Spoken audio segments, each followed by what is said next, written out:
council recently had a discussion on this. I don't want to be part of a discussion like a previous council that let the Green Line stop a mile and a half from the airport. That should have gone into LAX. I remember someone, and this is some 20 plus years ago, they said they didn't want to let the master plan be determined by the rail line. Well, that's why they stopped the Green Line way out east of the freeway, east of the airport, but near the freeway. It should go right into LAX so you can get right up on an escalator to your terminal and have a safe trip home. The same is true with the high-speed rail. It must be connecting all those systems at Union Station, which is the core of our rail system. What happens next? How do you get this accomplished? Well, I think working with people throughout the state, and working, the governor is pro high-speed rail, working with the cities. Anaheim and Orange County are very focused, and I've already done a lot of work. We're beginning to do work. Our planning department is working with our transportation department to focus on that.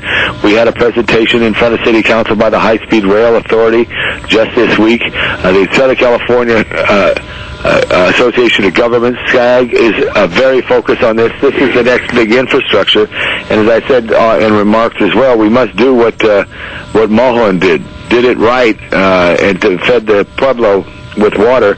We must do it right to connect California with high-speed rail. It will be a great addition to our mobility, and not impact in a way that all the traffic and the traffic congestion affects Californians. Finally, all those entities that you mentioned are government entities. You're assuming that this is going to have to be done largely with public money, and that implies that we have to wait till the recession has pretty much turned around, doesn't it? Well, there's been bonds that have been approved by the state voters. Yeah, everything's going to improve when we go back to what was a really tremendous economy that we had in the United States. That economy and other economies around the world are going to be challenged. I think we are, as a people in total mass, reassessing our waistlines as far as how we are operating. And I don't know if the economy is going to come back like it did in the go-go 90s. But that being said, there will be public-private partnerships for this very important public improvement. District 4 Councilman Tom LaBonge, always a pleasure to have you on Council Week in Review. Thank you very much. Again, the council voted to direct the city planning and transportation departments to move ahead with studies on the impact and proposed routes of high-speed rail. LA City View is the government access cable channel for the City of Los Angeles, featuring live coverage of city council meetings and programming about city department services and events. You can watch city council meetings live or view past meetings by going to the city's website at lacity.org and follow the instructions for video on demand. We invite you to address the Los Angeles City Council on any item on the council agenda, as well as during public comment. You may come downtown to City Hall or go to the Van Nuys City Hall and participate via video teleconferencing. And now those of you living in the Harbor area can go to the San Pedro City Hall, located at 638 South Beacon Street, room 700 in San Pedro, and also participate in council meetings via video teleconferencing. And remember, you can watch all Los Angeles City Council meetings live in their entirety on Tuesdays, Wednesdays, and Fridays beginning at 10 a.m. On Sundays, you can watch the replay of all the week's meetings, also beginning at 10 a.m. Council Week in Review can be seen Monday through Friday at 9:30 a.m. and 6:30 p.m. and on Sundays at 9:30 a.m. Well, that concludes our program for the week ending May 8th, 2009. On behalf of Steven Sanchez and everyone here at Channel 35, I'm Jack Popejoy. Thank you for watching, and please join us for the next Council Week in Review.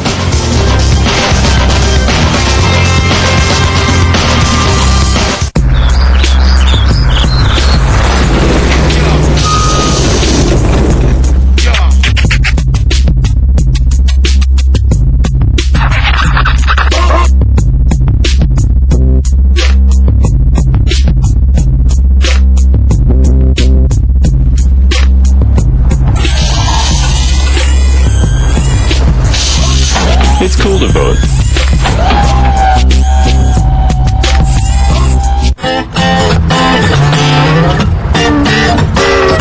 G'day, Troy McCubbin from North Hollywood. You're watching LA City View, Channel 35, our city, our channel.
Good morning.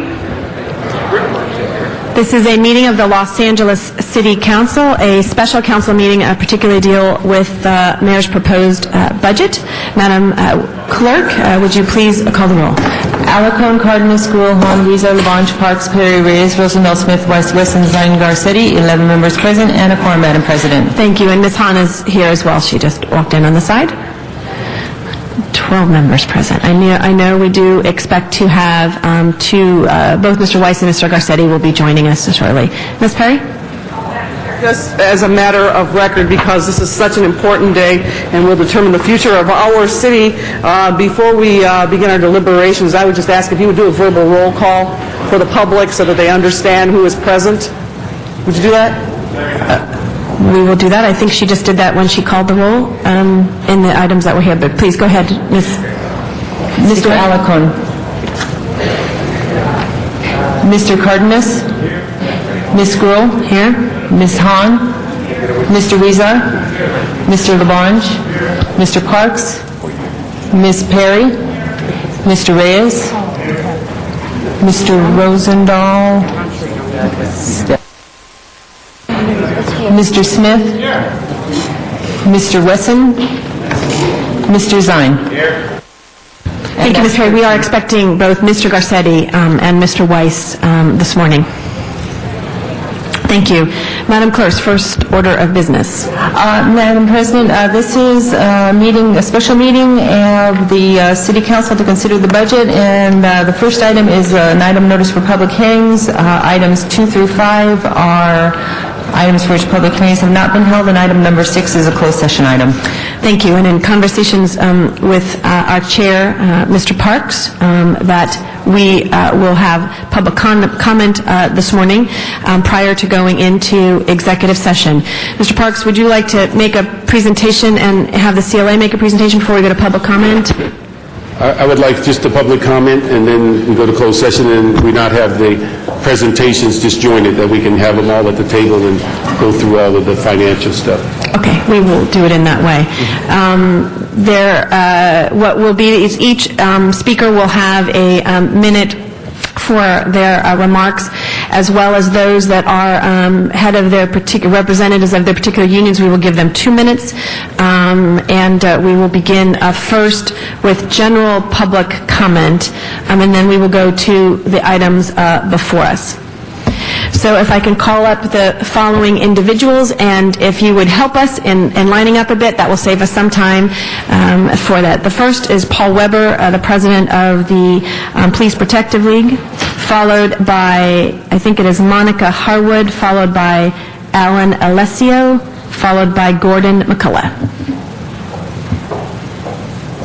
Good morning. And as he's walking up here, you see some of us in casual clothes and others not. Mr. Parks suggested we come in casual today since we'll be probably here all day today. So thank you. Mr. Weber, good morning. Good morning. One of the fundamental duties of city government is providing public safety.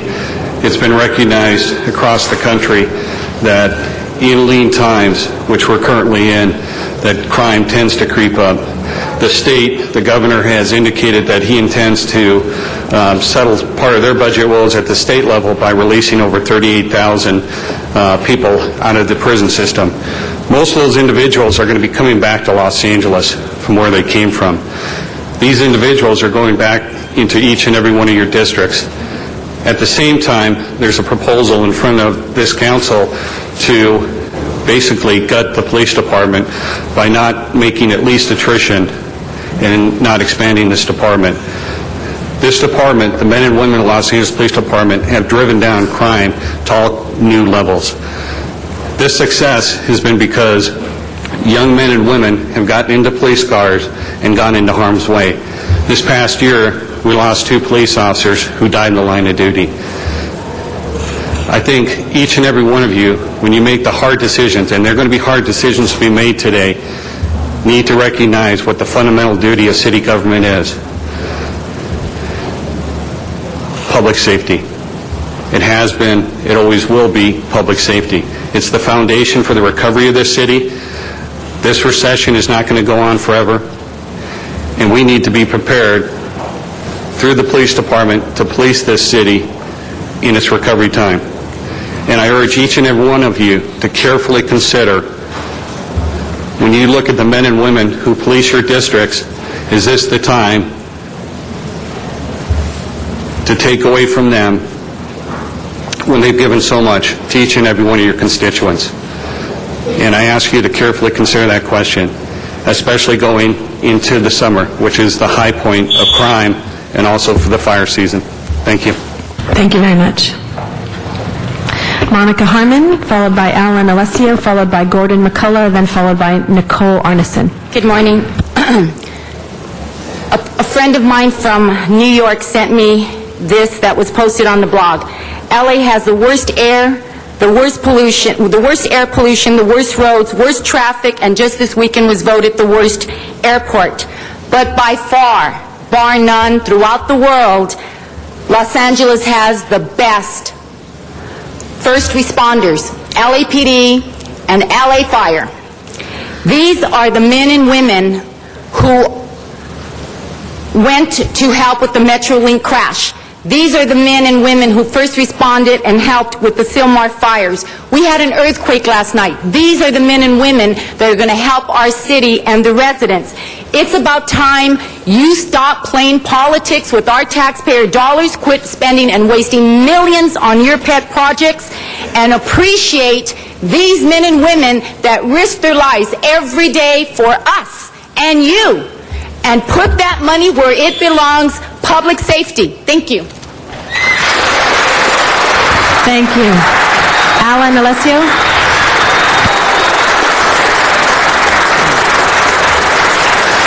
Alan. Good morning, council members. I'm here to speak about the deletion of the bicycle division of the LA DOT. This is regarding bicycle infrastructure in LA. We feel that it's a very useful program that cannot be deleted. Deleting this program will set the bike master plan back for possibly 10 years. It's going to take that long to bring it back up, and as far as bringing this bike division back, the best thing to do is to keep this thing. It serves a lot of purposes. For one, there's an issue of kid obesity all through the city, and we know that that is a problem. So as far as having a bike plan, bike master plan, and having issues with not having a bike, I'm out of time. Anyway, keep the bike master plan, because the mayor needs to follow up with the green initiatives. Thank you very much. Gordon McCullough, Nicole Arneson, Pam Hanna. Good morning. There's a saying in the military, lead, follow, or get out the way. The mayor is proclaiming that he's making hard choices of layoffs and cuts. We're asking him that he does make a hard choice. Demand efficiency, productivity, do more with a little less. Don't make the easy choice of laying off families. You're not just laying us off, you're shattering lives. You have the propensity to put people back on the welfare rolls and the unemployment lines. We ask that when you make your vote on laying people off and doing away with city services, remember that city workers restore the infrastructure after fires, after earthquakes. We make sure the city operates every day, providing the service that the taxpayers pay for. To lay us off is the easy choice. We're requiring that you do the hard choice. Find solutions, work with the unions, take in consideration that the very people you lay off will be on unemployment, which is now a burden on the city. And when we made the increases in parking violations in other areas, we promised the citizens an increase in service. Laying off only cuts that. Thank you very much. Nicole, Pam. Nicole. Good morning. I'm here for also in regards to the bicycle plan being cut, and I would just like to say that last week was Bicycle Week, and we're trying to get a bunch of people really excited about riding, and I think that for the city, in the long run, it's better to keep this plan going. we cause less damage to the roads, we don't pollute. Like, all these are things that are problems the city is trying to solve, overcrowding with traffic and just general transportation. So having cyclists is a solution to the problem that the city has, and the small amount of money that it would keep to keep these programs going in the long run is going to be returned to the city by us not damaging the roads. Thank you very much. Thank you, Pam. Hannah, followed by Charlie Mims.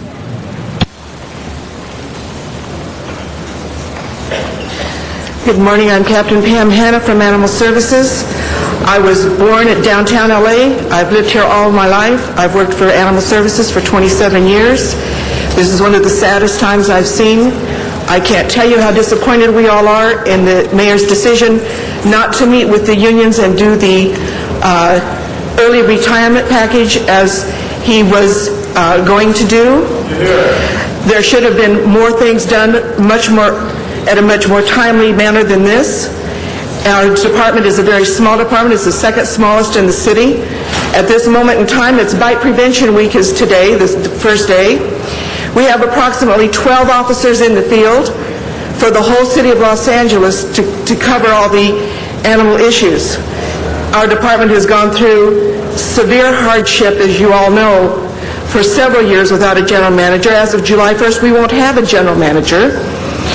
And I cannot begin to tell you how important it is to reconsider all of these decisions. Thank you very much.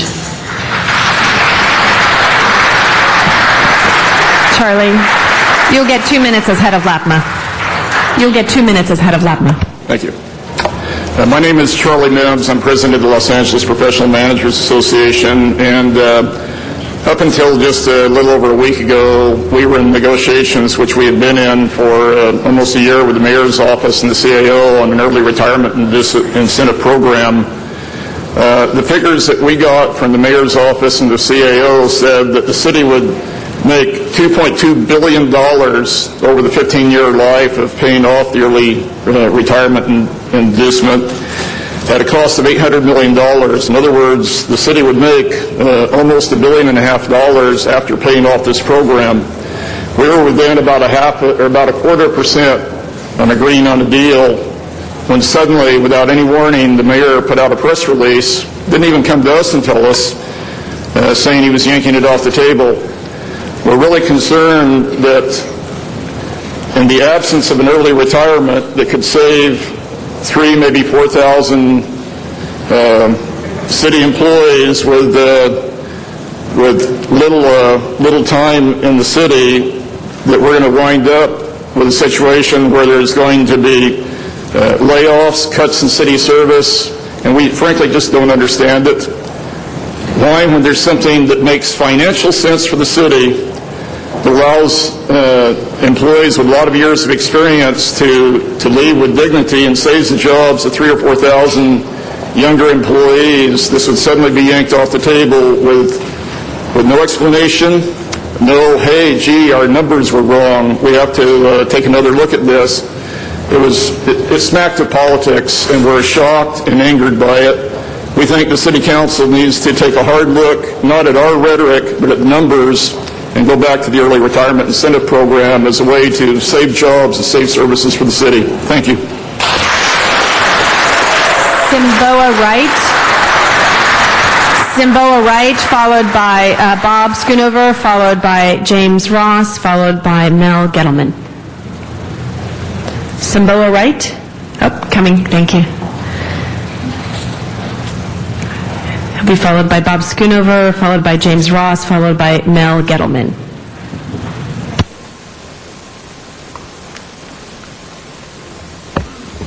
Good morning. My name is Simboa Wright. I am a LA City wastewater collection worker. I would like to start off, I have eight years of service with the city. I took this job as a career, not just a job. 3 kids, a house note, and a wife. Now, that'll impact me if I get cut. Because what I'm going to tell my kids, hey, daddy got laid off, I got to look for a job. No, I don't think so. That's not right. If I get laid off, it'll impact city services such as maintenance hose, overflowing.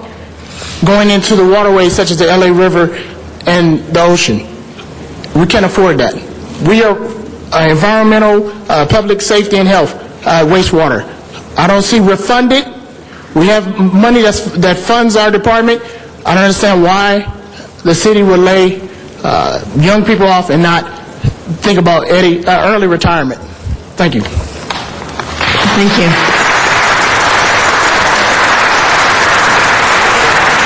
Bob Schoonover, James Ross, Mel Gettleman, followed by Roadblock. And Bob, you'll get the 2 minutes aside of the union there. Good morning. I'm Bob Schoonover, president of SEIU Local 721, also a city employee for over 30 years.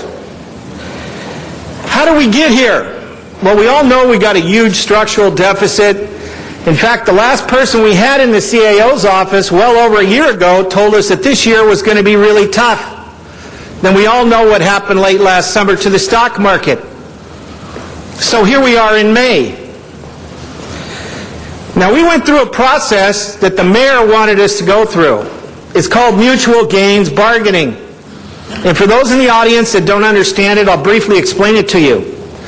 You identify a problem. In this case, the budget shortfall, the structural deficit of the city. Together, not at loggerheads, you identify a fix for that problem. Now, in this process that took well over a year, we actually exceeded the target amount that we were given by the mayor. Now, I've been in negotiations for a large portion of my life.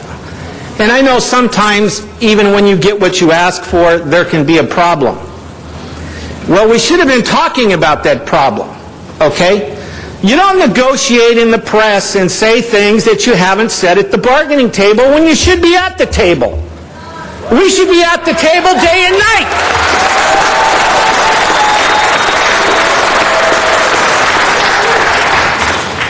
What we want is we want what's best for the city, the taxpayers, and what's best for the employees of the city of Los Angeles, who, by the way, are not deadwood.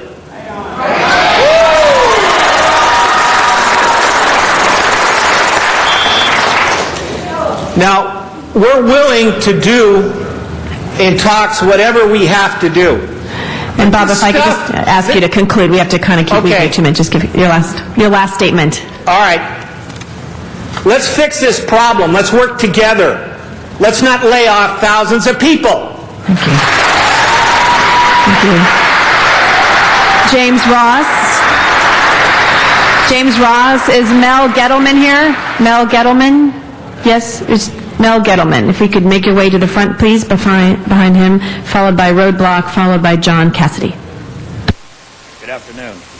As an employee of the City of LA, required to work every day plus holidays, as most of my other co-workers do, I feel that the 26-day furlough is a hindrance to us, to our job, to the City of LA, to the backup of services that we could provide. And I also feel that a layoff would be detrimental to the newcomers to the city, as it would put them out of work and be bad for their families and for the community, causing the community more burden for taking up the slack.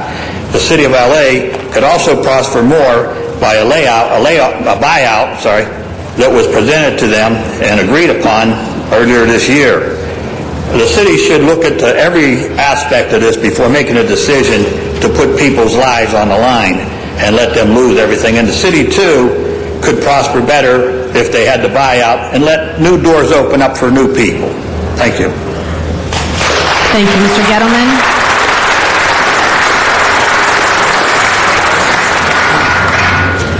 Good morning. I'd like to speak on behalf of retaining and I would say even increasing funding for bike paths and bikeways. The benefits are incredible. Young people now are becoming obese because there's no place to play. We've got a lot of people in Los Angeles where the bicycle is their only means of transportation, and we're forcing them into traffic, and we're forcing them onto sidewalks where I don't believe they should be. I ride with a number of cycling groups, and it's amazing how many accidents are occurring in LA now because we don't have dedicated bike paths. We have to compete with drivers, and drivers in LA don't seem to understand that we must and we are allowed to share the road. So once again, please think about maintaining at least and hopefully increasing funding. Thank you. Thank you. Roadblock, followed by John Cassidy, followed by Sean Maytum. Who's next? You. Good morning, City Council. Good morning, unions. I kind of feel like I need to put on my own union uniform here, the Union of Bicyclists.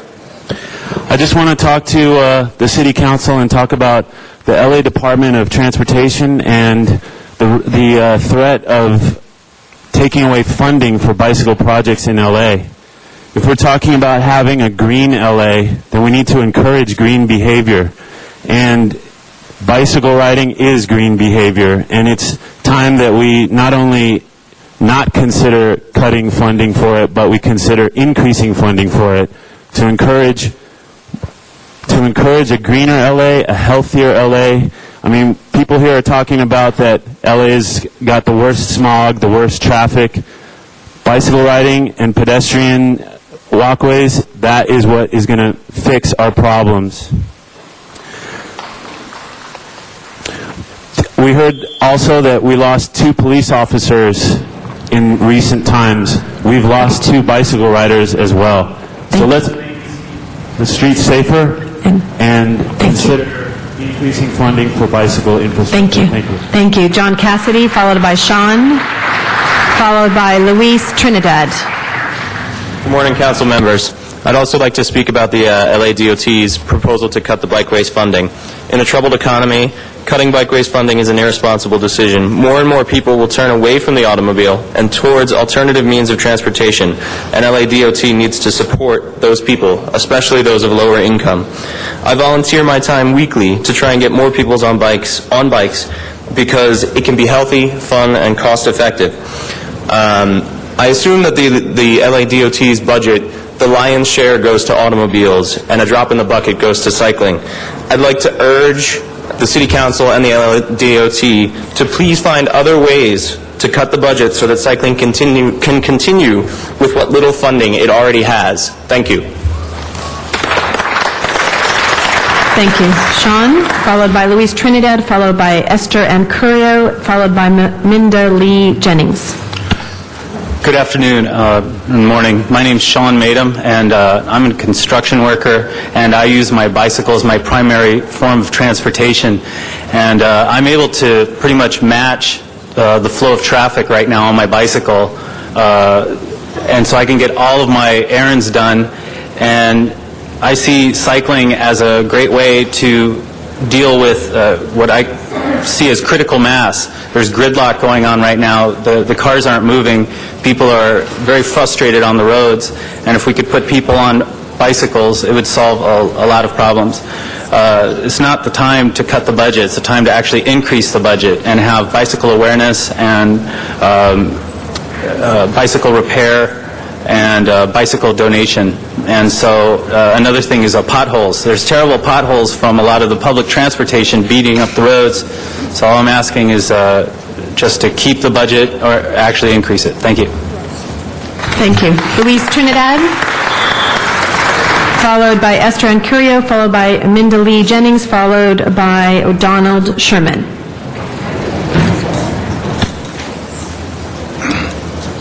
Good morning. I'm here to ask a question. March 19, 2008, Laura Chick put out a memo here stating, and I hold it right here, stating that they recommended 500 positions currently occupied by sworn employees that could be done by civilian employees. Now, if we're in this crisis, why are we not using that type of option? That's my question. I mean, it seems like layoff is the easiest way. Doesn't anybody want to work? You know, I walk precincts for most of you people, and I can't understand this.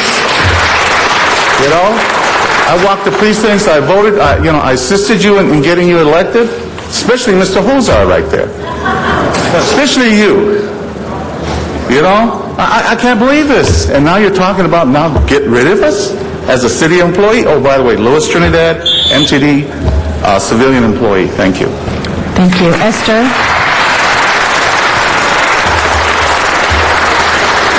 Good morning. I'm a senior detention officer for Valley Jail Services. I want you to know that Van Nuys alone books over 200 people in one night, and that's just one watch. And yet, 77th books over 300, and we're not even talking about Harbor, we're not talking about area jails. Yet on any one given night, you have 13 personnel working. You want to put police officers in the jail, put the officers on the street where they belong, give us the resources to do our jobs. We have been trained for it. We also live from paycheck to paycheck, and we enjoy our job, but we don't want to be blindsided by the city. We're working for the city. You think you can't walk in the streets safely now? Wait. It's coming. Thank you. Minda Lee Jennings, followed by Donald Sherman, followed by Roz Brown, and followed by Roberta Fry. Good morning, council members. I'm a traffic officer and an LA resident. As a first responder, we emphasize on public safety.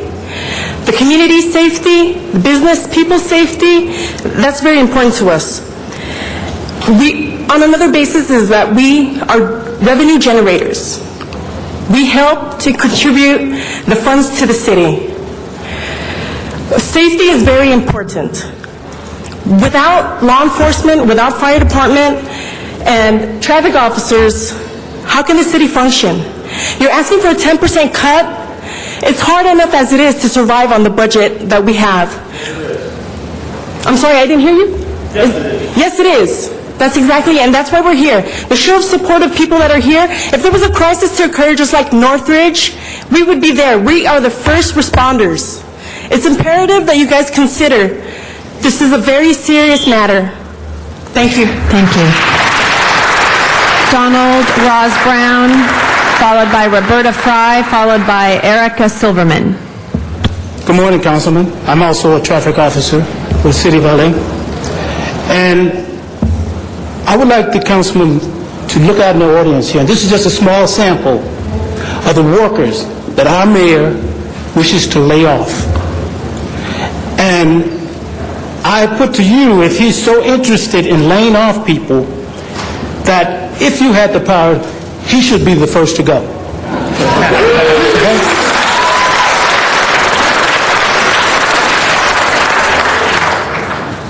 Given that, you do have the authority to send him back to the bargaining table and tell him to do the job that he was voted to do. And I request that from each and every one of you. Thank you. Thank you.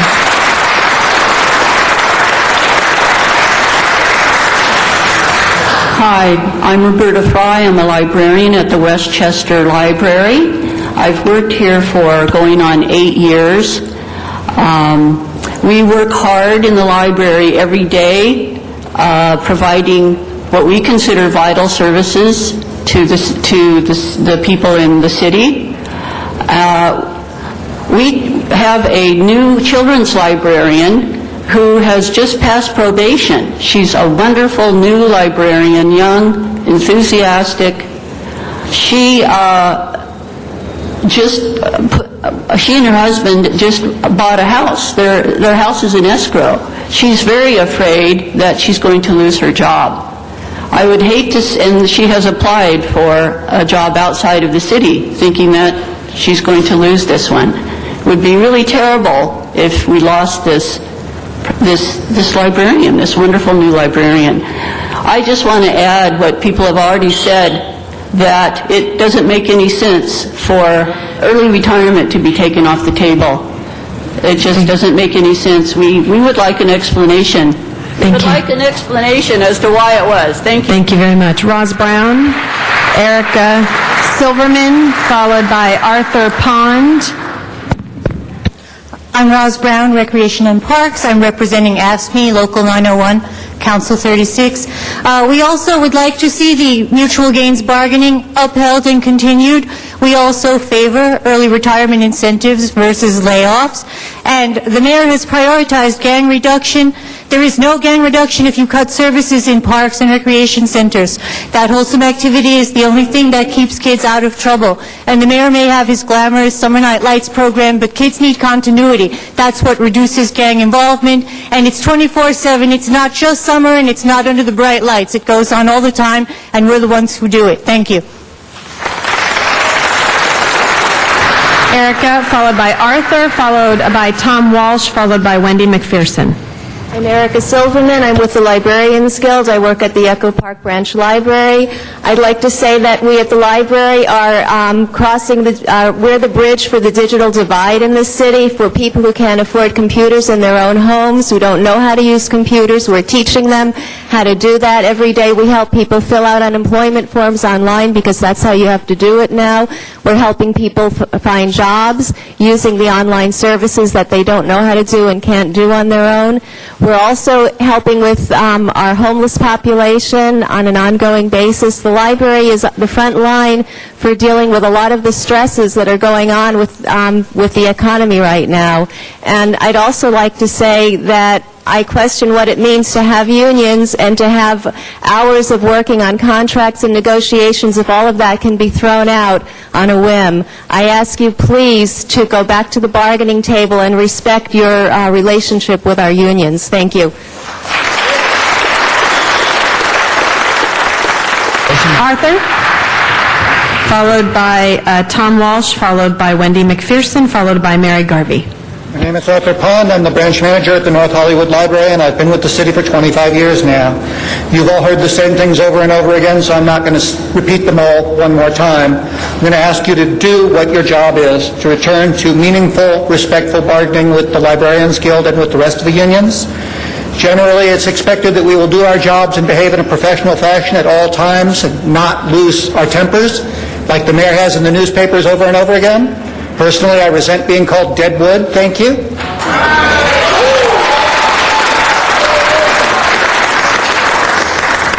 And if we can get that across, we can all get back to business and do our jobs. Thank you very much. Thank you. Tom Walsh. Tom?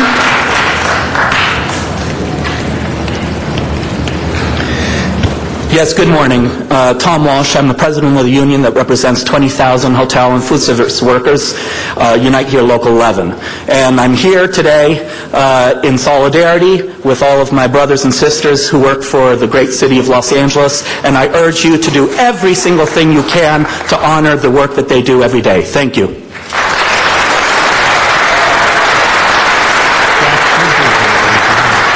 Wendy McPherson, Mary Garvey, Tatia Wade, followed by Judy West.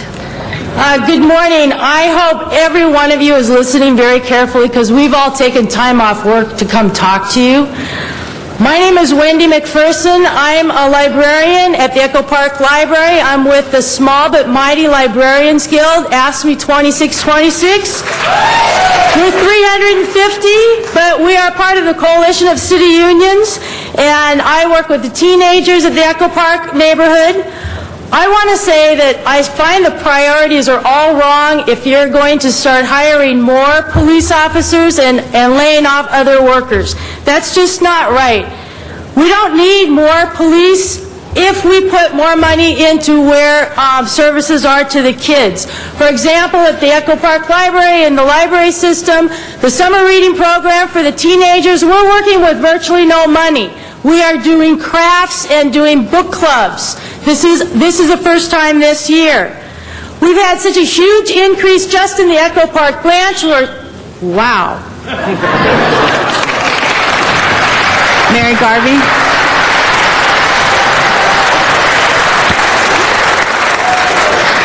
Hi, my name is Mary Garvey, and I'm here in support of Human Rights Watch effort to end the backlog of rape kit evidence in the city. I want to thank the Budget Committee primarily for going forward with the recommendations from our report. We know that this budget process, especially during the difficult financial times, is a tough balancing act. But there are some core government responsibilities that are non-negotiable at no matter what the cost.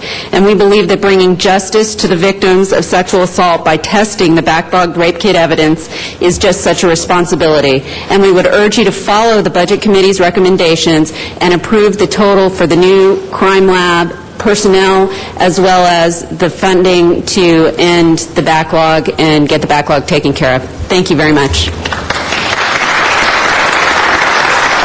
Tatia Wade, followed by Judy West, followed by Terrence Harvey.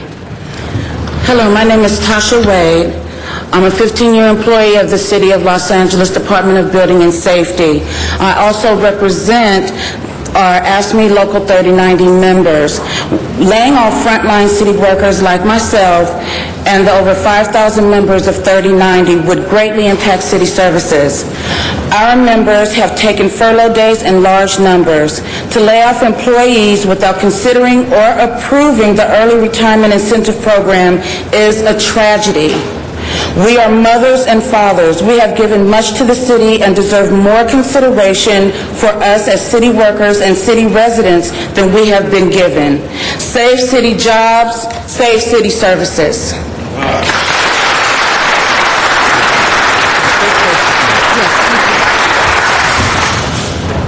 Good morning, Judy. I'm Judy West. Terrence, before you go, Terrence Harvey, then Robin Tias, and then we'll go out to the San Fernando Valley. Thank you. Hi, I'm Judy West. I'm the president of Local 741 for AFSCME. That's the rec assistants, the rec instructors, and the art instructors. I've worked for the city for over 10 years. And the people who help the children and the adults, the seniors, that's who we are. We have direct contact with them. We teach them. And by cutting these cuts that are planned for the city, that means that there's a big problem. Gangs will take over because we won't be there. And there's a lot of problems with gangs coming in because you don't get the parks back. And or it's very difficult. That means you'd have to hire police. And that means that the children won't have anything to do. They won't be there at the park. And if they aren't at the park, that means that they're doing other things, which means you're going to have to hire more police to take care of the problems that we could have prevented. Lastly, the parks are our front and backyards for most people. Millions go there, and they won't have any place to go. This is a serious problem. Thank you. Terrence Harvey, followed by, I think it's Robin Tice.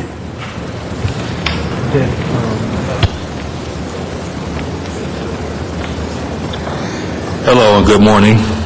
My name is Terrence Harvey, and I work for the City of L.A., Lord willing, for about almost 5 years. I'm speaking on behalf of the mayor. We're talking about the layoffs and the 26-day furloughs. It's very disturbing to me personally that they're going to take away something that we worked and sweated for all these years to accumulate. And also, too, if he's talking about laying off thousands of jobs, he's going to more than likely lay off thousands more jobs in the future.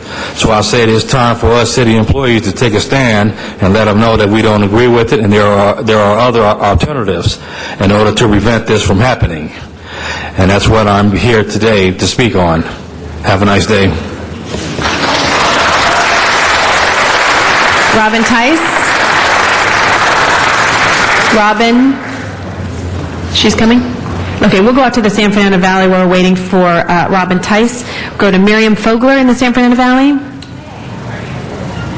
I've been doing the bullhorn over here, folks. If you haven't heard me, I've been on the phones calling all the unions. I've been calling Judy West. I called the 501.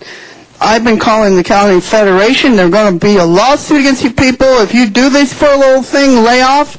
We want the early retirement plan. That's the alternative. That's the thing that the unions want to get, so there'll be a lot more openings, so people wouldn't be going home layoffs from jobs.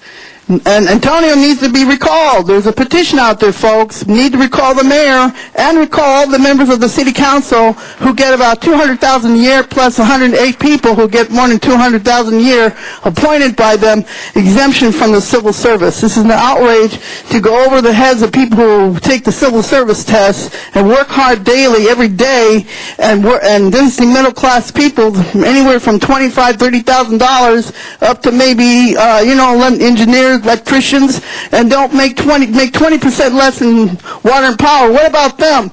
What about the police and fire department? What about their pay raises? Thank you. Robin Tice.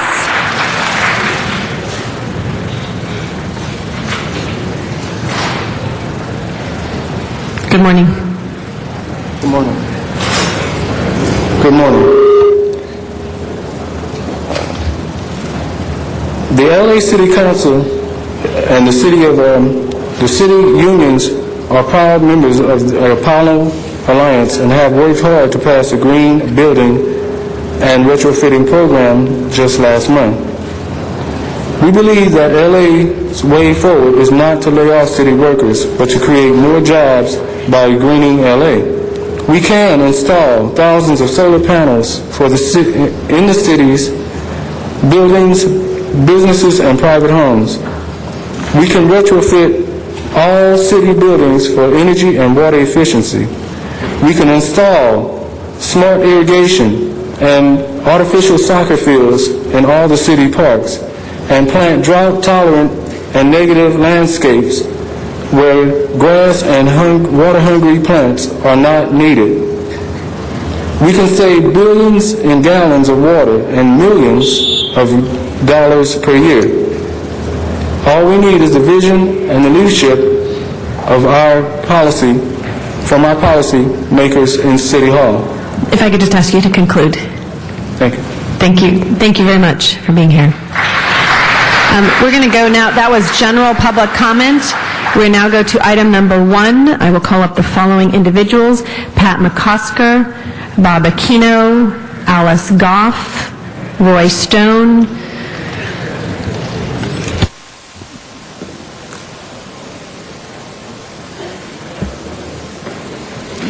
Thank you, Madam President, council members. Pat McCosker, United Firefighters, Local 112. I think you all know me.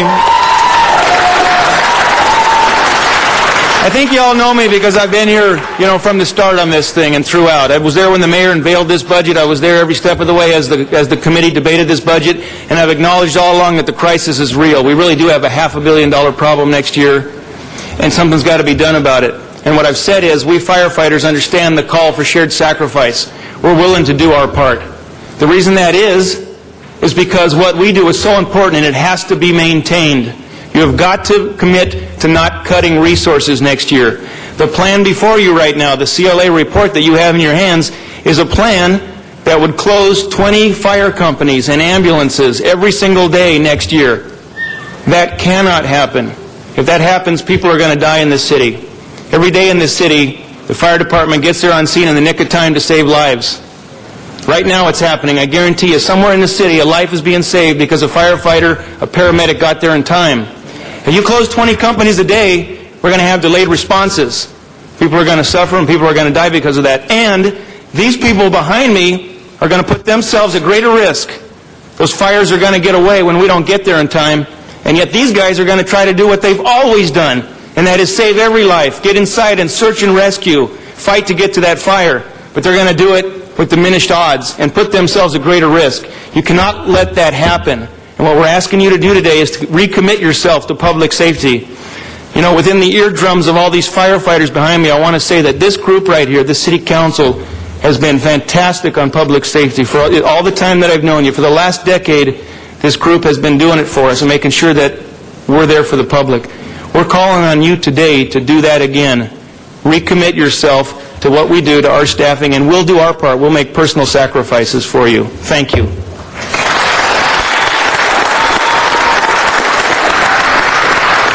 Thank you. Bob Aquino? Bob Aquino? We'll come back to your... Good morning. Bob Aquino, Engineers and Architects Association, serving LA for 115 years. I want to, first of all, thank the firefighters that are here today for the work they do every day for the citizens of Los Angeles.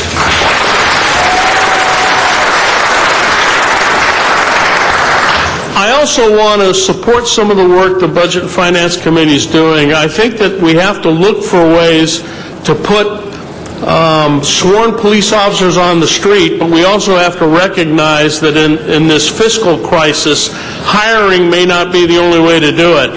There are civilians that are capable of doing the desk work that many sworn officers are currently engaged in. A study was performed by this city's controller that found this to be the case. I want to support a movement to put these sworn officers doing things that only sworn officers can do in protecting the citizens on the street, use civilians to do the desk work. With that, thank you very much for the time today. Thank you. And I think, Alice, actually, you had number 2. They put it in the wrong. Do you want to speak on item 1 or number 2? You come now.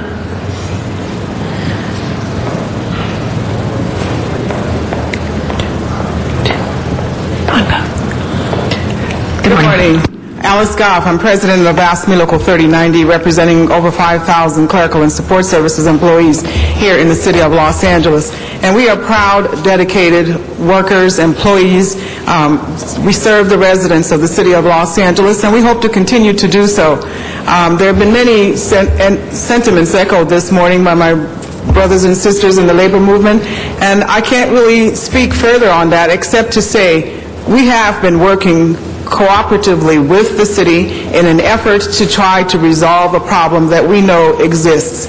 And so allow us to go through that process and then go further if needs be and take care of the problem. We are not greedy union people.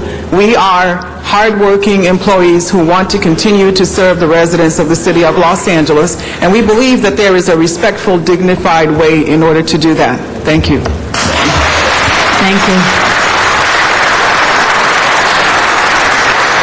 She was eloquent in 1 minute. Roy.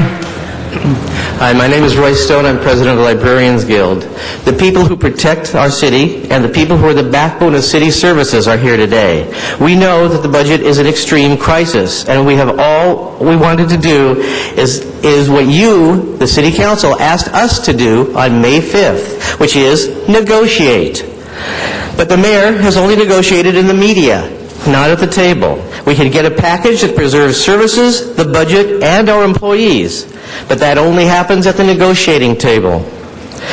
The city will be devastated if you approve the mayor's request today. Or together we can get through these terrible times. The choice is yours, the city council.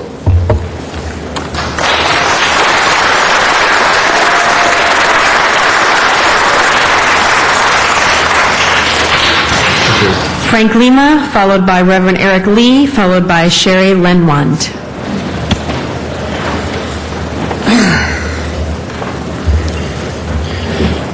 Yeah, I'm here speaking on behalf of the about 500 brothers and sister firefighters that marched here down First Street today. And we're in strong, peaceful opposition to any staffing cuts. Just to give you an example, civilians in Chicago and New York, every 500 civilians, they get one firefighter. Or in the city of Los Angeles, the civilians are spread a little bit more thin. Every 1,100 civilians, they get one firefighter. You know, brownouts or rolling brownouts, or close a fire station in this neighborhood one day, close one over here one day, that's a sneaky political way of closing a fire station. Results in longer response times, and it's flat out dangerous, and it's a contributing factor to firefighter deaths and civilian deaths. And, you know, we have a measurement here, and the Martin Luther King once said that the measurement of a man, or in this case the city council, you know, is not during times of comfort and convenience, but rather during times of challenge and controversy. We're in some challenge and controversial times, so we're urging you to do the right thing and keep those firehouses open. Thank you. Reverend Eric Lee, Sherry Leinwand, followed by Kimberly Marteau Emerson.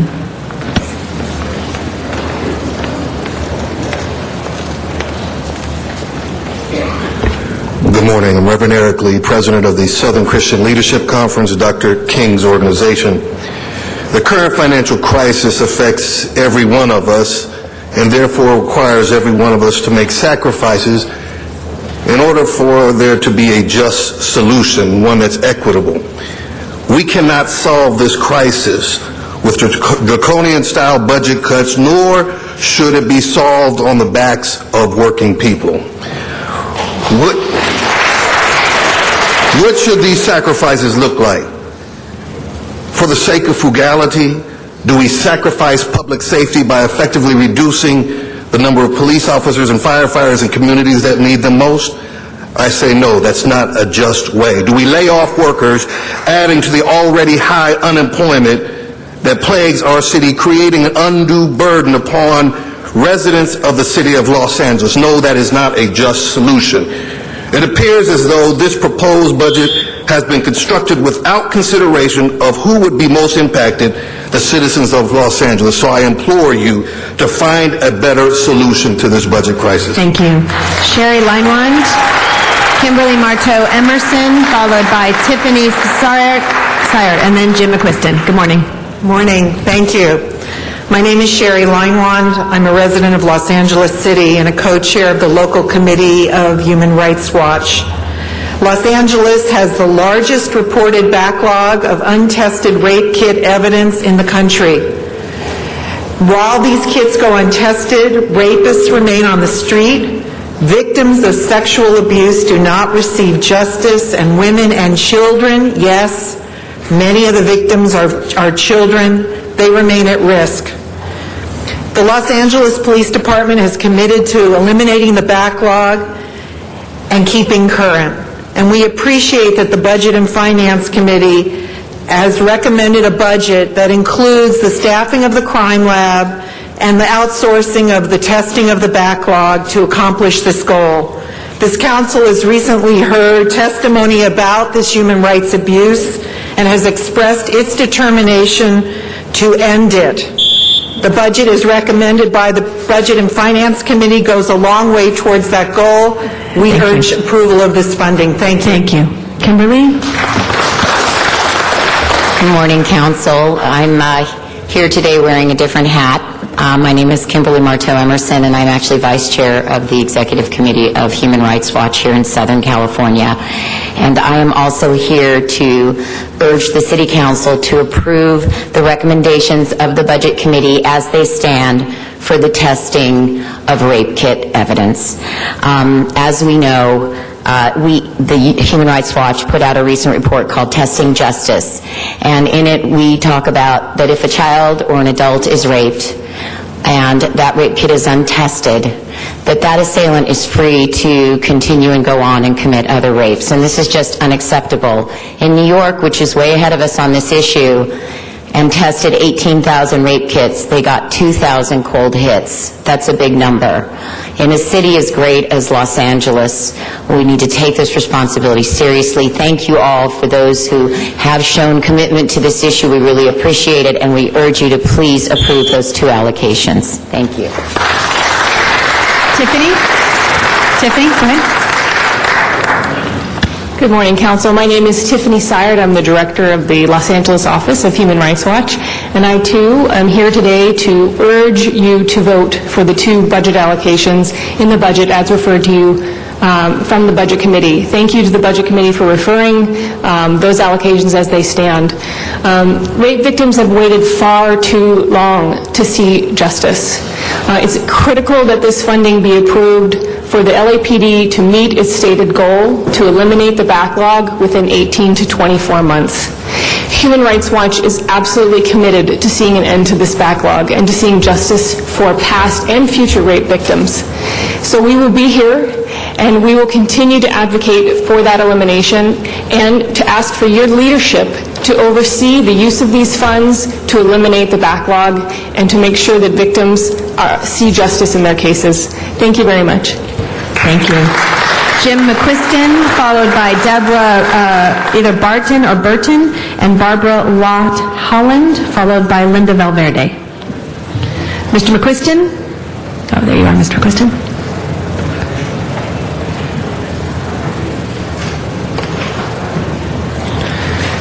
Jim McQuiston.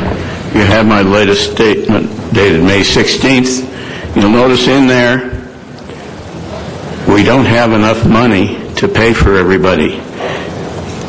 In order to pay for everybody, we have to go down a little ways, a long ways down. We'll end up with about 1,500 employees plus the public safety sworn people. We cannot run the city on 1,500 employees and pick up the trash, run the parks, and everything else. We have to go to my other suggestion, which more or less preserves people's jobs.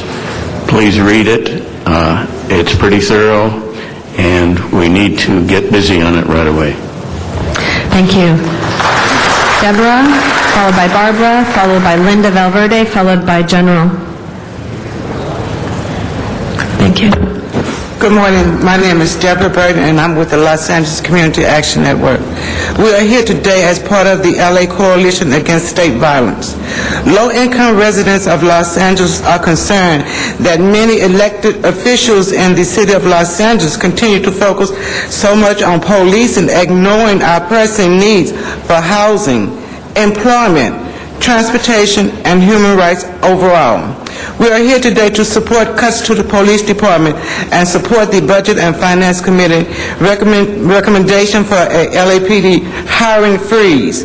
We can also cut the police budget by reducing overtime costs, which is over $100 million, ending the Safer City initiative and redeploying those 100 extra police officers, reducing accountability caused by reducing liability caused by improving the accountability of officers. Thank you. Thank you, Barbara. Good morning. My name is Barbara Lott Holland. I am a resident of Los Angeles, living on 60th and Crenshaw. I'm here to say that the mayor's proposed budget is unsustainable. His drive for more police at the cost of social services in this financial crisis is not logical. This city is in a crisis. More and more businesses are closing weekly. Crime occurs when more and more people compete for the same few remaining jobs. Hiring more police will leave people with fewer choices. 250 police are not worth 1,200 city employees losing their jobs. Hiring more police will not make us safe. It will make people more desperate. We are requesting, I personally as a citizen is requesting this council to vote for the hiring freeze, cut the LAPD's budget by 25 to 30%. Thank you.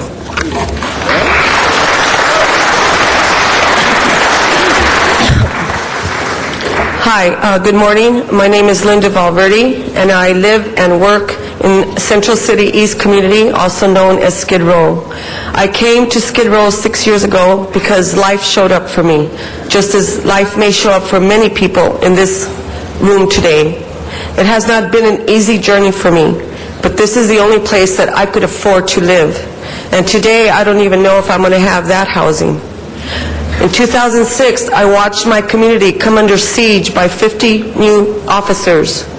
I watched the heartbreaking civil rights and human rights unfold in my community. I sit there at the police commission and listen to Bratton talk about how crime is down, but yet we need so many more new officers. I watch my community every day, 3-4 police officers surrounded. One person, either an elderly person, a disabled person, a mentally ill person getting a jaywalking ticket, surrounded by 4 or 5 officers. This is where our taxes are going.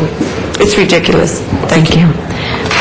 General, followed by Stacy Dancy, followed by Damon Azali, followed by Esperanza Martinez. General Dogon, civil rights organizer with LA CAN. I am here today as a part of the LA Coalition Against State Violence. Low-income residents of LA are concerned that many elected officials in the city of Los Angeles continue to focus on so much policing and ignoring other pressing needs for basic human rights. We are here today to support cuts to the police department and support the Budget and Finance Committee for a LAPD hiring freeze.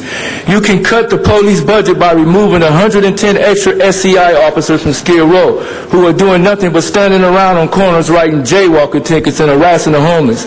You need to clean this crap up to where there's accountability, justice, and equality, not only for other city workers, but for the residents of city of LA as well. You spent $500 million for a new police station during the recession. You didn't spend $500 million for a new fire station or anything else in the city.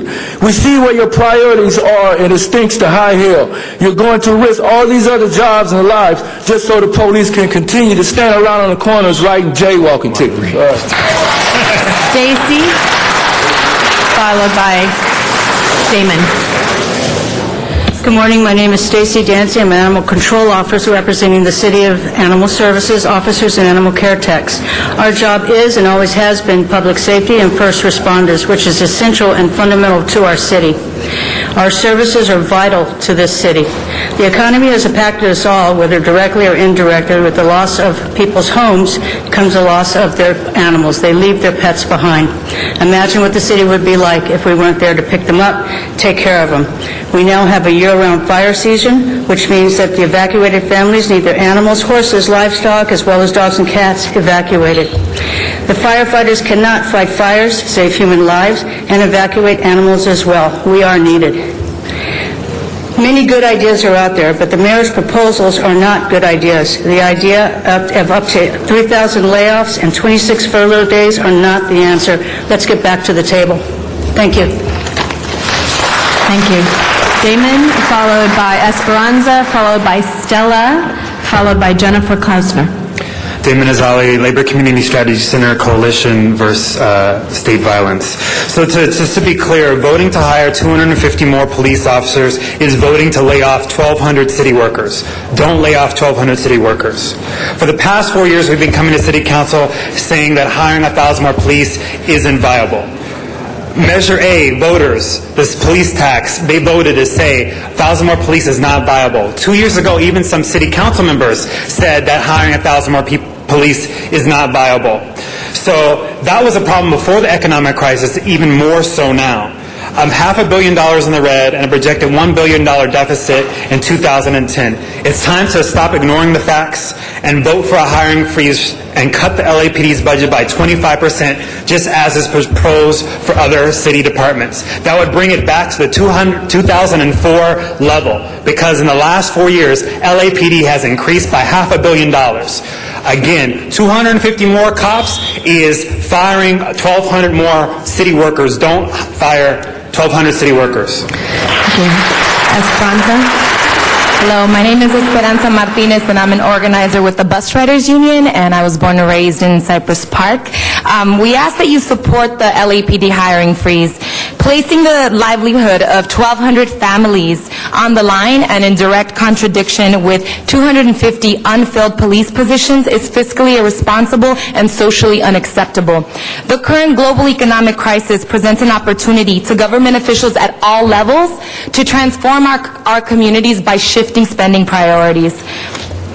Your constituents are facing cuts in welfare services, SSI, cuts in the classrooms, cuts to transportation, libraries, parks, and housing.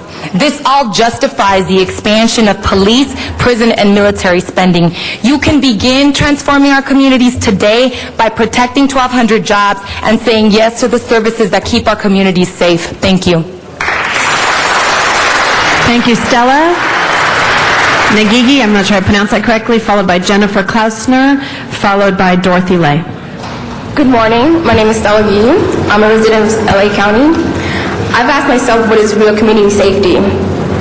And real community safety is saving jobs for city workers, not creating more for police, not cutting the bicycle funding for projects that would improve our bikeways, and gang intervention workers who have financial resources to give people, those people who would not have the chance, to actually give them the chance. Thank you. Thank you. Jennifer, followed by Dorothy Lay, followed by Arunsha Smolarski. Thank you. Good morning. My name is Jennifer Klausner, and I'm the Executive Director at Los Angeles County Bicycle Coalition. I'd like us all to remember that it's not just the city that's experiencing a budget crisis right now, but many, many Angelinos are in the middle of personal budget crises of their own.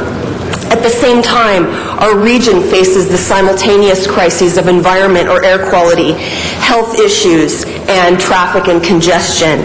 Bicycles have always been a legal and sensible mode of transportation, but more than ever, they are a sensible and economical choice in these times. And more, I hear every day that people want to ride their bikes in LA. We have a larger, more vibrant bike community now in 2009 than we've ever had here before, but more people want to ride. We have an ideal environment for it. What I hear most often is that people are scared to get out there, and rightfully so. Dangerous conditions on the roads and a hostile environment keep a lot of people just driving the car. At the same time, LA is falling way behind other progressive cities in terms of infrastructure that accommodates and encourages bicycling. Cutting bikeways at this time would be extremely short-sighted and fail to acknowledge how people are actually getting around out there. Thank you very much. Thank you. Dorothy, followed by Arunsha. Hi. So anyway, I'm speaking regarding LODOT's proposal to eliminate its LA Bikeway staff. I'm appalled that LODOT would even consider eliminating working on a mode of transportation that is cost-effective and is a solution for LA's traffic problems. I strongly urge you to keep the LA Bikeways function in the budget. There are many projects, two of which I'd like to highlight, that are urgently needed to improve safety for cyclists. Number one, the long-awaited Bicycle Master Plan. Cyclists have been waiting, and other people have been waiting for this plan to be released, patiently waiting, and this is an opportunity to improve conditions. Number two is the Sharrows Pilot Project, a way to improve relationships between motorists and cyclists. Cyclists are the most vulnerable users on the road. This is a matter of safety for all people, cyclists, motorists, pedestrians, etc. I urge you to keep bikeways in LA. Thank you. Thank you. Arunsha, and after that we will go into the San Fernando Valley. Hi, my name is Arisha. I'm with the LA County Bicycle Coalition. I also urge you to keep bikeways. While other cities in our nation, such as New York, Chicago, Portland, and even other cities in California, right, our neighbors, Long Beach, San Francisco, Santa Monica, Pasadena, are improving sustainable transportation by incorporating more funding for bicycle infrastructure in their transportation plan, Los Angeles is taking steps backwards. Rita Robinson, council members, Mr. Mayor, do you really want to be responsible for a Los Angeles that is more congested, that is more polluted, with more greenhouse gas emissions and more deaths and injury on our streets? If LA does indeed want to become a green city, as the mayor declares, that our city departments need not to ignore the fact that the bicycle is a viable, emission-free, inexpensive, and vital mode of transportation that must be supported by a Department of Transportation. A sustainable transportation is the future of our city, and the total elimination of support for one legitimate mode of transportation is anti-ethical to the concept of shared responsibility and sacrifice. Do not make cuts that have grave negative health impacts on our city. Thank you very, very much. Don Schultz and Miriam Fogler. Good morning, council members. Last week's Budget and Finance Committee vote of 3-2 in favor of placing a freeze on the hiring of new officers for LAPD is not only irresponsible, but it also places the general public in the city of Los Angeles in great peril. I can just imagine how our local criminals and violent gang members must be salivating with the idea that they will see fewer uniformed cops on the streets that they want to take back and control. Our mayor and chief of police have it right. They both know that the goal of attaining a 10,000 personnel in LAPD uniforms is reachable, but not with the hiring freeze that the Budget and Finance Committee recommends. Think of these numbers for a moment. New York City, which has a population of just over 8 million people, has a police force of approximately 40,000 officers. Los Angeles, which has a population of less than 4 million people, has less than 10,000 officers. In other words, New York has approximately double our population, but they have 4 times the size of our police force. We need protection in the city of Los Angeles on a daily basis. Thank you, Don. Thank you. Miriam Fogler? Are we speaking on what number? You know, they gave it to me as item number 1, but I think you have item number 2. Do you want to wait to speak to item number 2? Well, I can speak on this for 1 minute. Well, you've only filled in 1 card. Do you want to speak on this item? I can speak on 2 and 4 and this one too? If you would like to, Ms. Fogler. I was going to say, in responsibly say, I do support our police. I want to replace the ones we can hire young people coming in by giving their early retirement plan. I think it'd be great because I know someone who's in the LAPD. She's a Detective 3, and I'd like to see her be able to retire early retirement. But I guess she's a little young. But there's people out there who are old enough now to retire. We don't have to lay off our young folks, and we can bring in young people, young blood, to continue our city services under the civil service plan, and it's important. And also, if you want to, I don't know if the union will go along with it, but the thing is, I don't know, but I'd really like to see this retirement plan done first, and then we can see what else. But I wanted to get the CRA to give back some money to the city because it's for essential services. Thank you. We're now going to go to San Pedro. Doug Eberhardt, followed by June Brolerenz-Smith. Out to San Pedro.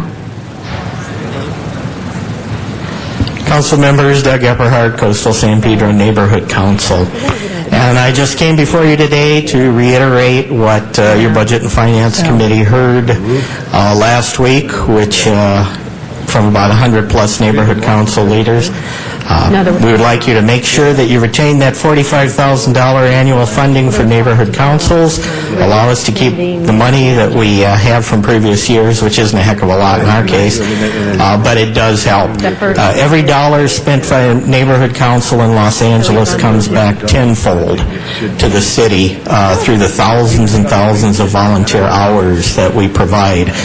We are probably the one bright spot in this budget for you because we produce a lot for the city, and you don't have to worry about laying any of us off. Thank you. Yeah. We're doing another audit. June Smith in San Pedro. Thank you, Wendy. It's June Burlingame-Smith, and it was good to see you yesterday at the Conservation Voters Award ceremony, which was made in honor of my husband. Nice to see you. I'm president of the Coastal San Pedro Neighborhood Council, and Doug has just, I think, eloquently said what our council feels and what many council members feel throughout the city. I want to just leave this one thing with the council, that you have such difficult choices, we all know that, and we all empathize. But here's what I want to ask you to do is, instead of just looking at bottom lines and expenses, would you please look at what is truly an investment and a return on that investment, such as the council allocations, and go for those things that are investing not only in today but tomorrow so that we can build the budget back again. Thank you very much. I know you're all working hard. Thank you very much. Jim McQuiston, followed by Allison Manos, followed by Becky Dennison, followed someone's Ayuka Babu, I think. Is Jim McQuiston in the room? Jim McQuiston. You called her already. You called her already. Okay, you had done for both. Allison Manos? Okay. Allison?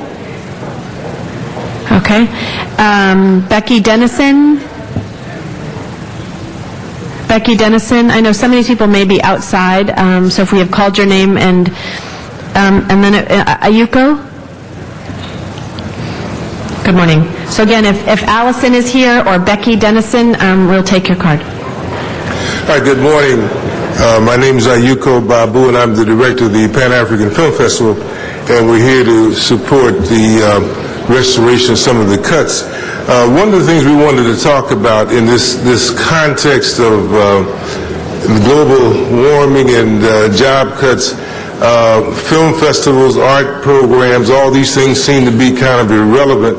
We wanted to kind of put it in the perspective, in the context, why it's important to maintain and even increase that area. One of the things, to give you an example, that cuts have happened, we service about 15,000 middle school, grade school, and high school students each year and bring programs to them that they normally don't get, such as AIDS prevention. There's very little AIDS prevention of films made in this country that deals with AIDS prevention. We screen them all the time and have gotten them on BET and other programs for young people. We had to cut that program by 7 into 7,000, so that means that many kids. Well, anyway, we support all the programs. Please don't cut these programs because they're very vital to the restoration of young people in this city. Thank you very much. Thank you very much. Catalina Alvarado. Are you Allison? Yeah, Allison. Allison? Hi, Allison Manos. No, Allison Menace, but if you're in here, I'll find your name. Go ahead, Allison Reynolds. You can go ahead. Okay, great. I'm here on behalf of the bicycle activists, and I just feel this, there's already hardly a budget at all for bicycles in Los Angeles, and I feel like it really threatens the safety of cyclists, pedestrians, and motorists to not have any information, safe streets, and so also I have this to read. More people are turning to cycling out of necessity in our weakened economy, and I just feel like Sharrows and any other sort of bike information that the public can be aware of will help. And I think also the costs are so low, and yes, that's it. Thank you. Thank you. Catalina, followed, and again, the other two that we had called were Becky Dennison and Allison Manos. Catalina, followed by David Kissinger, followed by Leticia Zavala. Thank you. Good morning, respectable council member and staff. I'm here on behalf of LAPD Jail Division. Jail Division employs over 350 detention officers. The Jail Division is pretty much unheard of, but we're a very, very busy organization. We're short-staffed, and we work with LAPD sworn police officers, LAFD. They all have an intricate part with Jail Division. These cuts will be devastating to our workers and to the city of LA residents. These police officers are doing a wonderful job keeping criminals off the street. And when they arrest, they come to us. Just like my partner, Esther, brought up, we book over 200 people on a daily basis. Very stressful, very understaffed. We need detention personnel. We're pretty much unheard division. And a lot of people don't know about Jail Division. I welcome everyone to come and visit and see how hard we work. Thank you very much. David Kissinger. Your name? Good morning. My name is Leticia Zavala, and I'm here to speak on behalf of all invisible cyclists in general throughout the city of Los Angeles. Also speaking as a member of the Los Angeles Bicycle LACBC, as well as cycle.org. They have been a great influence upon me. I enjoy the city of Los Angeles via bike. It opens the world of what it is to live here in Los Angeles. Therefore, I will say this. Directed to the Los Angeles Department of Transportation, it is imperative that you do not cut any or all means of funding bicycle safety in this great city that I enjoy, that is Los Angeles. Thank you. David Kissinger, followed by Dana Kremen, followed by Gerardo Olmos, followed by Sean Simons. Thank you. Good morning, council members. David Kissinger. I'm talking to you today about the Bureau of Street Services budget, and if you read in the fine print, what it calls for doing is eliminating nearly $4 million out of the sidewalk repair program. Instead, what this budget contemplates is requiring the homeowners themselves, while they're selling their home, to fix that sidewalk.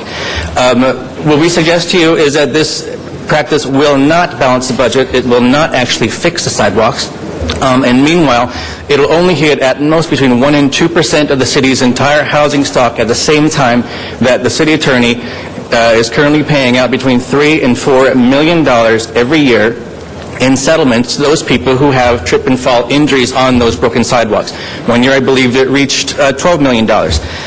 Please reconsider it, and please think again. If this program does come to pass, the city staff will still need to come out and actually fix those sidewalks. And so by trying to cut $4 million, you incur other major costs on top of that. Finally, I just wanted to call out to you in the staff report in front of you, and I'll just wrap up with this. The staff report itself just calls for realigning that and giving an actual legal basis. Thank you. Thank you. Dana, followed by Gerardo Olmos, followed by Sean Simons, followed by Peter Cardenas. Thank you. I'm Dana Kremen, and I'm a resident stakeholder at the Greater Griffith Park Neighborhood Council. I'm also a stakeholder in the Hollywood Hills, the East Hollywood, the Silver Lake, the Sherman Oaks, the Encino, and the Bel Air Crest neighborhood councils. On May 3rd, I organized over 500 Big Sunday volunteers in a day of community service at Thomas Starr King Middle School. We did a complete campus makeover. It was like an Amish barn raising. This effort was largely funded by the Greater Griffith Park Neighborhood Council. However, this example was not without its strife. I'm also involved in a grievance process with the Greater Griffith Park Neighborhood Council concerning violations of the Brown Act, the California Public Records Act, and the Information Protection Act.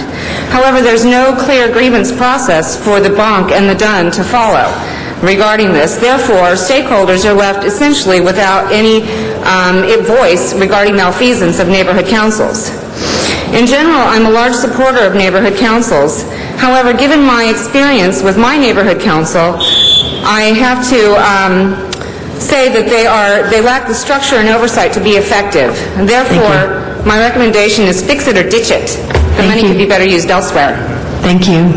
Gerardo Olmos. Gerardo Olmos. Sean Simons. Sean Simons. Peter Cardenas. Peter Cardenas. Joseph Meislish.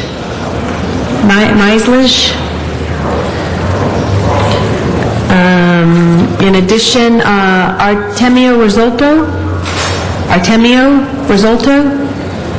Hamid Khan. I know Hamid's here, I saw him. Followed by Gloria Harrell, Ashira Siegel, followed by Ronnie Murray. Good morning, Hamid. Good morning. Hamid Khan with South Asian Network. I'm here as a representative of the LA Coalition Against State Violence. I want to begin by thanking the Budget Committee for voting the way it did by maintaining a hiring freeze on LAPD. But unfortunately, that doesn't go far enough. Further budget cuts are needed in the police by, number one, reducing overtime costs, which are over $100 million, 2, ending the 312 schedule, 4, 3, ending the Safer City initiative by redeploying those 100 extra officers, and 4th, as we are talking about it, that why are we reducing the civilian jobs? I'm just also extremely concerned about something that Councilmember Smith had put out, that where it says that in his letter that even worse, Police Chief William Bratton threatened to take away police officers from the districts of council members who do not cave in to his agenda and the mayor's budget-breaking demands. This is atrocious and this is extortionist. So if this is what the council members are feeling, imagine how we feel when LAPD engages in brutality like May Day. So please do not bring more police officers in our lives. Thank you. Thank you. Gloria, come on forward. Tell me your name. Go ahead. Good morning. My name is Ronnie Murray. I'm a wastewater collector worker for the city of Los Angeles. They put a lot of stress on police and fire as public safety. Another issue of public safety everyone is overlooking is sewage and trash. I have people challenge me every day, why are you in front of my house with all the noise and this and that? But when you ask them, say, my 10 minutes of being here versus your getting out of your bed at 2 or 3 o'clock in the morning, stepping in 2 or 3 feet of sewage because the line is backed up and we short of staff and not able to do the work. Well, I didn't think about it like that. Okay, carry on, have a good night. Would you like to have a drink of water? So while the mayor is thinking about cutting and taking money away. He needs to keep the early retirement on the board and help fund the division that's already short of staff. Thank you. Thank you. Gloria and Ashira? Hi, I'm Gloria Harrell, and I'm a communications operator for General Services Public Safety, and I just wanted to say, public safety just isn't police and fire. It's your clerk typist and your dispatchers that are in the background. The police do the work, the physical work, and the operators, they answer your calls. They handle the paperwork. They process a lot of work. We're shorthanded, overworked, and we're still doing the job, and you're trying to cut us. That's hard. You need to go back and sit with the unions and work this out. Thank you.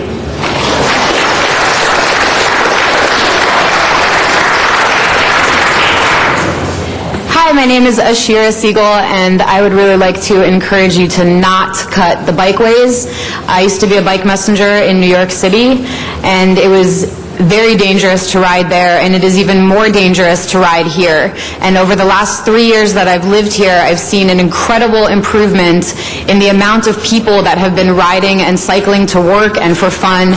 And one of my friends came up here, Arisha, and she stated that that cutting the bikeways would be disenfranchising an entire class of people, and that is very true. But it's also true that cycling brings classes together. The people that I've met on rides and through cycling have crossed the classes, and if it's one thing that's important, it's to bring people together and encourage green living for everybody. Thank you very much. Do not cut bikeways. Thank you. Before we go to item 2, I just want to make sure that these people were not outside. Gerardo Olmos, Sean Simons, Peter Cardenas, Joseph Maislich. If any of you are here, speak now. Forever hold your peace. Artemio Risolto, Allison Menos, and Becky Dennison. Okay? Now we will go now to item number 2 for public comment. Our first public comment speaker card is Bob Aquino.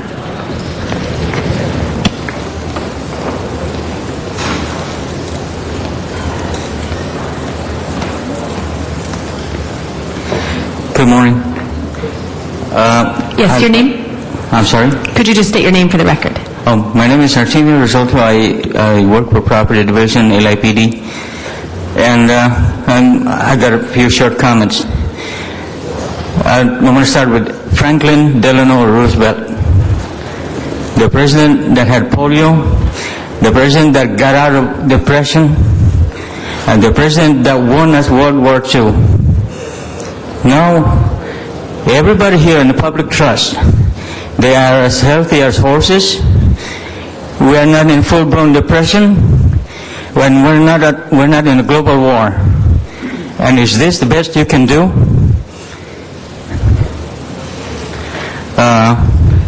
The whole city, when you needed the whole city, the city was here for you. No, don't dare turn your back on us now. Thank you. Thank you. Mr. Aquino. Thank you. Bob Aquino, Engineers and Architects Association. The mayor's proposing a set of furloughs that, without going through a meet and confer process required by law, the Engineers and Architects Association will expend its resources to take this to court. We have not bargained this. We have MOUs that are in effect right now, and in fact, I believe you're actually getting advice from city attorneys that you're probably going to face a legal challenge on this. Further, I don't believe anybody's thought this furlough program through. You're proposing to furlough people like the runway superintendents that maintain safe landing zones for the airplanes at the airports at LAWA. You're proposing to furlough individuals like our tax auditors. Each one of them recoups $1 million a year that they bring back to the city in the audits they do. We have individuals that are public safety employees like the 911 center supervisors that are required for public safety. In fact, there are entire groups like the people that are the forensic people at LAPD that make sure that criminals aren't walking the streets. I don't think a lot of thought's gone into this draconian across-the-board cut. Further, I must tell you that there are individuals that the mayor went to Superior Court and claimed are public safety sensitive that work in sanitation, ITA, and different departments of the city that you're also proposing to put on the street without taking into consideration the effect on the public or if they're revenue producing or not. And I believe that it is the job of the council to be the saner party. Apparently, the mayor's office is throwing this whole thing up in the air. I'm hopeful that the city council will look at this with a more sane eye and try to proceed in a legal manner on this issue. Thank you very much for the time today. Thank you. David Alexander, followed by Verdell Flores. Mr. Alexander. Ms. Flores, followed by Beverly Samuel. And then we will go out to Van Nuys. I am a city librarian, and President Garcetti, I was here 2 weeks ago when you instructed the CAO and the CLA to return to the negotiating table. Then as a member of the Executive Employee Relations Committee, you instructed the CAO to pull out of early retirement negotiations and only deal with layoffs at the table, your committee. Why the about-face? This is not mutual gains bargaining, which was the mayor's idea for better relations with the unions. This is not good faith bargaining. Tell the mayor to stop negotiating with city employees in the press and to return to the table. Thank you. Ms. Samuel, and then we'll go out to the San Fernando Valley. Hi, good morning. Well, to piggyback on what she just said, the mayor came up with mutual bargaining. You guys sold it, you promoted to the unions, and in good faith, we were all engaged in the process. So I'm curious, how we go from a coalition to arbitrary process. I think that, with due respect, we're entitled to have that process reopened, have a sit down, and look at the facts. It's no one's fault that the economy, we've tried to foresee it, but it's worse off than what we expected. But right now, this is a decision being made in haste, and I think we at least deserve the respect of having the coalition back on these topics. And thank you. Thank you. We'll go out to the San Fernando Valley. Ms. Fogler. Ms. Fogler. You guys need to start banding together like the Water and Power Union and they're very strong over there. You people, why don't you stand up to the city? They wouldn't do this BS. You should see what they're doing with the money down here all the time, wasting your dollars to give the CRA.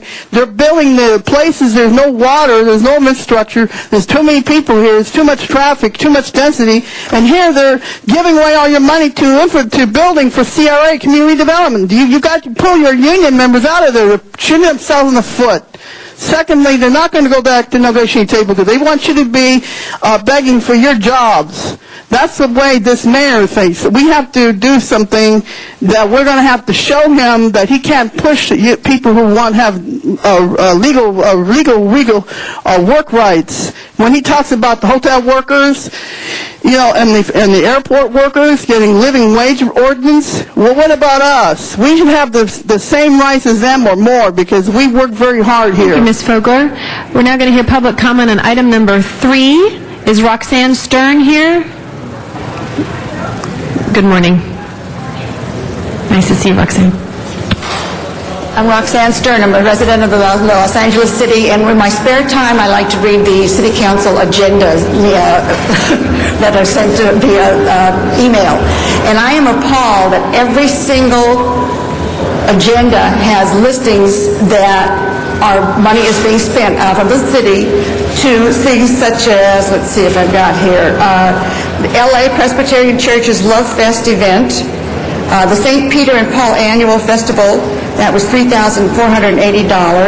It just goes on. It's about $30,000 to $90,000 a month spent on things that are not part of the City Council's business.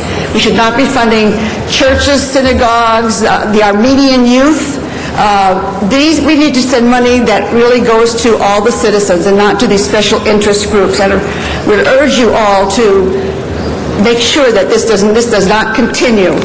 and it's very important, I think. So, thank you. Thank you very much. We're now going to go to item number 4, our last item before we go into executive session. And Mr. Parks, I believe we can probably do executive session in here after we hear these last speakers, because the chambers have cleared out more so than it was earlier. Eric Calhoun, followed by Reggie Byron Jones Sawyer, followed by Mr. Walter Griffin. Eric Calhoun. Mr. Calhoun. Reggie?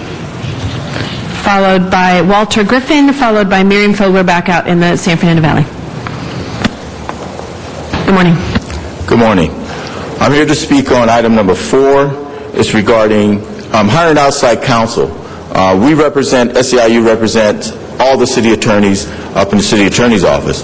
We have some very, very capable people up there that can do this kind of work.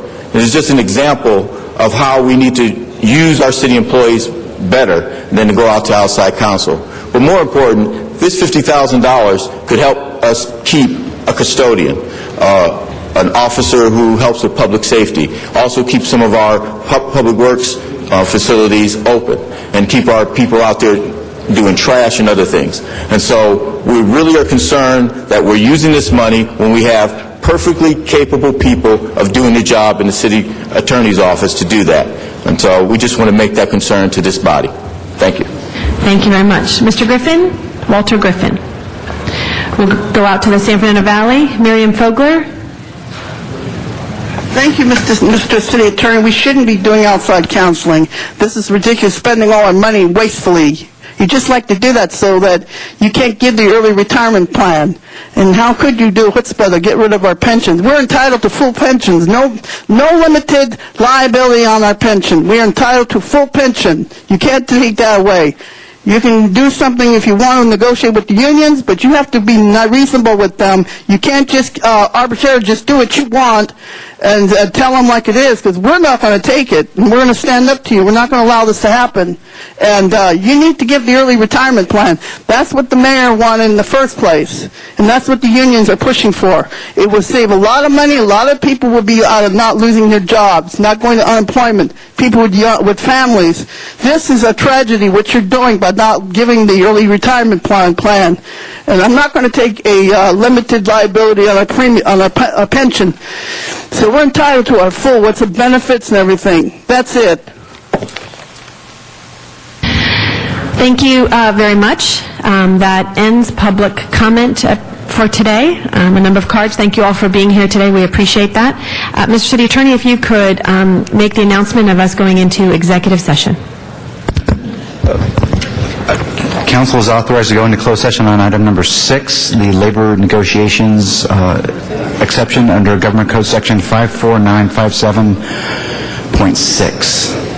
Thank you, and we will do it in this room, so those of you that are guests here today will have to ask you to leave the room for us to go into executive session. As soon as the session is over, we will be coming back into open session. So the guards will, yes, Mr. City Attorney?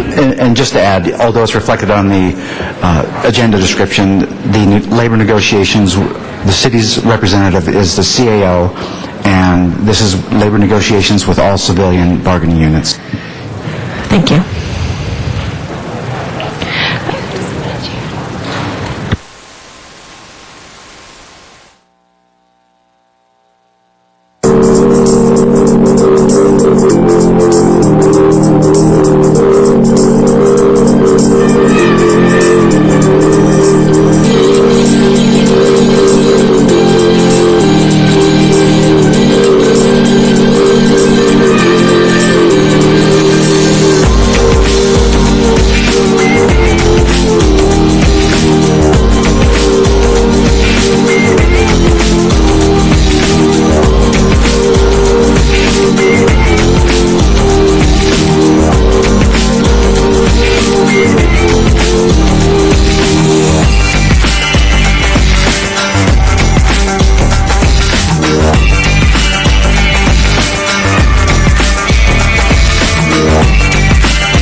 Los Santos. We are back in session.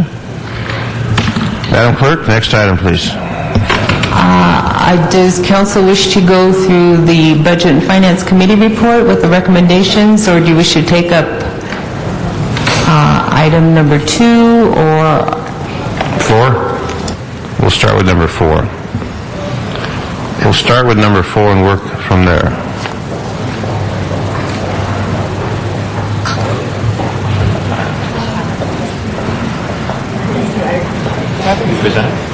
We welcome our Mr. Parks. Yes. What we'd like to do is start off with the different presentations so that you get a sense of where we are as it relates to the revenue, the debt, the variety of things, and also the pension. So there's about 4 or 5 staged speakers that we'd like to bring in so you get a sense of where we are before you get into mechanics. Okay. It's number 4. Do you have those speakers lined up, Mr. Yes, Parks? the CAO, CLA, and also the pension. All right. So who wants to go first, CAO or CLA? Okay. Yeah, no, we don't want item 4. We're going to just bring up the preamble before we get to the individual votes. Right. Yeah. Yes. The general presentation.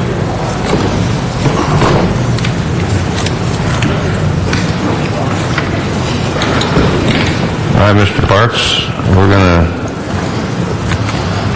begin with number 4 with an opening.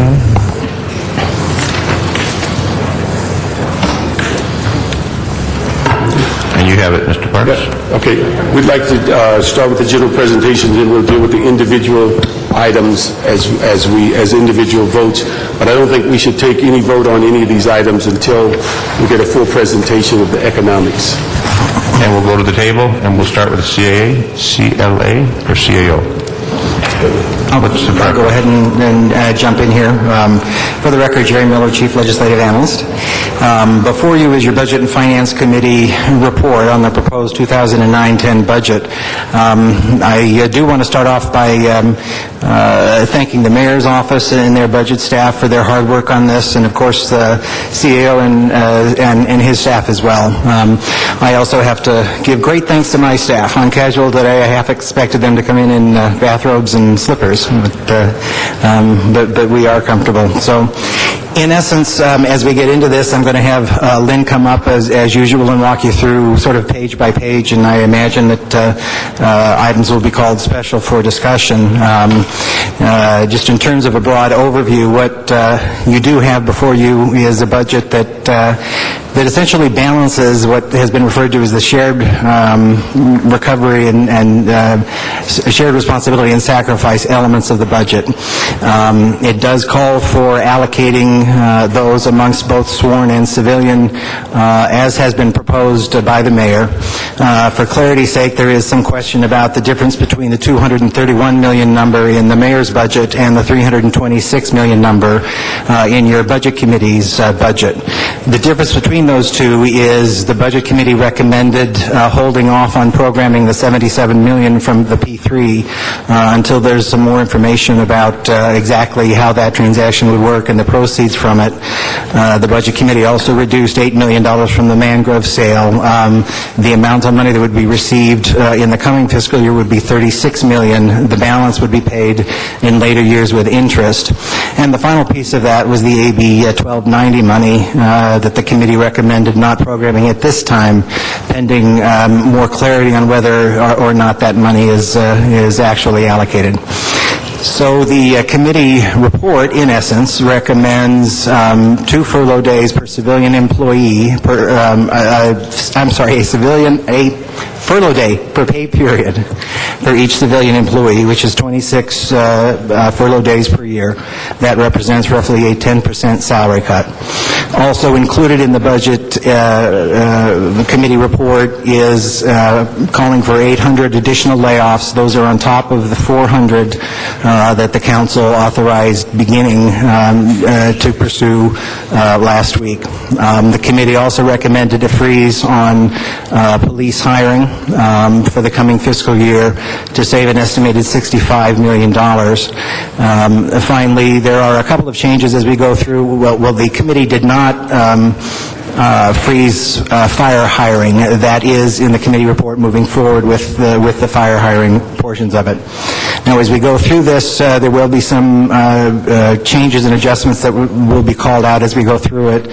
For example, in the neighborhood council issue, we wanted to make it clear that what the committee instructed was to bring it up to 40 and then provide for getting up to 45 through working with either the clerk's office and Dunn budget to find the funding to try to restore that to the proposed 45.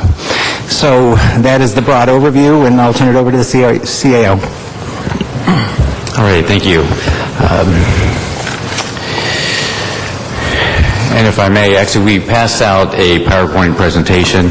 Hope you all have it. If not, please let me know. We'll get copies as well. Certainly, you are going to be discussing it. In fact, we've already been discussing one of the most challenging budgets in the city's history. We've had some difficult budgets in the past, but we certainly have not had anything of this magnitude. The city has not seen the 2-year jump in revenue since the early 1990s. Unemployment has not risen to the current level since the early 1980s. And given the looming pension problems, the losses that may be experienced this current year are certainly going to factor into our long-term contributions as we go forward. Real quick, next first slide, please. One of the things that we were faced right off the bat was almost a $300 million decline from the adopted budget before any revenue solutions. This is basically our baseline revenues we've seen a significant decline over the 2 years. Business sales and hotel taxes, which comprise roughly about 20% of general fund receipts, have seen double-digit declines over the last 2 years, 6%, 5%, and 7% respectively. Our property revenues, while they make up 1/3 of our general fund receipts, but unfortunately, they will be declining as we go forward for the next couple of years. And lastly, one of the things I do want to make clear is while there's been talk about a possible recovery as early as September or late this summer, given the lags in the city receipts, it will take several months for our revenues to come back. So, but I want to step back, just sort of give you an overview. Next slide talks about the gross domestic product. And what we have provided is a survey from Wall Street economists of what's being predicted. As you notice in the chart, it's estimated that we'll have 4 quarters of declining growth in GDP. We had the first quarter, the third quarter of 2008, but certainly the fourth quarter and the first quarter of 2009, 6.3 and 6.1 declines in GDP. Huge, huge. In fact, it was even more. This last quarter was more than expectations. The second quarter of 2009 has been revised upward just a little bit, but still we're looking at another decline in GDP, and we actually don't see us moving back into positive territory until the third quarter of 2009. Okay. Next slide, please. Next one, you've seen this before. This is basically where we show recessions and the effect that has been on our sales tax. And we've had a number of recessions over the last 60, 70 years, but certainly we have not seen something like this in recent times. In the early 1990s, we had, right after the 90-91 recession, we saw declines in our sales tax. We had 4 years of declining sales tax. It took us several years to actually get to the point where we were at the beginning in 1990, given those 4-year declines. One of the things that is concerning to us is if you look at the recessions, we normally don't see the declines in our sales tax until after the recession period, and we actually see some positive. Unfortunately, we are still in the recession now, and we've already seen declines in our sales tax. This is certainly as we go forward, looking at future growth, there is not much positives given the length and depth of this current recession. Next slide. This is simply just an update on what's happening with the state and the city cash receipts when it comes to sales tax. There for a period we were lagging behind the state, but certainly we are beginning to catch up, and this is reflection of the receipts that we have been receiving over the last couple of months. Next slide. We have spoken about property tax. Originally, when the budget was put together, we were looking at a minus 3% decline in assessed value. Most recently, last week, we received a phone call from the assessor's office, and they're looking at a minus 1% now instead of the minus 3. This translates to roughly about $22 million, and I believe we've actually provided a memo updating the council with those numbers. But as you can see from this chart, we had negative growth in our assessed value after the Northridge earthquake, and it took us a couple of years to get that back. With the drop-off in the current year, and as we go out in 2010, with the assessed value, and perhaps even 2011, unfortunately we do not see much growth. This was going to be a factor of all of the foreclosure markets, the residential market, but also we believe we're going to see some changes in the commercial side that's going to bring our number down as we go forward. Next chart. This is the collection rate. We have seen some good collection rates over the years. However, this past year, we're seeing some declines in that collection rate. And each 1% decline in that collection rate is roughly about $10 million. And given the concerns for the consumer, with the foreclosures and so forth in the market, we do believe that the collection rate is going to fall, much like it was in the early 90s. We will get some final numbers, I think, later this fiscal year, but certainly we do not see us getting the 97, the 96% collection rates that we've had for the most of part of this decade. Next slide. Next slide. This is, I just want to sort of highlight, this has been one of our most volatile revenue sources. At the peak, this is our documentary transfer tax revenue. At the peak, we're upwards of $217, $220 million, the peak of the activity in the residential market. However, you can see this market, as we've all been reading and experiencing, has plunged over the past year. We're now looking at receipts of probably less than $90 million in the current year. This goes to show you how much things can change over a period of 2 to 3 years. Okay. Certainly, as we look forward to the numbers, they are certainly our best estimates at this time, but given sort of the flux in the economy, here in the local economy, things are going to change, and we're going to certainly look at the numbers, report back, given any changes. I know folks are seeing as what's been referred to as the green shoots of activity, and we're hopeful that perhaps they will actually grow into some positives for us. But I think I need to caution everyone that as we go out in the out years, we will not see the growth in our revenues. We will see probably a very slow increase in our revenues as we go forward. Basically, in prior times, when the market, the economy came back, our revenues would see some significant growth in the 4, 5, sometimes even 6% range. I don't think we're going to be seeing this. We're looking at a very long, slow recovery, and it will be years before we actually see some big growth. Next slide. One of the questions that has come up is our ability to issue the trans and to the discussion about our cash flow. What we have on this particular slide, it shows the red bars show where our expenditures exceed our receipts. The black bars is actually where those revenues then exceed expenditures as we go forward. This is basically, we want to show the activity each month, okay?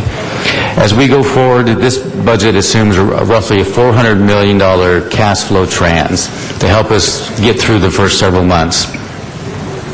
We do believe that we will be able to issue the trans, though we may be paying a few more percentage points given as far as what gets adopted, but certainly we do believe that we'll be able to issue a trans to sort of smooth us through the periods. Next slide. This is just sort of the year, you can back up one. There we go, thank you. This next slide actually just gives you the year-to-date cash flow. As you can see, basically we are always behind until we actually get to the end of the year. And unfortunately, if you look at the way our payroll, the bi-weekly payroll, the other expenditures that we have, it takes us almost a whole year for us to actually get to the point where we're balanced. And last slide, this sort of actually really punctuates that our situation. I'm sorry, back up one more. As you can see, in November, where we're actually, our cash flow, we're somewhere in the range of minus $500 to $700 million. This shows exactly why we need a $400 million trans plus probably up to $200 million in cash flow borrowing. This shows the cumulative effect of our expenditures before we actually get our property tax payment, the first payment in December, when we actually start moving towards positive territory. Unfortunately, we don't actually hit it until June, but this gives you an indication of actually what our expenditures look like and our cash flow situation. Next chart. I know there's also some question as far as our debt and our capacity issue. This gives you just a quick indication of the 6% limit.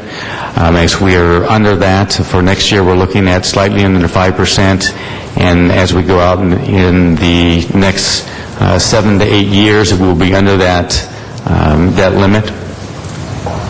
But certainly we need to be very careful of how we use MICLA. As we go forward, this is not a blank Visa credit card. There is a cost to using MICLA, and I think we need to be prudent as we go forward in our use of MICLA. Lastly, it shows the debt service and how debt service has increased over the last several years. There's been a spike currently in the year where we've gone almost 40 million. And that is factoring into the difficulty that $529 million shortfall.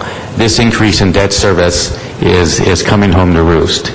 Over the years, we've issued millions for projects and for capital equipment, but there is a cost to that, and we can see this is what we anticipate to pay next year in debt service, and then we also provided 2 years of estimates in the out years as well.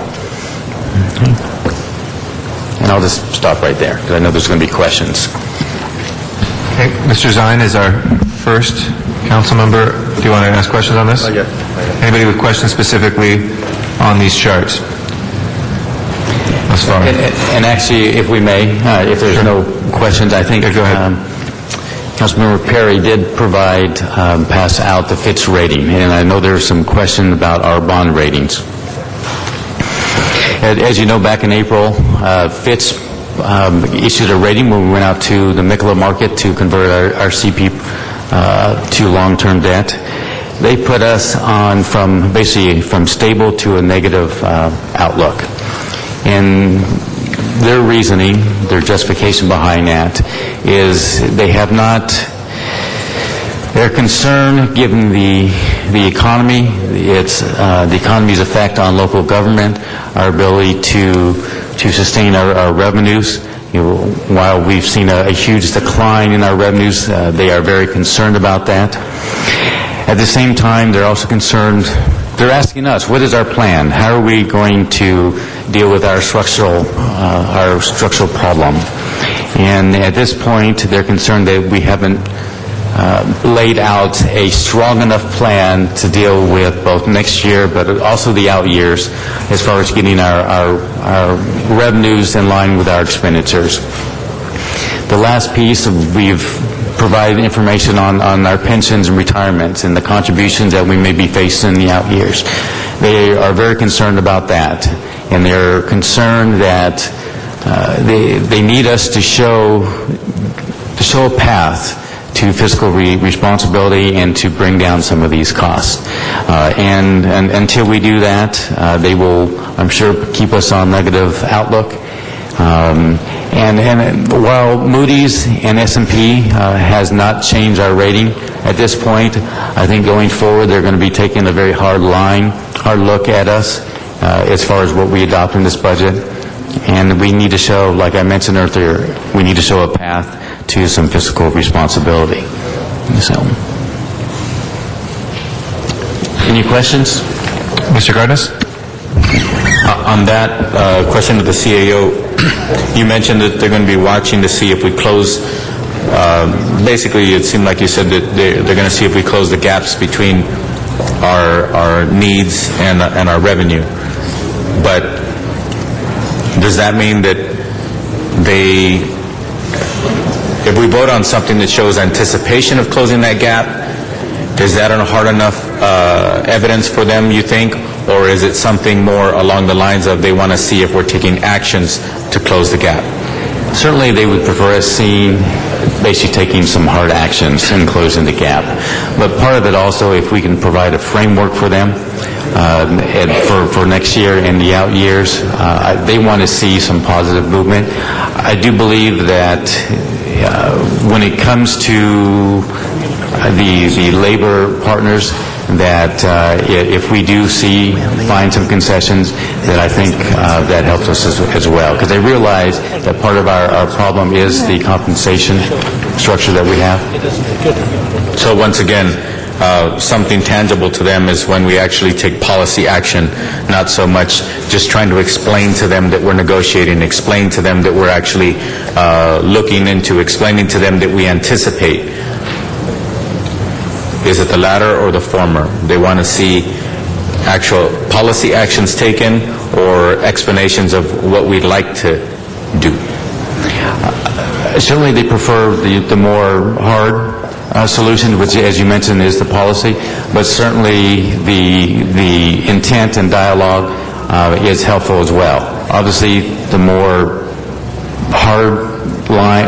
cut and dried solution that we lay out there, the better it is for us when they look at our fiscal. Thank you. Any other questions on that piece? Mr. Fox? We can have CLA give us an overview of the condition of the federal, state, and local financial, and also the impact of the May 19th election. Well, certainly, as as you have been discussing, tomorrow are variety of propositions on the ballot. The governor's May revise lays out two scenarios.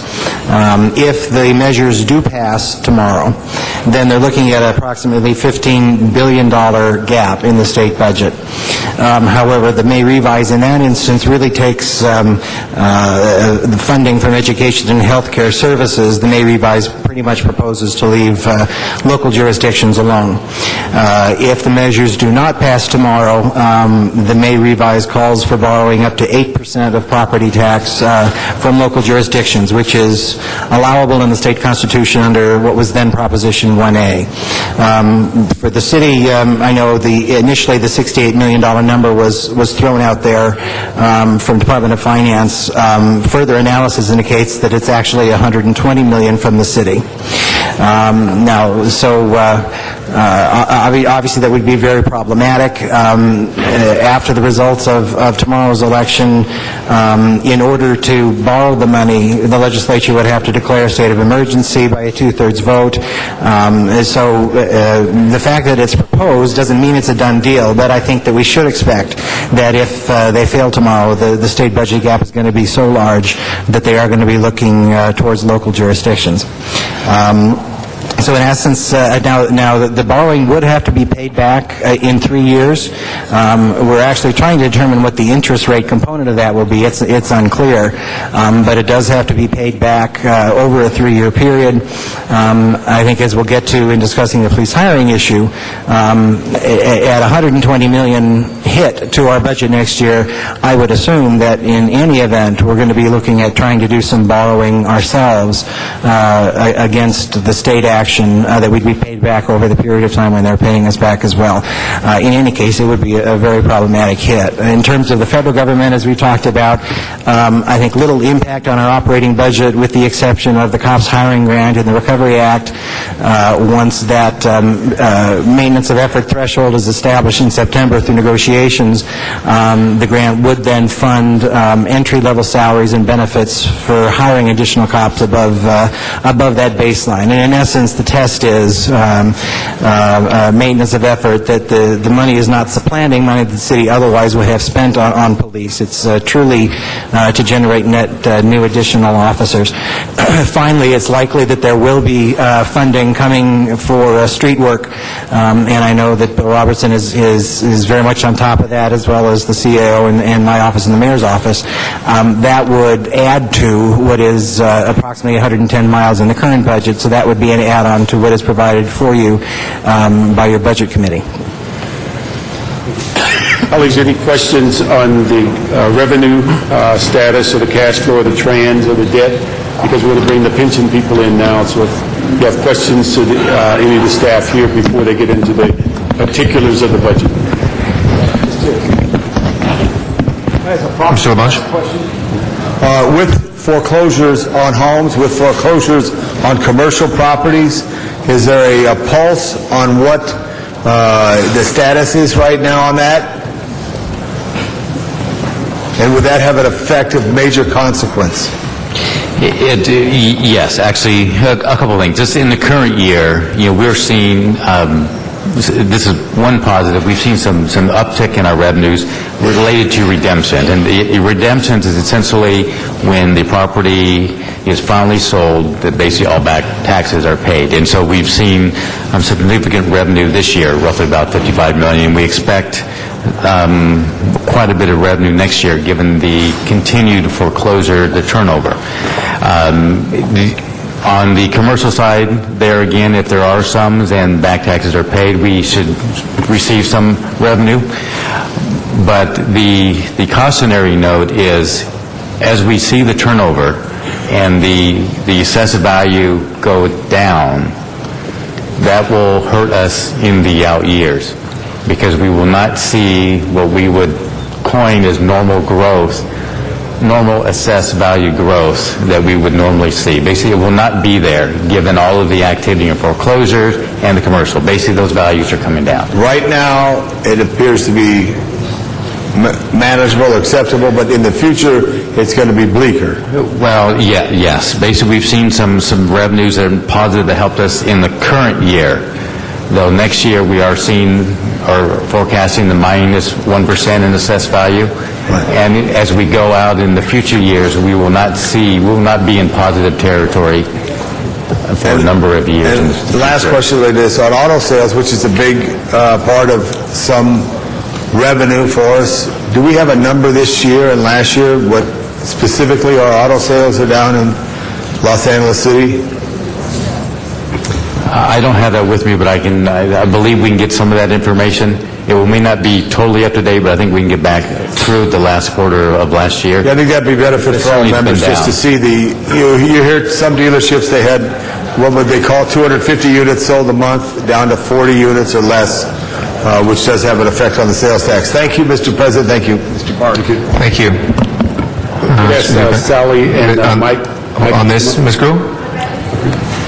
On the pieces, before pensions, yes, please. Because I did ask, we saw your report on the, and the CLA came out with a report as well on the $22 million from the county. And as you described it to me, it wasn't a one-time only, it was a percentage decrease, or increase, I guess. We went from a -3 to a -1.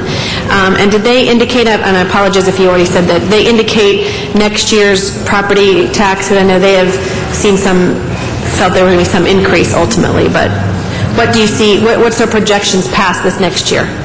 Well, basically, the mayor's proposed budget assumed a basically 3.1 to 3.2 decline in the assessed values. Correct. Now we got the phone call back from the assessor's office that says we're only looking at a -1% decline. That translates to roughly about 22 million. But it's that's simply part of the base. part of the base. Okay, so just as we would in the following year, our base of our property tax is the existing revenue. We don't ever consider a property tax as a one-time only, generally. No, only if there's, some one-time.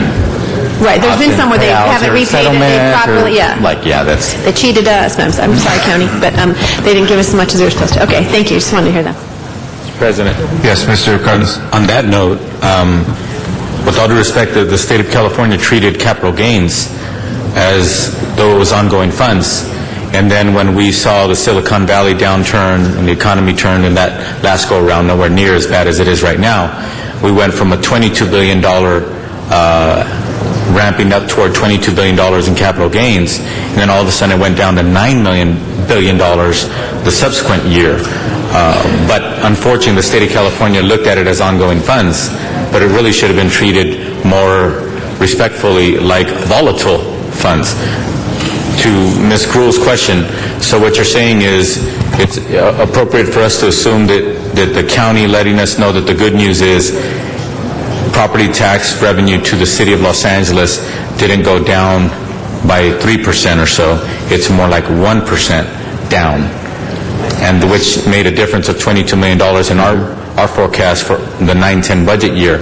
You're saying that 10-11, there's no reason why we shouldn't assume that we should look at 1% down, not 3% down for the subsequent year? What I'm saying, it basically, it's all based on the assessed value, and so we did not see the 3% decline, we saw the 1% decline. Now, in the next year, 2010, when the county goes and does their assessments, there again, I don't think, we don't know what that will be. However, given the foreclosures, the potential difficulty or problems that are in the commercial side, that assessed value may be down again 1%, 2%. I cannot make that prediction, but I don't believe it's going to be in positive territory. So, meaning I do not see growth in assessed values in the 2010. So my question is, in this particular year, for some reason, the estimation for our budgetary purposes, for the budget that we're talking about right now, the city chose to use a down 3% figure. It's only down about 1% according to the latest information retrieved from the county. Yes. So next year, are we more likely to, the way it looks right now, are we more likely to assume it's about a 1%, or should we go back down to the more conservative figure of down possibly 3%? At this point, it's pretty difficult. Something caused us to say 3% this year in our estimation. We got some good news, but we don't control that good news. You're absolutely right. So are we likely to go back to our conservative nature next year? Or that's something that you can't answer right now? It's something that I cannot answer right now. We work with the assessor's office. The 3% was his earlier assessment. Okay. And they went back and said... So that's something we followed their lead on? Yes. Okay. Yes. Thank you. Okay. See the pensions? We have pensions next before we get into... You want to take the public comment card ahead of time? Yes. Okay. Alexander Rubalcava, I'd like to come forward on the pension piece. We'll reopen public hearing for a moment for this card. Good afternoon. Good afternoon. Thank you. Regarding pensions, I would like to point out simply that the forecasts that you're going to see from the pension boards and from the staff of pensions call for, once we are past this economic crisis, a resumption of 8% annual growth in the pension funds investment portfolios. As myself and Mayor Reardon have been telling staff of the pension boards, staff of the pension funds, the city administrative officer, and staff of Mayor Villaraigosa for over 3 years, excuse me, for over 3 years now. The 8% return assumption exists only in a fantasy land. There is no way that that can be achieved over the long run, and over the long run that will lead all of the assumptions and all of the forecasts that you see from the pension boards to be missed, just as they have been missed, just as they have been underestimated for the last 5 years. Everything you see will be worse. Everything you will see will be vastly worse over time as we miss the 8% return assumption. Thank you. Thank you very much, Mr. Rubalcaba. Appreciate it. CEO? Oh, sorry, pension board. the people changed. So the council can follow along with them? The joint presentation from Lacers and LFPP has been passed out, and we'll have it up on the screen as well. I'm Mike Perez from the Los Angeles Fire and Police Pension System. I'm here with Laura Guglielmo, our Assistant General Manager. I've been asked to make a presentation on the short and long-term impact of the recent financial crisis on the pension system. For this discussion, if you can go to the next slide, we're assuming a return for the period ending June 30, 2009 of negative 25%, 0% for the next year, and returning to our actually assumed rate of return of 8% for every year thereafter. Now, we don't know what these returns will be, but making these assumptions allows us to illustrate what the overall impact of the contributions the city will have to make to the pension systems will be. Next slide, please. On this slide, we're illustrating two potential contribution rates. One is if our board does not make a change in how we value our assets.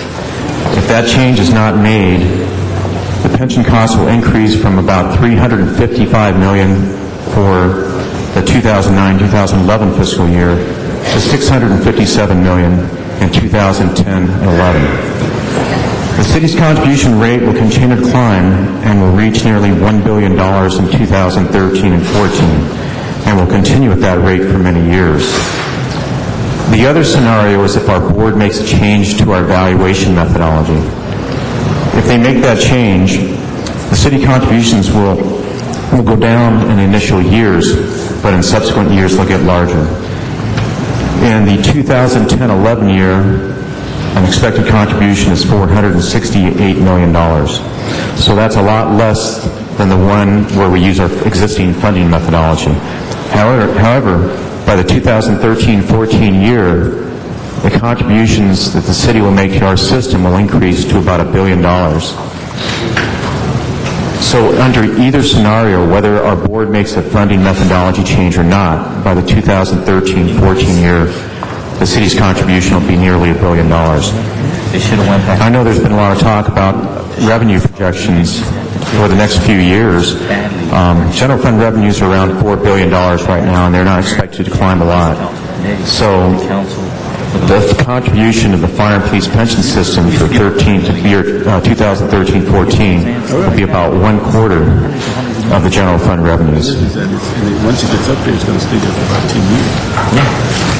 I'm going to talk a little bit about the civilian retirement system. Our information also assumes that on June 30th, 2009, that we will have a negative return about 25%, 0 the next year, and then 8% thereafter. That is not a forecast. It is simply a scenario that we've used to demonstrate to you what the impact could be on the retirement system and the general fund budget, or the budget overall. So the potential contributions are slightly different for the civilian retirement plan, but the conclusions are basically the same. Absent a quick and significant turnaround in the financial markets, you will see a significant increase in the employer's contribution to the retirement system at Lacers. So your 09-10 budget, the proposed budget that you're considering, has in there a city contribution of about $367 million. That is expected to increase to $623 million, assuming a 25% loss. And then you'll see that over the next 5 years, that will eventually increase to over $1 billion by fiscal year 14-15. So that's just LACERs alone, and you just saw in fire police pensions the same scenario.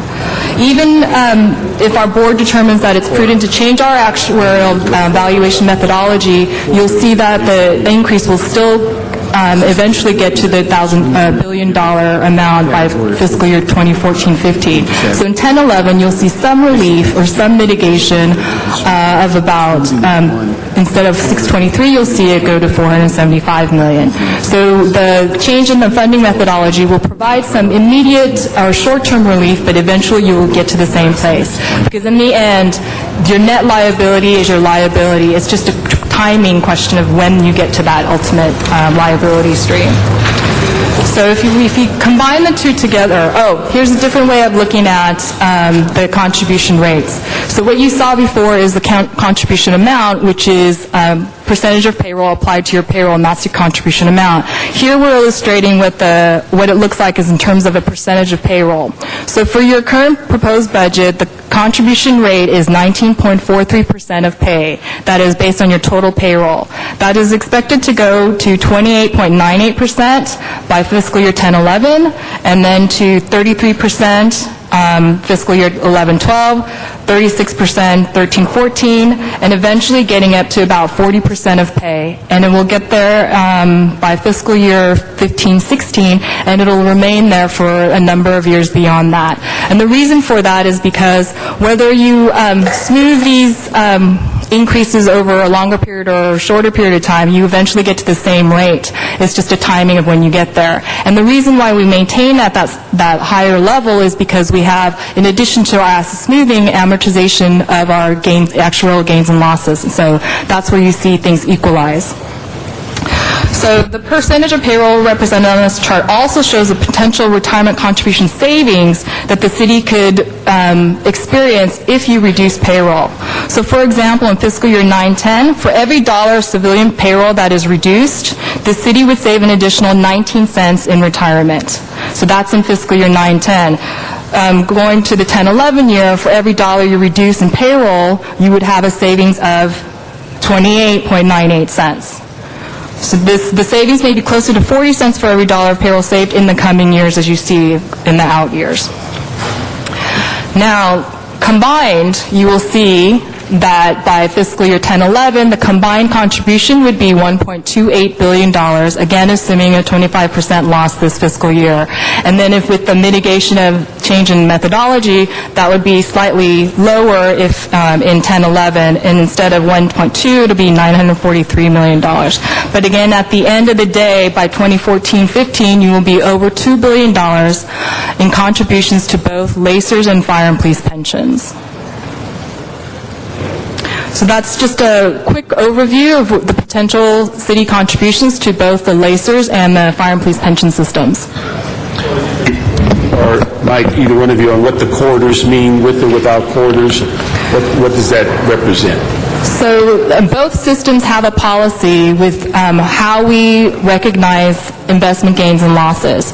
So the first is, there are two policies that are at play. One is asset smoothing and the other is market corridor. The asset smoothing allows you to dampen the market volatility so that there's some predictability in the city's contribution rate. So both of our systems uses a 5-year smoothing. So every year in the investment gains and losses, we smooth that over a 5-year period. In addition to that, we have another policy that says that your smooth assets, which is your actuarial value of assets, cannot move too far from the market value. So our policy calls for an 80-120 corridor. So that means your smooth assets can't be more than 120% of your market value of assets. And this is to remain, not to go too far from what the market value is on a day-to-day basis.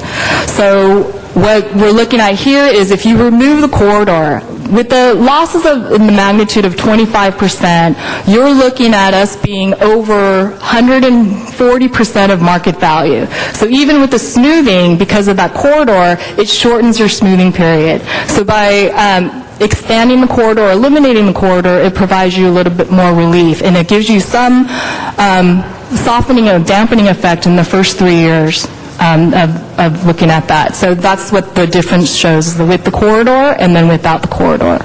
Let me ask both of you to make a comment on, you've heard the prior presentations about the size of the workforce, and one of the missions is to reduce the workforce. You made some very important comments during committee. What is your perception as it relates to the size of the workforce and whether the pension systems are sustainable in the future with the charts that you've given us?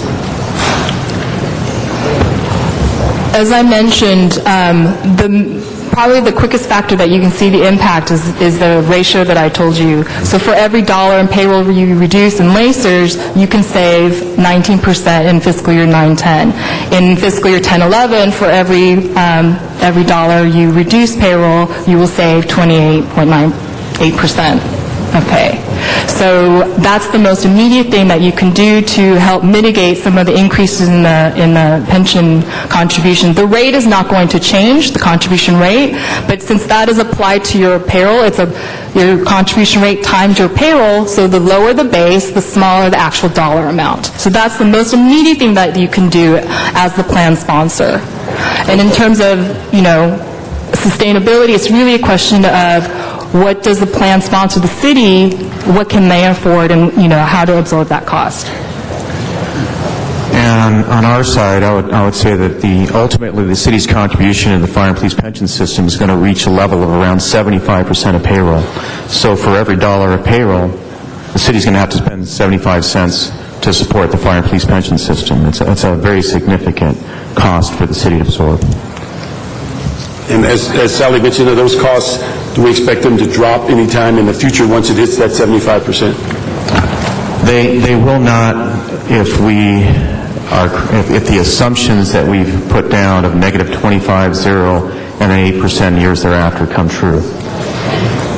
But those are just those are numbers that we're not predicting are going to come true.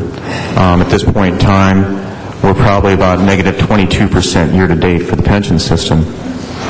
However, things could get worse from where they are now. They could ultimately get better. We could have a turnaround in the market now, but we just cannot predict. So I think the analysis has to be, what kind of risk are you comfortable with taking with the amount of funds the city's going to have to put in the retirement systems under these scenarios?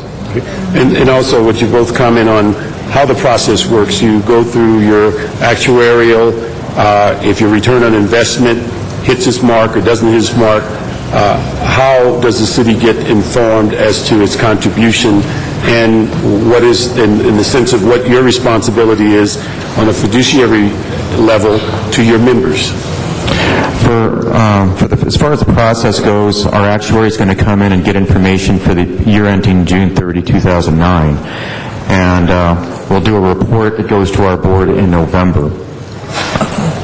That report will include percentages that the city will use to apply against salaries that will determine the city's contribution to our system. As far as the board's responsibility, I think the major thing we're talking about here is the funding methodology. And that's something that's under the board's control. The funding methodology will have a direct impact on the contributions the city will make to the system. It's been suggested that the board adopt a funding methodology that will decrease the contributions that the city will have to make to the system next year because of the tremendous financial plight that the city's in. I believe our board realizes the extent of the problem and also the effect that it would have on our membership if something like this were not done, because of the effect it would have on the city in general and the ability of the city to staff essential operations. Our board has taken a look at this funding methodology issue, and it's expected to meet later in this fiscal year to determine if we want to adopt something different, but we're going to be very careful about doing it. We've met with both our actuary and our fiduciary council on the issue and expect to make a change in the area in time for the next city's budget. So the LACERS process is very similar to fire and police pensions. The actuarial valuation that's done every year is done as of the date of June 30th of every year, so it's the fiscal year end.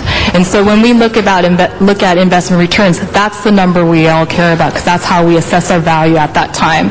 So that is completed, as Mike said, around November, and then our board considers the actual valuation results. Basically, they look at what's the turnover rate, what's the actual retirements, what was the investment returns, compare that against what was assumed, and then you'll have actual gains or losses depending on that. So what we're looking at right now, based on a if you assume a 25% loss, you're looking at your unfunded liability increasing from $2.3 billion to about $4.7 billion. So that would be one of the areas that you look at, and then they'll also determine what are your assets versus your liabilities, and then from that, determine the contribution rate. So once it's adopted by the board, then we do transmit that to the controller and the CAO's office, who then incorporates that in the proposed budget for the following fiscal year. It's a one-year lag, so the valuation that'll be done in June will apply to the fiscal year 10-11. So your contribution rate has already been determined for this budget in the 9-10. Okay. Also, if the city maintains its workforce approximately where it is now or grows it, then what is the impact on both of your funds? Well, again, if there are two things. We assume that payroll is going to grow on average at 4.25%. That's assuming across the board COLAs, assuming step increases, promotions, and things of that nature. So that's already built into our assumptions. But if you grow the department or the city more than that, or payroll increases, COLAs are more than that, then you will have an actuarial loss, which will increase your cost. It's more than what we had assumed. If you reduce that, you don't hire as much, you reduce the payroll, then you may see some actuarial gains, again, because it's less than what was assumed. So, again, that's a big trigger. The payroll base is one of the biggest components of the funding. And it's the same situation for fire and police pensions. The only thing I'd add is that for the period ending June 30th, 2010, our actuary is going to take a very close look at our plan experience for the last 3 years. And at that point in time, we'll take a scheduled look at things like the mortality of the people in our system, as well as the rates of return that we've had, and other economic and non-economic factors. That will have a large effect on the future contributions that the city will make to the system. Okay. And Sally, my last question is that you heard a lot of conversation about the potential of an ERIP, and what was your analysis on the initial ERIP with the 5-year guarantee? So the additional 5 years of service credit? What is service or age? Right. So essentially that's a benefit increase.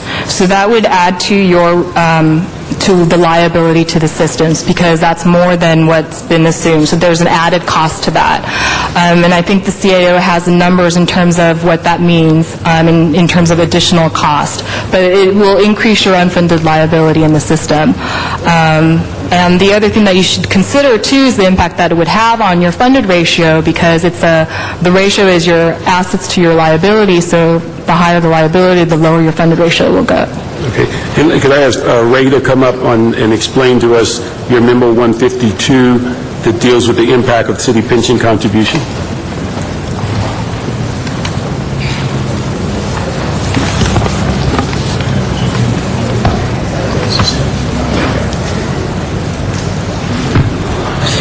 Our Memo 152 is essentially what has been discussed by both LACERS and pensions. We basically took the numbers. Now this shows a minus 30% instead of 25, so these numbers are a little bit higher than what you've seen this is a bit earlier. But this shows the sort of the projected growth in our contributions over the next, 4 to 5 years. Given the assumption of the 30%, 0, and then going back to the 8s. It shows how our payroll, or basically the cost, is expected to grow from the 663 in the current year to well over $1 billion. And that's just in 1 year? In 1 year without any smoothing or corridor changes or anything like that. Okay, and then you project beyond that, what would be the increase? I'm sorry? Beyond 2010? Well, certainly the numbers do continue to increase. They will go up another, depending on, here again, on the smoothing and the corridor discussion, what the boards adopt, but it certainly can go up another couple $100 million. And I think what's important is we've conveyed to you before is the contribution numbers. The percentages of payroll are going to go up significantly over the next 5 to 6 years, and they will remain high before they come back down. Okay, thank you. Mr. Alarcon. Mr. Cardenas, you weren't on the... Okay, you're on the board now. Mr. Alarcon was next. We currently know that one of the strategies being considered by the city is to offer early retirement to employees. But I want to hone in on those employees who are already eligible for retirement but don't retire. I understand there's about 3,000 of those employees. And it seems to me that the discussion about providing them an out to receive a cash allocation if they were to leave early is sort of being hindered by the negotiations on the table at the EERC. I understand that we cannot go directly to the employees and offer them a buyout if they are represented by a union, but I'm trying to hone in on those employees who are not represented by a union, and I see no reason why we shouldn't offer them half their pay or some. In fact, I'm crafting a motion to offer them half their pay to leave the system ASAP.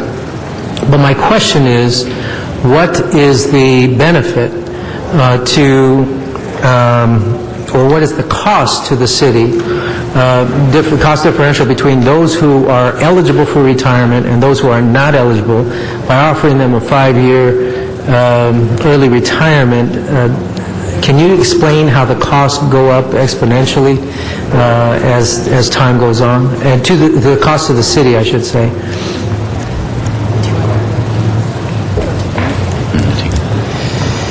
Well, going back to our earlier discussion in closed session, certainly we would like to look at this issue as a whole as far as... I don't want you to say anything that was said in closed session, but this should be a matter of public record. I don't understand why you're... I understand. I think as far as... you asked a question whether we parcel out a group versus others, and I think we need to sort of sit back and make sure we take a holistic approach. Certainly, whatever is offered on a pension-based retirement, there will be a cost to that, and that cost would be amortized over the 15 years. So it's all a matter, depending on what is offered. It's very simple, 50% of the pay for one year. That would not impact the pension system. That would just be a cash incentive you're talking about. So that would be one-time cost. Exactly. So I can't imagine why you wouldn't want to do that deal. If we had 600 employees who'd be willing to take that, that would save us 600 layoffs. Potentially, yes. But we have not approached the unrepped employees with that purpose in mind. We have been looking at a solution that would deal with the bigger piece, and at this point we have not segregated a particular segment of the workforce. Okay, well, I think we need to proceed with that because every person who leaves is a potential person we don't have to lay off or furlough. I would agree with that, yes. Thank you. I will be making that motion as an offering to the council.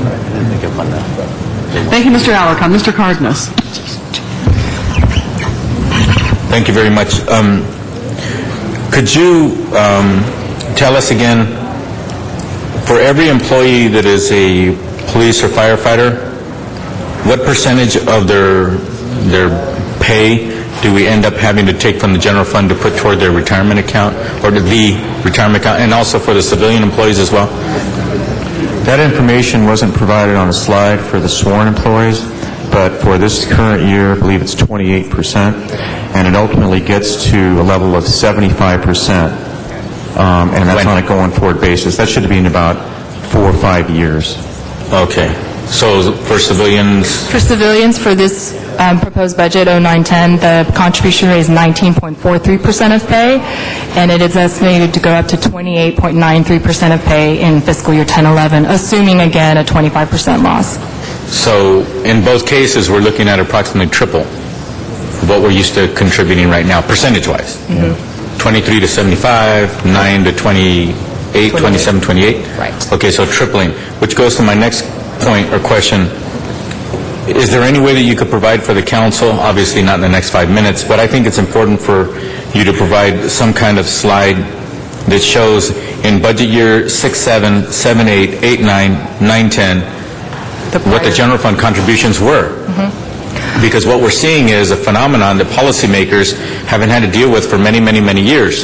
So the people around the council right now, we weren't used to putting several $100 million a year into the general fund just to match the fact that we have so many employees that we have to provide general funds for the retirement accounts, correct? Right. So this is a phenomenon of today, which is escalating in the next 3 to 4 fiscal years, It's for sure. escalating starting next fiscal year. In this fiscal year, for the Lacers retirement system, you actually saw a reduction in your contribution rate. But how much was it? It was 20%, over 20% of pay in this current fiscal year, and it went in down millions slightly. of dollars, about how much was that? I think in dollar-wise, it was almost flat. It's about 300 and, His microphone's up. About $373 million last year. Last current year. And then the year before? The year before that, about $397 million. And the year before? $393 million. The rate has actually gone down because of some good investment years, return years. Okay, so the bottom line is, those years seem to be gone. Those kinds of figures probably seemed like a lot of money back then. Now it seems like nothing Right. compared to where we're rolling forward. again, because of our investment return results. Okay, now... Can I clarify how far back you'd like us to go? If you can go back 10 years, that'd be great. Because the problem is, you have a bunch of policymakers that don't delve into this stuff on a day-to-day basis, but it's becoming a bigger and bigger and bigger part of our decision-making process. Right. At our low point, the lowest contribution rate that I can recall, it was at 4.75% of pay. And that was back when we were making double-digit returns year after year. So you saw, a lot of And that goes lower back 6, 7 years or 17 years. That was in June 2002, was 4.71%. But as Sally indicated also, it's two things, two components to the retirement contribution. One is the percent of pay that our actuary calculates, and the other is the payroll. And we've seen a big increase in the civilian payroll over that same period of time that you're discussing. Okay, so two contributing factors. Correct. What I'd like to add on to that is that, looking at the history of our system, in good times, benefit enhancements have been provided to the unions, and in bad times, we really struggled hard to modify that. And what's happened with the fire and police pension system is those modifications were done in the form of new tiers. And we currently administer 5 tiers with different benefits for our members. And these tiers are based on when somebody got into the system? That's exactly right. But I would like to point out that on the civilian side, you have not seen an increase in any kind of retirement factor, the benefit factor, since 1976. And even without a significant benefit enhancement, you're still seeing huge increases in city contributions. Okay. Well, now that you brought that up, it sounds kind of like we're treating our civilian population really badly if somebody assumes we haven't given any enhancements, percentage enhancements since the 1970s. When somebody retires on the top end, what percentage of their gross pay are they making in retirement? I mean, if at the top end. Our benefit factor right now is 2.16% for every year of service. So to get a normal retirement... But they cap out, right? I mean, they can't go to 180% of their income if they happen to retire when they're 90 years old. You can go up to 100% with 46 years of service. But typically, for normal retirement, is 55 with 30 years of service or 60 with 10 years of service. But a 55-30 scenario, you're looking at 64.8% of your final compensation. So at age 55, the person retires and they serve the city for 30 years, then you're looking at about 64 to 65%. of their final comp, right? Okay. Without showing up to work, they're still getting a check for about 65% of what they used to get the last year they were going to work. Right, it's based on the highest 12 months salary. Wow, based on the last year. So it not could the be last 3 anywhere in your years or- career. Okay. Right. Okay, that's important for the public to know.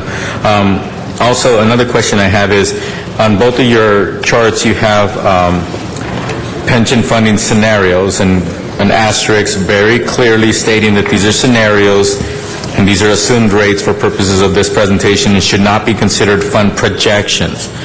But don't you have fund projections?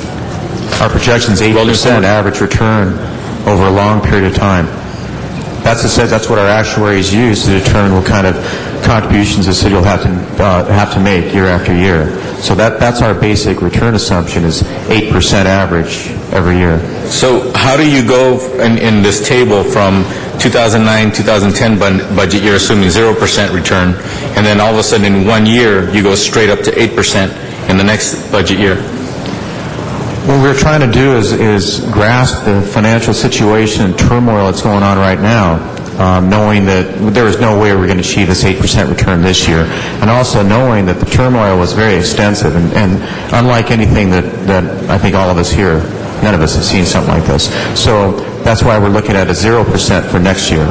I mean, we've done a variety of scenarios. There was another scenario we did that had a -25 and then 2 zeros, and then return to 8% after that. So we did a variety of scenarios. This is just one of many. So what made you decide to go with the one that goes from 0 to 8 from 1 year to the next? We thought, based on where the market is, that was a reasonable one to take a look at this point in time. We had discussions with our actuary about it as well. In addition, this is the scenario that was used in the CAO's forecast. So we wanted to be consistent in providing apples-to-apples numbers. Yeah, but wait a minute. The CAO is a generalist on this issue. You're more the specialist on this issue. Right. Again, as Mike pointed out, we did about 6 to 10 different scenarios. And so this is just one of those scenarios that was used. And again, for purposes of this presentation, we wanted to use the same one that the CAO had used. But, I mean, we can show you, basically with the other scenarios, it's worst case, even worst case, even worst case. We also have been asked to provide a more optimistic scenario where you may see some positive returns too. So there's a mixture of, give and take. But at the end of the day, you're still going to see that over the long run, over the next 5 years, at some point you're going to get to the same place. It's just how fast you get there. Thank you. Mr. Labange.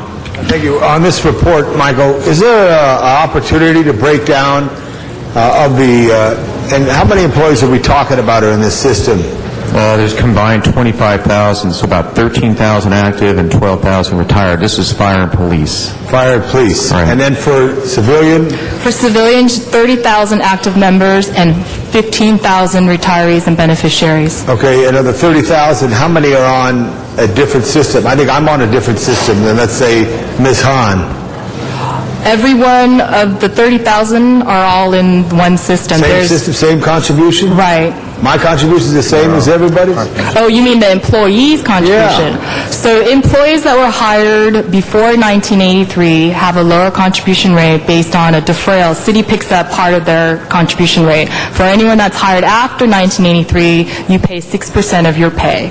And how many are pre-83 employees and how many? I would say we have about 900 people, maybe 1,000. Yeah, about 2,500 people. Oh, sorry. This is lower. 2,500 are pre-83 civilians on that. And they pay on average 2.5% of pay. Now, when they go and retire, is that a greater burden than if someone post-83 retires? No, it's the same. It's the same. The difference of how that's being funded is that the system assumes a total combined contribution rate. Whether it comes from the employer or from the employer, it doesn't matter as long as we get the amount that's needed.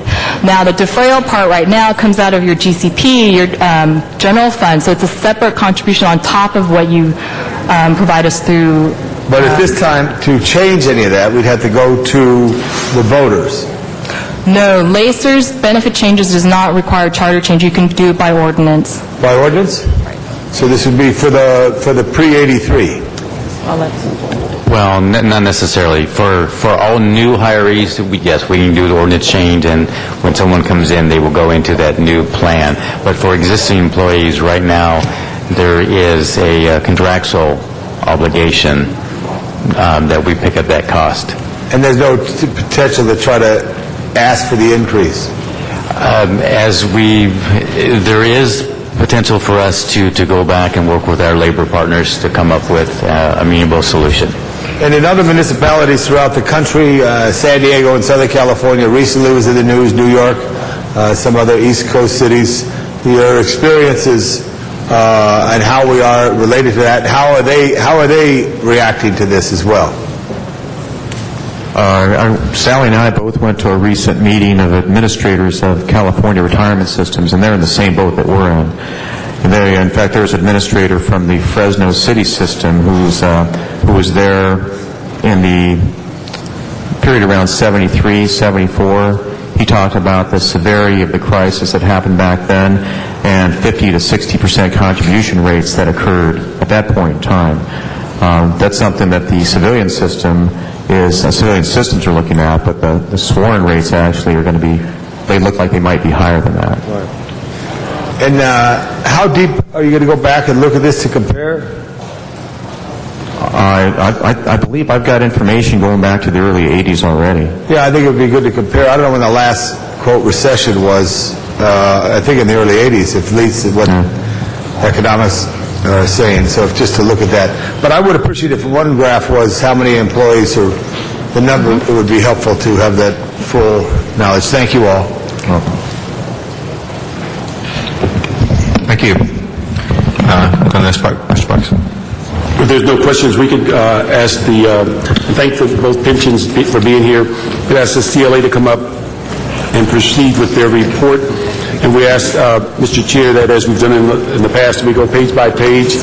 And if individual council members have a special that they can call, and we'll go back and deal with the specials as a group. And that also, there's just a reminder that if there are technical motions that changes the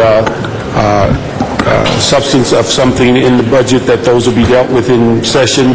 If there's something that alters the amount of money, then it will go to committee. And we ask that if anyone is altering funds, that they also look at whether they locate those funds to replace what they're asking to change. And so if we can start on that report. Jerry gave us a verbal overview of the first several pages, and Sharon and Lynn will pick up on the individual pages that address the each item.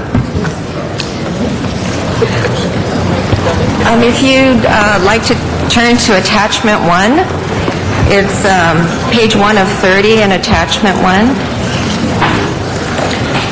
That page gives an overview. On the following page, we go into our global recommendations. Are there any specials on page? I'm sorry, are you going to go through like 1 through 4 on page 2? Okay. Calling specials? Yeah. Let me also make a comment. Some of these items may have to have a technical verbal amendment, and Lynn will deal with that before there's any call for special.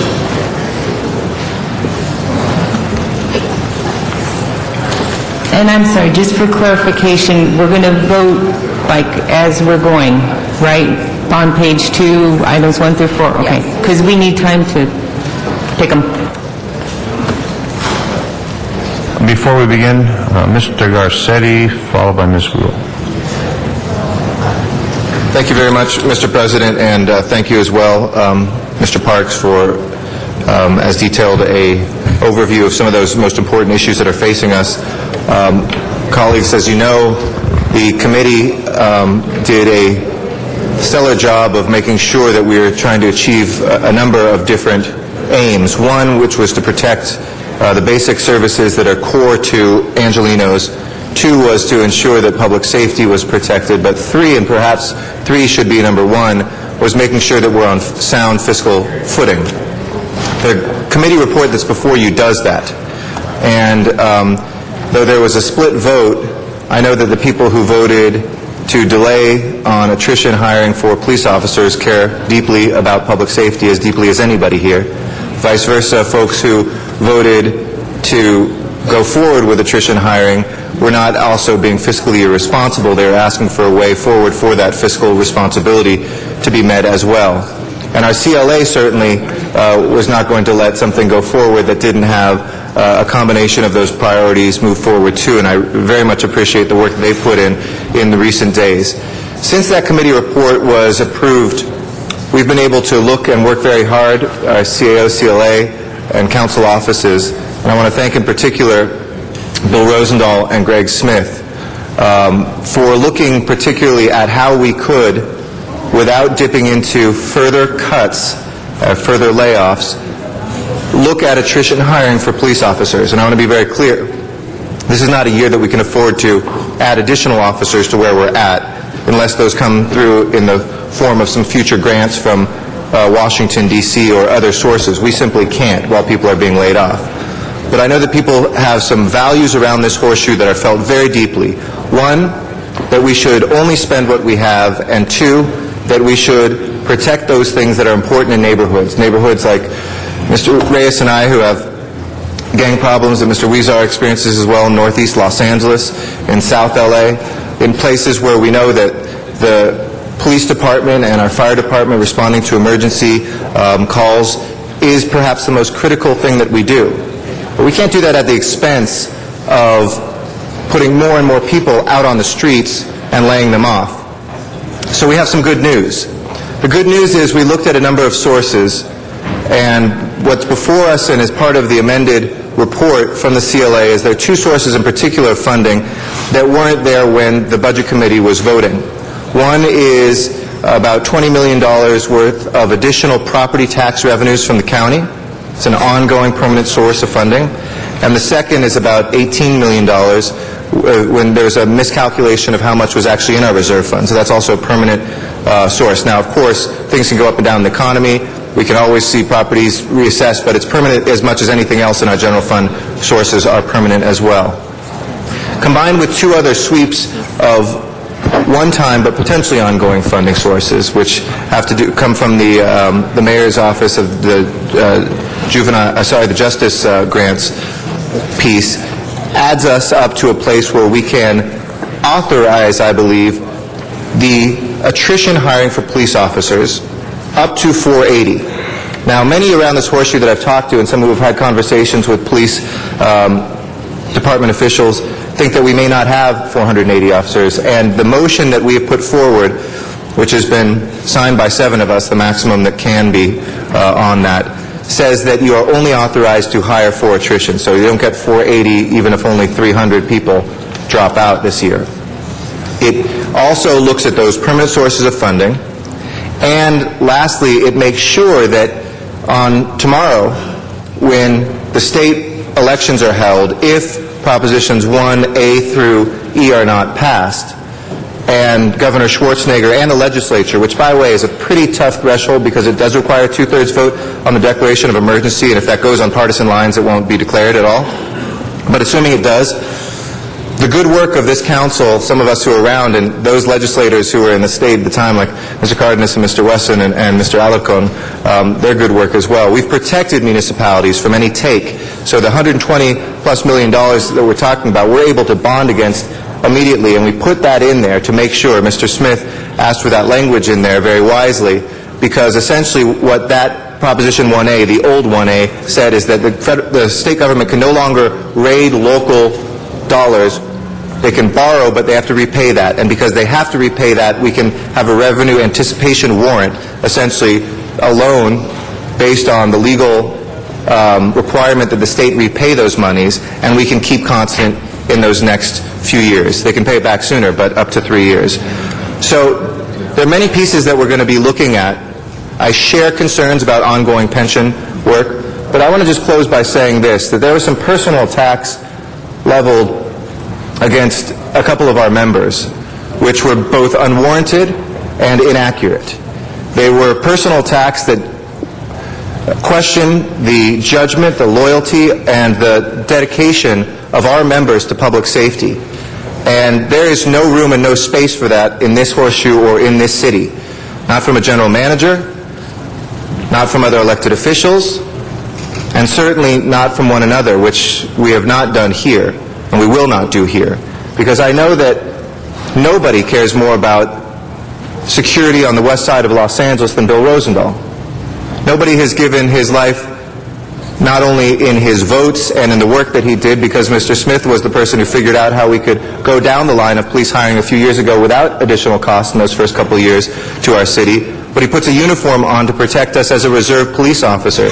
And I kind of felt like it was Groundhog Day all over again when Mr. Parks and Mr. Zine a few years ago were told they didn't know what the hell they were talking about, where we've had the sort of personal attacks which don't get us to a solution. So I appreciate the restraint moving forward from all of those who are part of the city family, because what we can show here today is that when we don't threaten one another, we don't question who's pro-public safety and who's not, we can actually problem solve. And I don't think any of us would be voting, or many of us would be voting on moving forward with attrition hiring today were it not for a responsible way of doing that, because that's the other value this council and this city stands for. No mayor, no council member, no chief, nobody has a monopoly on fiscal prudence. And if anything, this council has shown itself to be one of the fiscally most prudent councils anywhere in this country. Our bond rating is a reflection of that.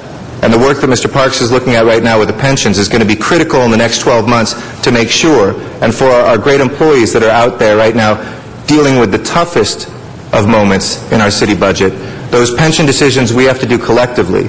Not leaving you at the table, not offering things and then taking them away, but doing them together. And that is the pledge of this council. But I urge you to move forward with a solution on one piece, and let's go forward also on the rest to make sure that those permanent pension reforms that we enact are something that can make us proud looking 10 years down the line that we made the tough decisions and we move forward. Thank you.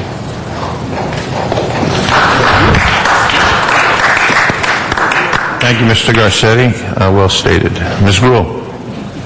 Thank you, and thank you, Mr. Garcetti, for those eloquent words, and you're right. I mean, the one thing I think we've prided ourselves here in the City Council, we treat each other with respect, and particularly for the Budget Committee, who, and sometimes probably in exhaustion, wanted to strangle one another as we went through some items as we asked the same question, or we went through, but I think for me, it's a little melancholy because this is my last budget before I go across the street. They should make me ecstatic? No. But I want to thank the Budget Chair, Mr. Parks, because I have learned a lot from you through this experience, as well as Mr. Smith and my other colleagues, Bill and Jose, because it is a tough thing. I think every council member should serve on the Budget Committee at one point in their career as a City Council member. You learn a lot, and you go through each department, and you look at what the decisions you're making, who it's going to impact. And we heard today from so many of those employees who were going to be impacted, are going to be impacted, and hopefully we will limit that as we discuss about some of our options available to us in working hand in hand. I think that's important with the various unions that are represented, because they want to see the city function properly. They want to make sure that we can continue to operate. And one of the things that is most important, I know to me and many others, was keeping our police force. We've made such accomplishments, I think, in the police department and here in Los Angeles about reducing crime, and to be able to try and continue that, knowing that we have a tough budget crisis. And so we worked with a lot of our colleagues, and Mr. Rosendahl and the Show Me the Money, I think that will be gold in the gutter, and Show Me the Money are going to be the remembered comments in this last budget process. And Greg Smith for all of his snacks he brought for us there up on the dais.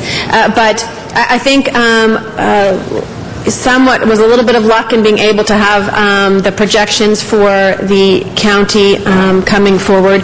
But I think that this is a budget of choices and difficult choices. And as you talk to anyone who has participated in the city's budget, they will say this is the worst budget we probably have ever seen, and the worst economic crisis. And as Janice is so fond of saying, I mean, these are real people's and decisions that we're making that impact people's lives. And so with the leadership of Mr. Garcetti and Mr. Rosendahl and Mr. Smith and Mr. Wiesar and Ms. Hahn, all of the people around this room to say, how do we get to where we want to go and be fiscally responsible at the same time? And so you will see that motion coming forward that allows us to get to that attrition rate and hear from the police department what it gets to that level. But I think we all have to understand that this budget, unfortunately, because we cannot print money like the federal government, we cannot steal money from municipalities like the state of California. We have to balance our budget in the resources that we have available to us, and it's impacted by these other levels of government who make it very difficult for us to be able to provide the kinds of services we want to have in the city. And I will close. I'm a little bit over, but I want to say to the public out there, this shared sacrifice that we are asking our members of the city workforce to members of the city council is also going to be asking the public at large. It is going to be a very, very difficult year. The services you may be used to getting may not be there this year. When you talk about the fact that we are not going to be able to do the sidewalk repair as we have before, and if the state government takes our money on street repair, we're not going to be able to do as much street repair as we have in the past. But recognize these are unusual economic times, and we do have an opportunity to also look at what's the basic city services that we want to have in the city. And so I want to stand up, as well as our president, to say these are tough choices. The leadership of the various members of the City Council who questioned and who wanted to make sure that we were always doing the right thing.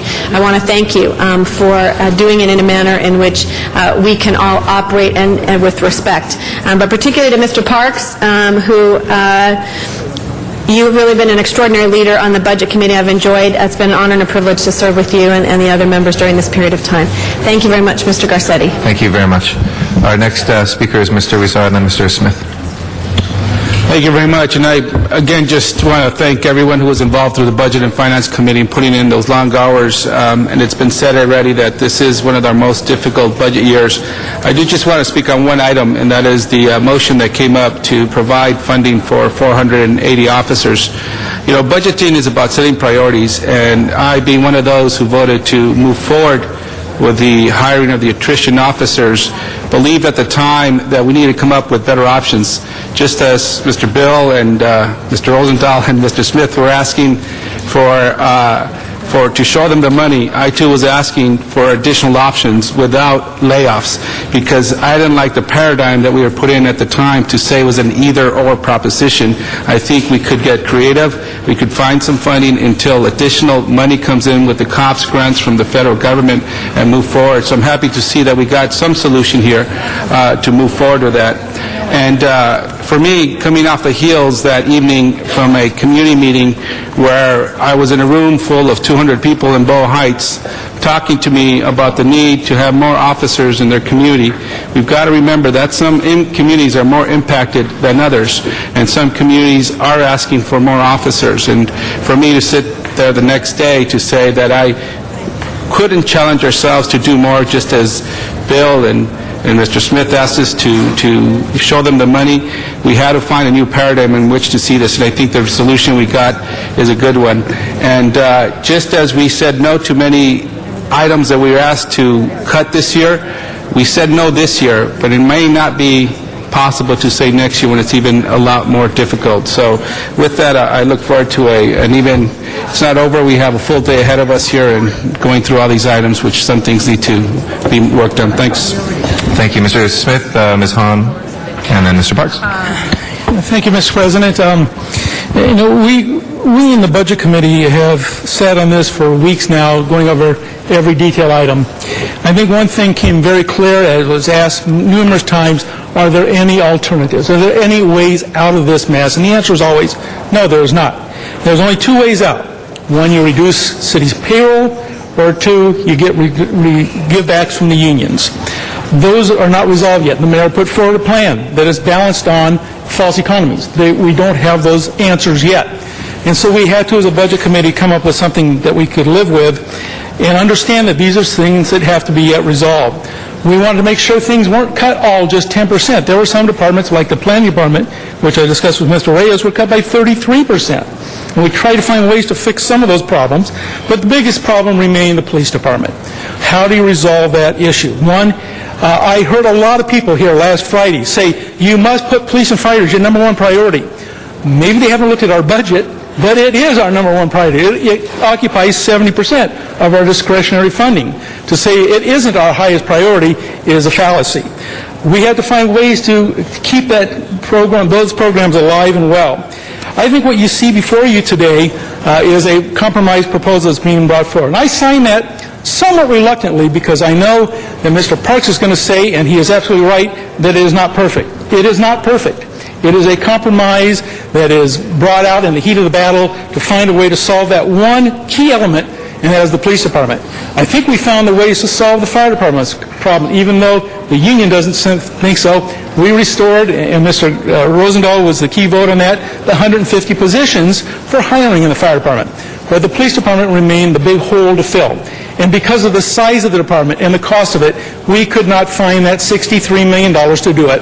And at 11 o'clock at night, Mr. Rosendahl got up, and he was at that moment in time voting with the mayor to keep those people in the budget.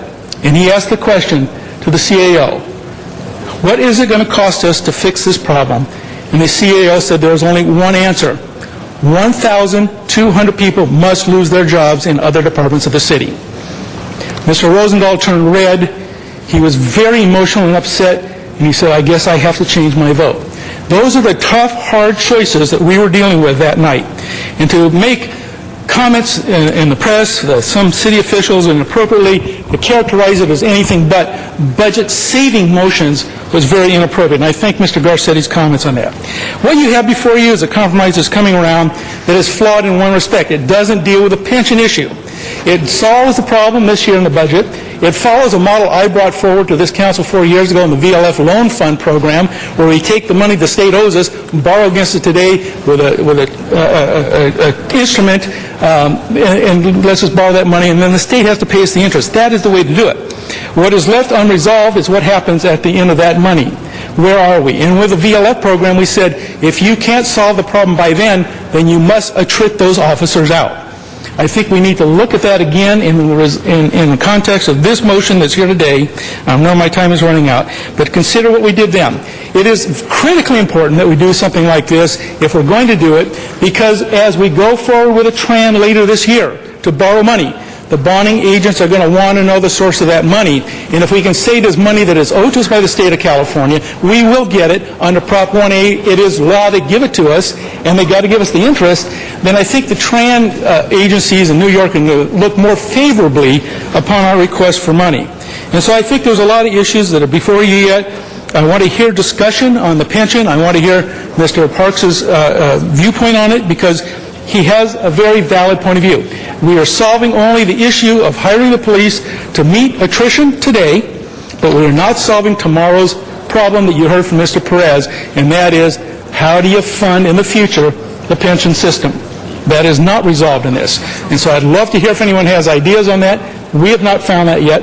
I think that what you have is a compromise. It has a lot of validity, but doesn't totally solve the problem, but it answers today's concern. Thank you, Mr. President. Thank you, Mr. Smith. Ms. Hahn is our next speaker, and then Mr. Rosendahl, and then Mr. Parks. Thank you, and I just also wanted to rise and thank our honorable president for standing up and coming to the defense of a couple of members of our body, which in my opinion were extremely courageous.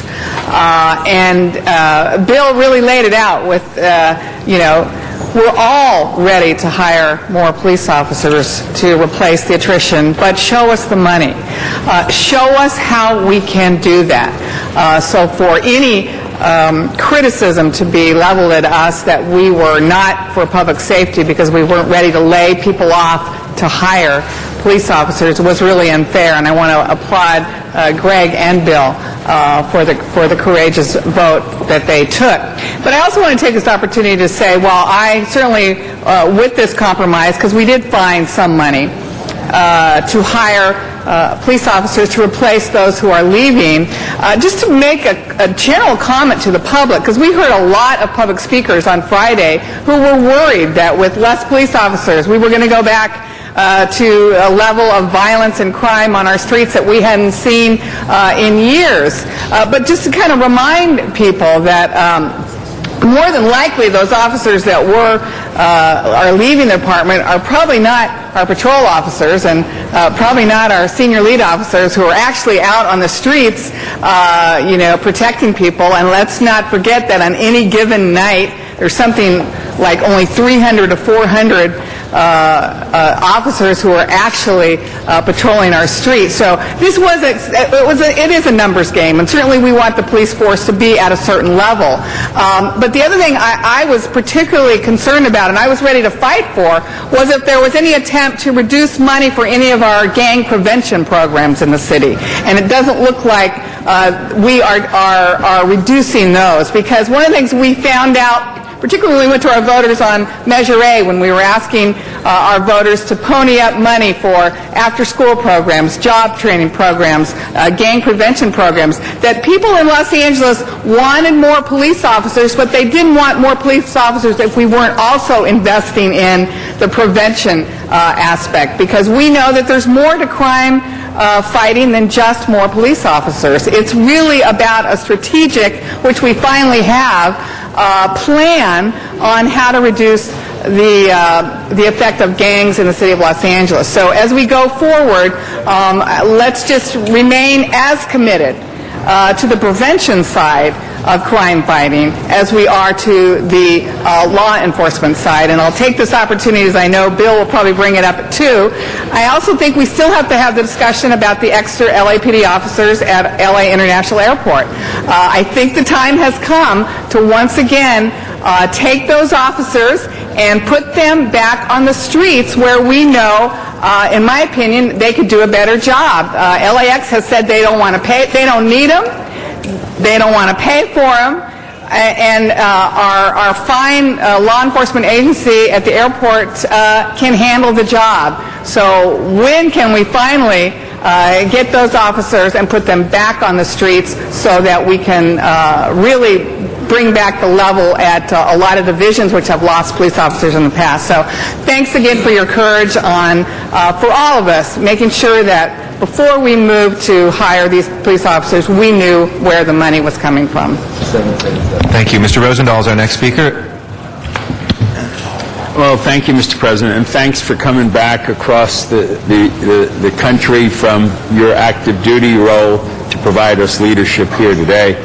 First, I want to thank my colleagues, those who commented about what happened last Wednesday night. It was the most difficult decision I've made in my 4 years. One of my wise colleagues said, never commit to something unless you're going to stay there, because that's very important. And I did commit to more officers. I've always stood next to the chief and the mayor. They can turn out any tape they want, and they can see me standing there, because I truly believe that we should get up to 12,000 someday and get to 10,000 tomorrow if we can. But my big question that night was, I voted for the fire department. Of course, the mayor confused it and said fire and police, and I was very upset to see Barry standing there as a pawn in a press conference when I was the swing vote that went with Ms. Gruhl and Mr. Weezer on that. And then I went on the other side when it came to police. And it wasn't because I didn't want more police, but show me the money. And there was no money being shown at all. And to see the colleagues and the mayor's office work over the weekend to come up with the monies and come up with an opportunity, of course I enthusiastically would sign that. I think what the chief did was inappropriate. Be the good cop and stay out of politics. You want to go into politics, run for office, but just realize that we're the policymakers, and it's our responsibility to make those kinds of tough decisions. And hopefully going forward with the police department, we will take active cops who are in good health out of civilian jobs, put them out on the beat, and replace those seats with civilians at 70 cents on the dollar. And I think we need to look at all the bonuses tied to the police department and go through that all and see if this time in place we give bonuses when we're laying off other people or furloughing potentially other people. I agree with the LAX issue. It's time we got that over with and let LAWA pay for it, nothing out of the general fund, and also to take a better look and scrub the numbers on overtime and how we deal with the overtime factor when it comes to the LAPD. I hope we can address those 4 issues. But I really want to thank my colleagues for the advice they've given me and for the support they gave me through this process, and for the President to put a lot of time through the weekend and figuring out how we could package these kinds of things. And Mr. Smith, you're always my conscience when it comes to spending money properly. Your history in this city, 35 years, no one like me can come near it. So I listen to how you look at the numbers. And Mr. Parks, you're thorough every step of the way. Every line item on everything is always brought forward, and it's a great experience for me to sit next to you and watch your leadership. So thank you, colleagues. Appreciate it. Thank you, Bill. Thank you, Bill. Mr. Zine is our next speaker, and then Mr. Parks for a second time. Thank you, Mr. President. Bill, you asked, show me the money. One thing I remember is when a utility tax was passed, Mr. Smith and I were consulted with the mayor to get our vote for that, with the understanding that we would maintain the level of the LAPD. The other issue is the trash fee, the full cost recovery. And I know that we can't say it was used for law enforcement purposes, but what it did was free up money. So we gave that promise to the people of Los Angeles. We're going to get 10,000 police officers. And I'm not going to betray the voters that we told clearly full cost recovery for trash fee was going to free up money so we can get to 10,000. My focus on it is we live up to what we said. We get to 10,000, which I understand we're 40 or 50 away from that number, and then we monitor it month by month to decide where it goes. I work the reserve unit with the LAPD Fugitive Warrant Detail. We don't have enough detectives. We don't have enough uniformed officers. We have a number of officers working civilian positions. They should be in the street because we know we have a desperate need for civilian population within the police department. But I feel reluctant in going back on what we said when we said full trash recovery and utility tax. We would then be able to fund 10,000. That was the magic number. Why it wasn't 9,500, why it wasn't 85, it was 10,000. That's what I want to commit to. That's what we as a body committed to. That's what our mayor committed to. And if we backtrack from that now, then I think we're doing a disservice and we're not showing honesty and transparency when we convince the folks what they're paying for. So my focus on it is we get to the 10,000, monitor it month by month, and I will tell you, talking to a lot of officers who are ready to retire, they don't want to retire because the job market is very, very weak. Many officers retire and go into other positions, whether it be the movie industry or something else. Those jobs are not there. I don't think we're going to find a lot of attrition. I think attrition is going to be very, very slight, which means that we'll keep those officers here on the department serving the public. But my commitment is going to hold true to what we promised as this body. When those folks are paying that trash fee full recovery, we promised, and we got to live up to that promise. And maybe I'll go against the tide on this, but I'm going to go for the 10,000, which we promised, and I say we monitor month by month to find out where we go from there. And if you go to your divisions and talk to your street cops, they'll tell you there's not enough of them out there to handle the problems that we have to deal with on a daily basis. I don't want to get into the controversy that the chief of police has attacked me in the past, Councilmember Parks, now you and Mr. Smith. Now that's 4 of the 15. If he keeps going down that road, he won't have any allies here in the City Council, which won't be good for anyone. And I think that we need to get to the business of he runs the police department, we set the policy, and we get along as a happy family in the City of the Angels. Thank you very much. Thank you. Mr. Labange. Yeah, thank you. Just chatted with Ms. Hahn, just had an idea, Ray, if we could direct the departments to do a survey similar like a Vanpool survey, the anticipated retirement for employees, of what it is. Some people started city service late. I think it's still, because we don't know. Do we know what it is, Jerry? Do we know what it is right now? I believe there are regular notifications for all departments for people who are eligible to retire. But if you did a survey, we do a survey for the van pool. Who takes the van pool? How do you commute to work? If we did a survey, what do you project your retirement? Some people, see themselves retiring right when the eligibility hits. Some people see it a little later. They may have family or other issues there. But I think it wouldn't hurt to get that information as we discussed to look to the future because the challenge is here. And I did want to also thank Mr. Garcetti an awful lot for his service to this country as a reserve in the United States Navy and also coming across the country and your telephone calls and working to try to get the right voice. I think the most important thing, and I've seen it before, where there's arguments, they become brush fires. And the brush fires then turn into conflagrations that cause problems. The small brush fires that I really think took place were extinguished by your leadership, Mr. Garcetti, which I appreciated, and everybody understanding there's a way to try to make this thing solved. But I think there's a constant reminder that we have to look at this. This next year is going to be very difficult, and years subsequently. I do want to make some statement, because it's often said in public comment. Do you know why, Ms. Hahn, on the the fee, excuse me, strike that from the record, City Attorney. The fee for trash collection came from, why we never charge for trash collection?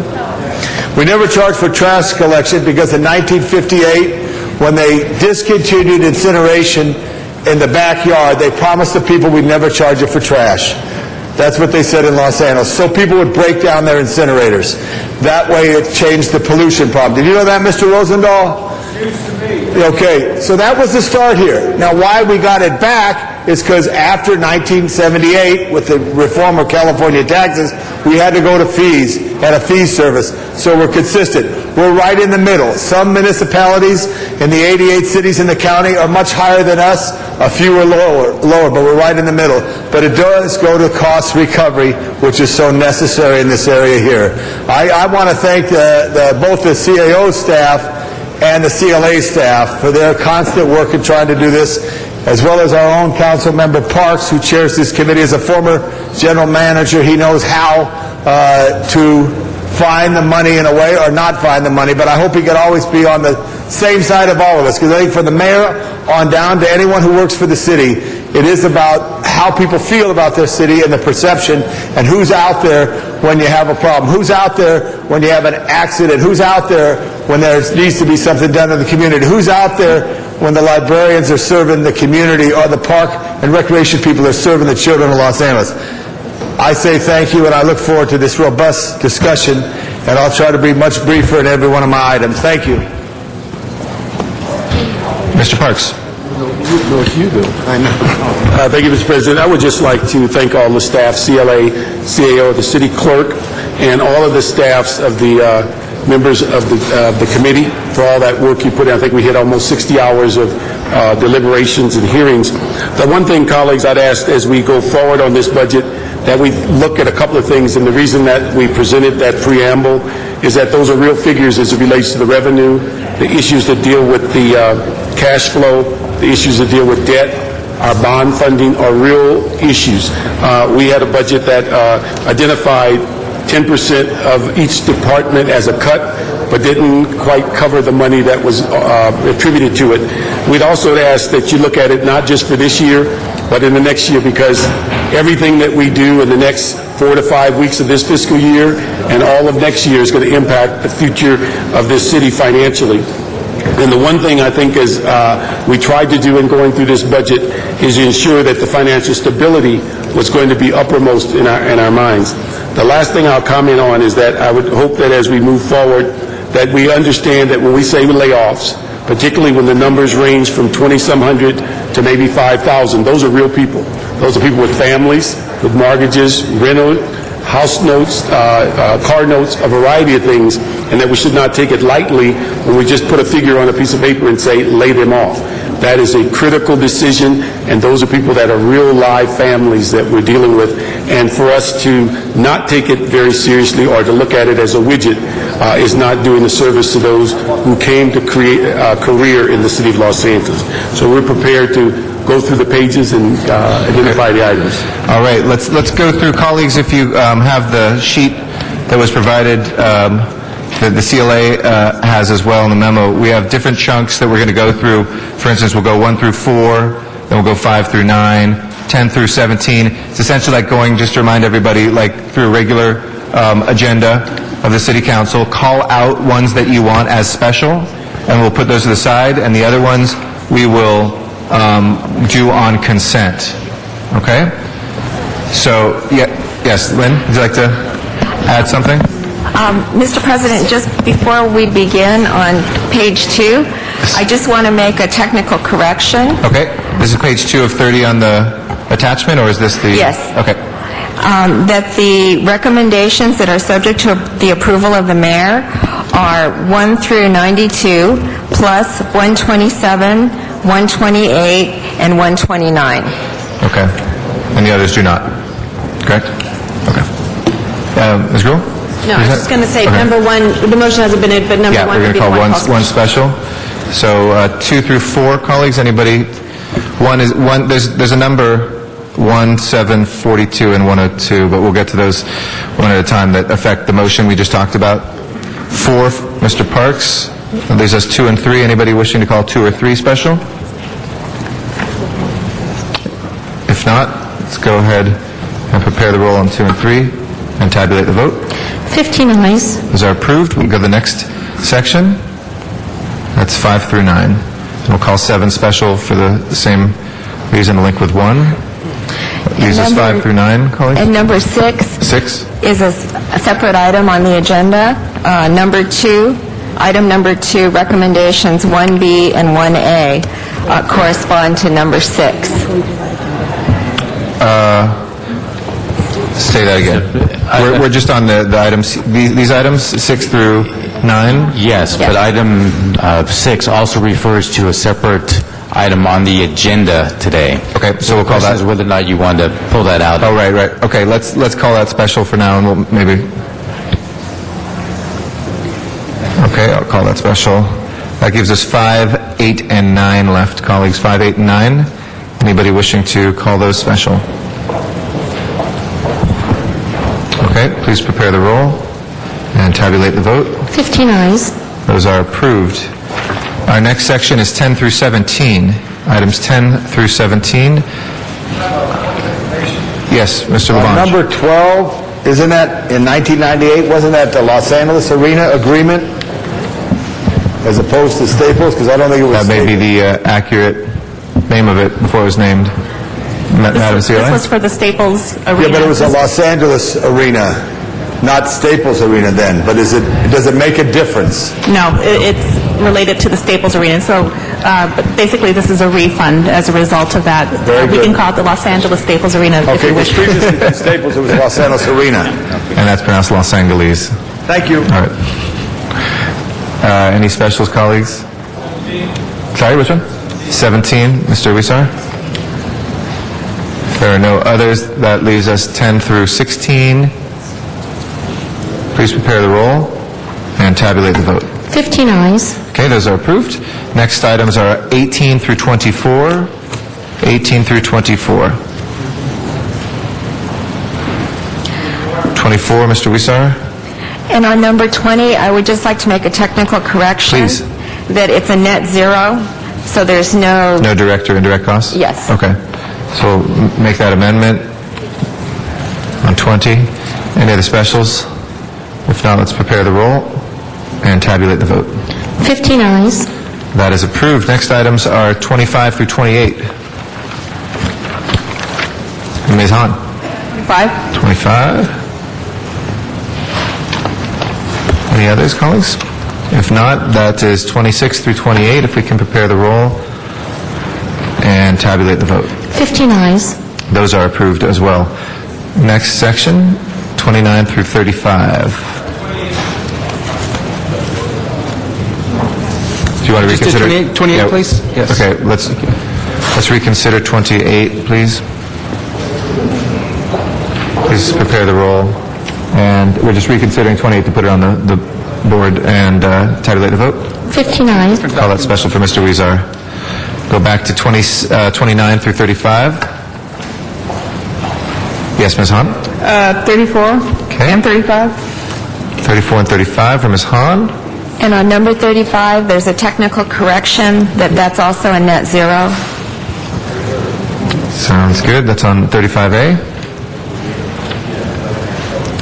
Make that change. Please take up the balance if there's no more specials. 29 through 33. Prepare the roll and tabulate the vote. 15 ayes. That is approved. Okay.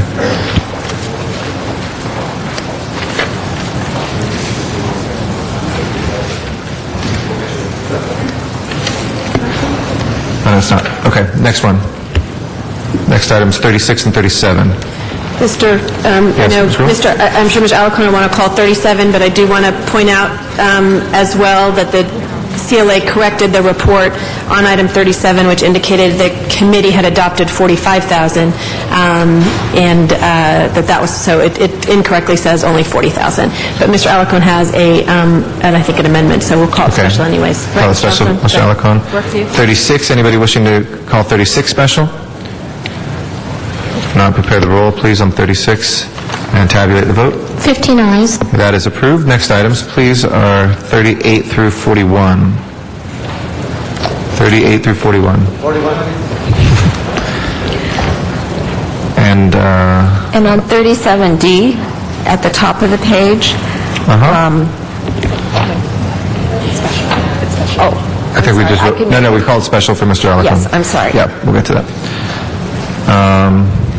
Okay, if we can take up the balance, 38, 39, and 40, please prepare the roll and tabulate the vote.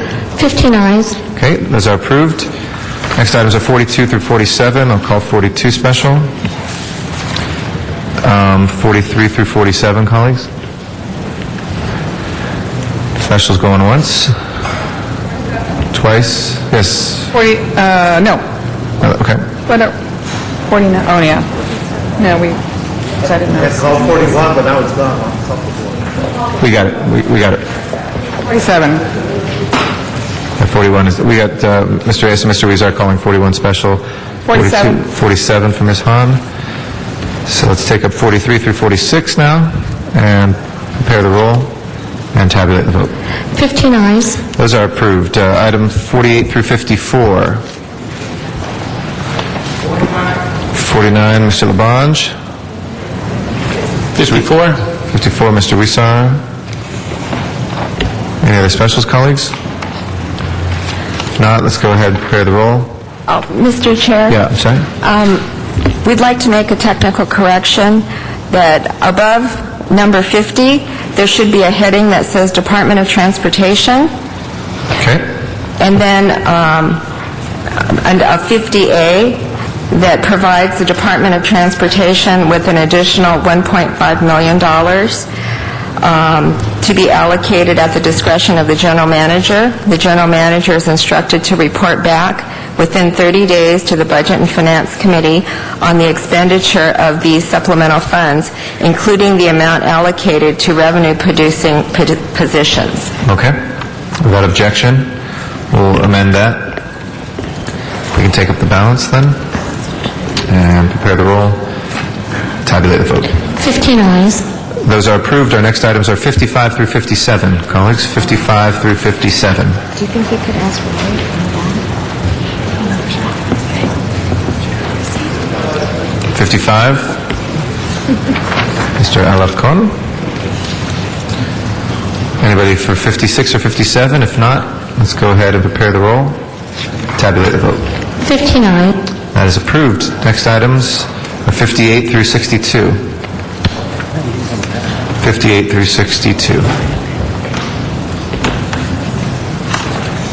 Okay, that's...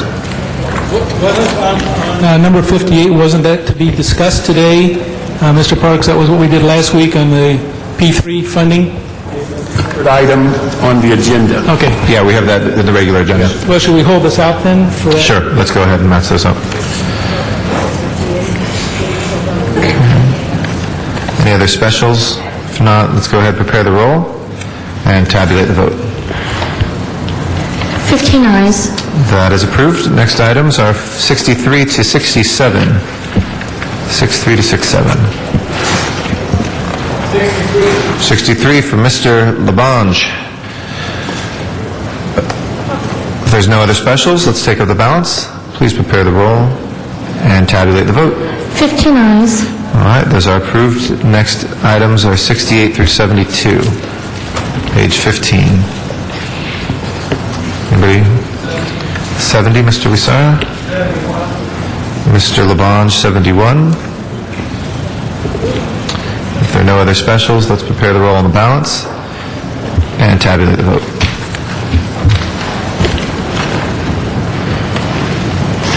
$15 ayes.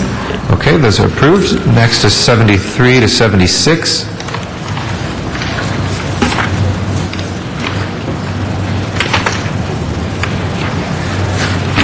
No specials? Let's go ahead and prepare the roll and tabulate the vote. 15 ayes. Those are approved. Next items are 77 through 83. Page 17. Mr. Parks? I just wanted, 78, 79 duplicates? Yes, they are. Okay. We just need to scratch 78 or Do we have to 70. pay double? Price, no, we don't want to pay double. So we should, all right, I'll move to leave 79. Seems like 78 is a better 78? number. Yeah? 78? You want to delete 78 instead of 79? Oh. Either one. I don't know if you're into numerology or something. I'm sorry. I just saw this. I said 78, damn it. All right. If there's no objection, we'll move to delete that. And any other specials? Mr. President, on item number 82, the fiscal year reflected there should read 2007, 2008. Okay. And on 81, that's a duplicate of number 137, which is a more complete recommendation, so I would suggest striking Deleting it. 81. Okay. We'll move to strike 81 as well as 79. And above number 83, there's a subheading that should say Exhibit H. Exhibit H. Yes. I suspected that. All right.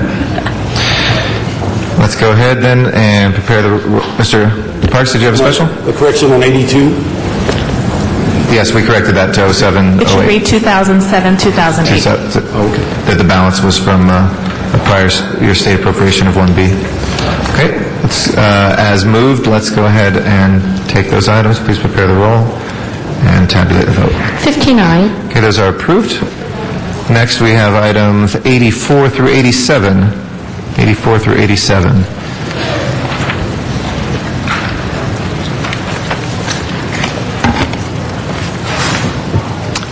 No specials on those. Let's go ahead and prepare the roll and tabulate the vote. 15 ayes. Those are approved. We have item 88 through 94. 88 through 94. Which one? 88? Can you, okay. 88 and 89 from Mr. Alarcon. No other specials. Let's take up the balance. 90 through 94. Please prepare the roll and tabulate the vote. 15 ayes. Those are approved as well. Next items, please. 95 through 101. Also have a special on the agenda as a separate item. It was part of the closed session discussion. It was part of our earlier briefing, but I don't think there's a separate item besides that. Unless I'm Would mistaken. that fall into the closed session? Yeah. So we need to approve that in addition to what we dealt with the closed session? We just did, I think, approve it. Okay. Do you want to reconsider, Mr. Parks, or are we okay? I just want to find a CA whether we've duplicated or whether they need that direction after the closed session. I think perhaps from the discussion that we need to reconsider this particular item, and perhaps you might want to strike this from the... Okay. Let's go back and reconsider 91. We'll just let the closed session instruction hold then. Please prepare the roll, tabulate the vote. 15 ayes. And we'll move to strike 91, to delete 91. Okay, please prepare the roll and tabulate the vote. 15 ayes. Okay, those are approved. Next, or that was a vote on deleting 91. And we already did 90, 92, 93, 94, is that correct?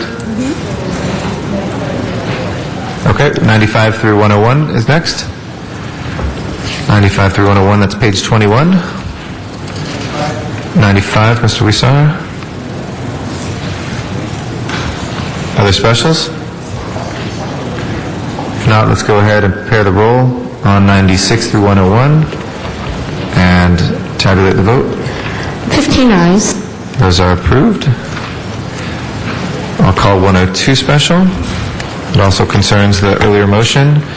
That takes us to 103 to 108. 103 to 108. Any changes from the CLA on any of those? We're good? Any specials from the council? Not? Then let's go ahead and take those items up. Please prepare the roll and tabulate the vote. 15 ayes. Those are approved. Next is 109 through 113. 112, Mr. Wisar. Any other specials? 110, Mr. Smith. Let's go ahead and take up the balance then. Please prepare the roll and tabulate the vote. 15 ayes. Okay, those are approved. Next is 114 to 119. 114 to 119. Mr. Parks? Just add budget and finance to 114. Sorry? Just like to amend that direction and add budget and finance. Oh, okay, to co-refer? Yes. Okay, without objection. Any other specials? 114 through 119. If not, let's go ahead and prepare the roll and tabulate the vote. 15 ayes. That is approved. Next item, please. Or next items. 120 to 127.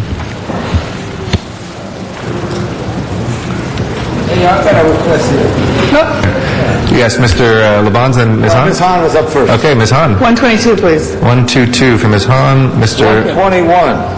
Labange, 121. Is that the same as 122? They both relate to sidewalks, but they're a little different. Thank you, Ms. Rule. That's why you're the controller to be. Mr. Parks? Add budget and finance to 120. Okay. Without objection. Okay, Ms. Hahn, did you have another? Are we on 125? Not quite. Yeah, we are on 125 also. 125. Okay. No 120, sorry?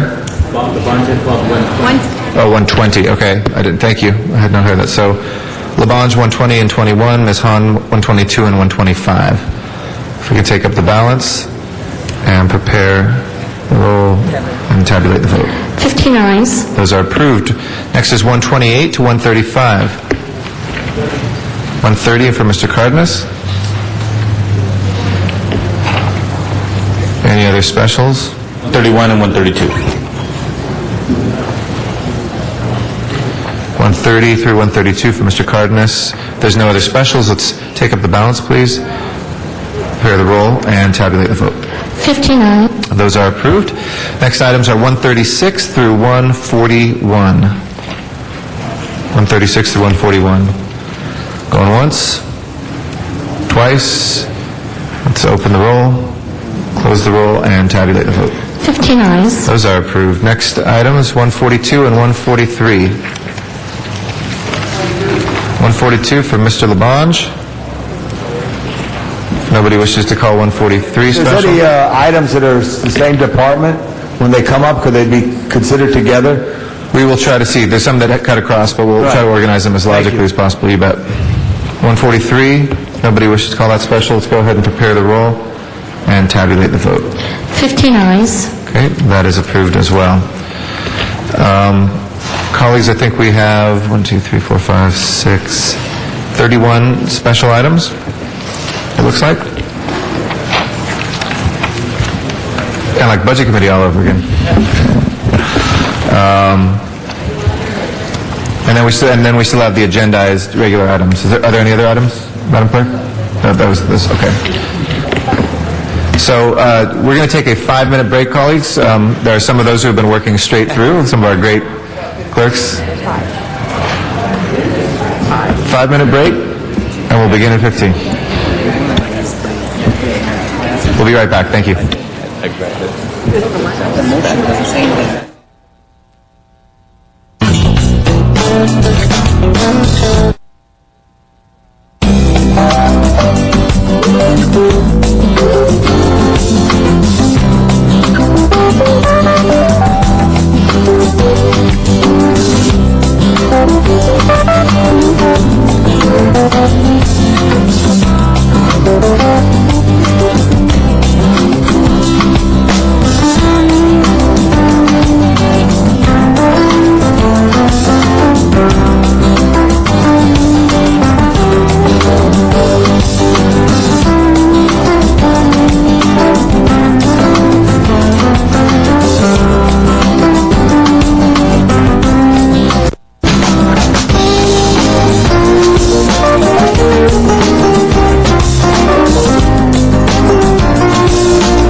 right, if we can come back to order, everybody.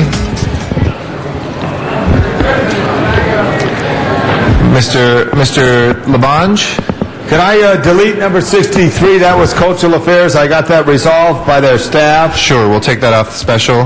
Can I add 92 if the voting... I don't know. I don't know if you're able to add one, but we'll do it for you. If we could, it's eliminate all unfunded resolutions. Okay. I think the council should know about that. Okay, hold on. 92. So let's start with 63. Let's go ahead and take a vote on 63. Okay. Please prepare the roll and tabulate the vote. So that we can... 59. That is approved. If we can reconsider 92. Can we reconsider 94? And 94? Yes.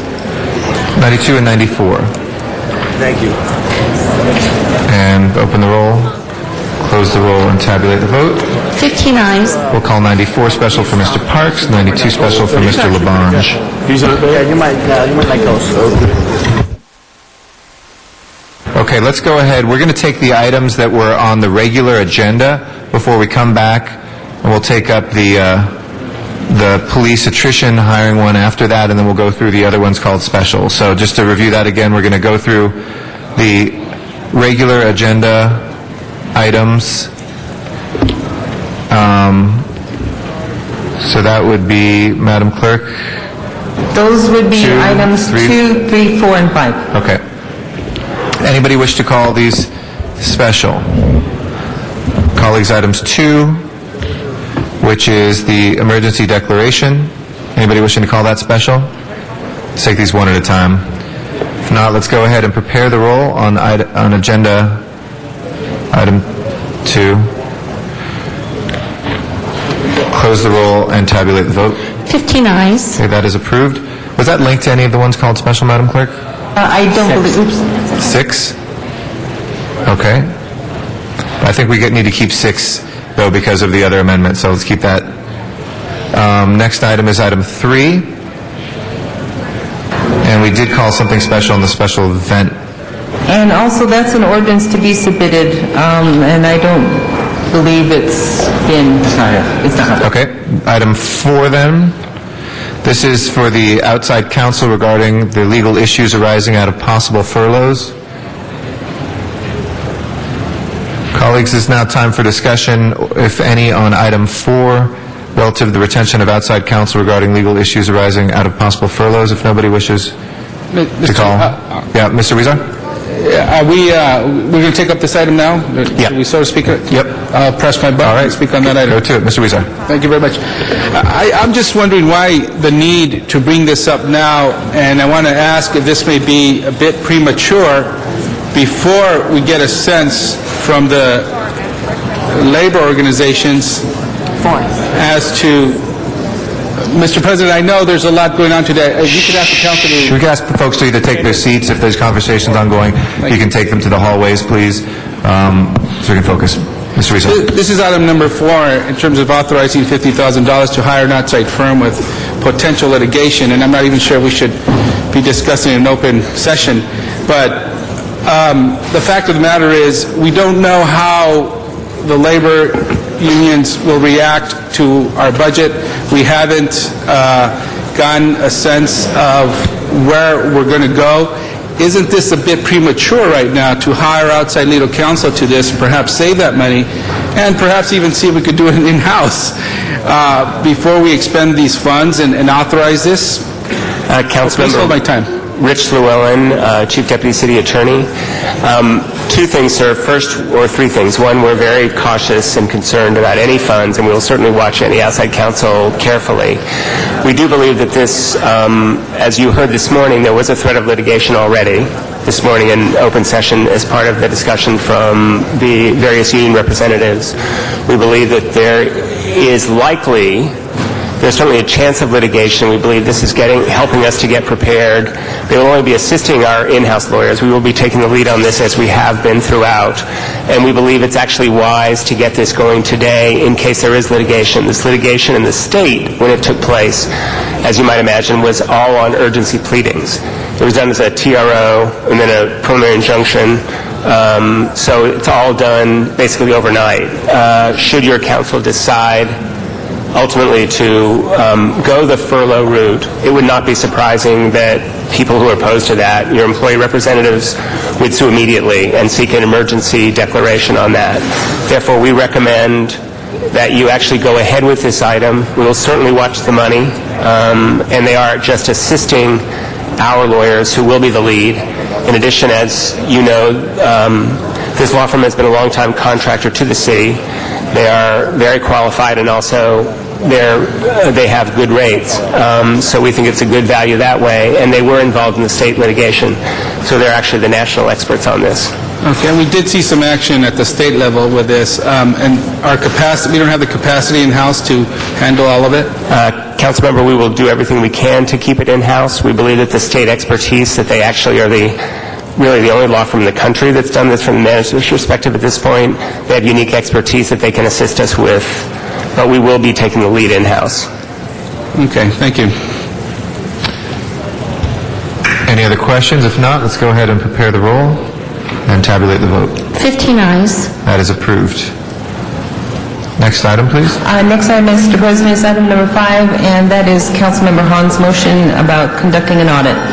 Okay, Ms. Hahn, did you want to take a lead on this? This was your motion on audit of parking assets? Yes, colleagues, this was just my recommendation that we request the city controller to conduct an audit of our city's parking assets, and hopefully we'll be able to find the information that I think we really need to have before we make a decision on whether it makes sense to privatize our structures and or our meters.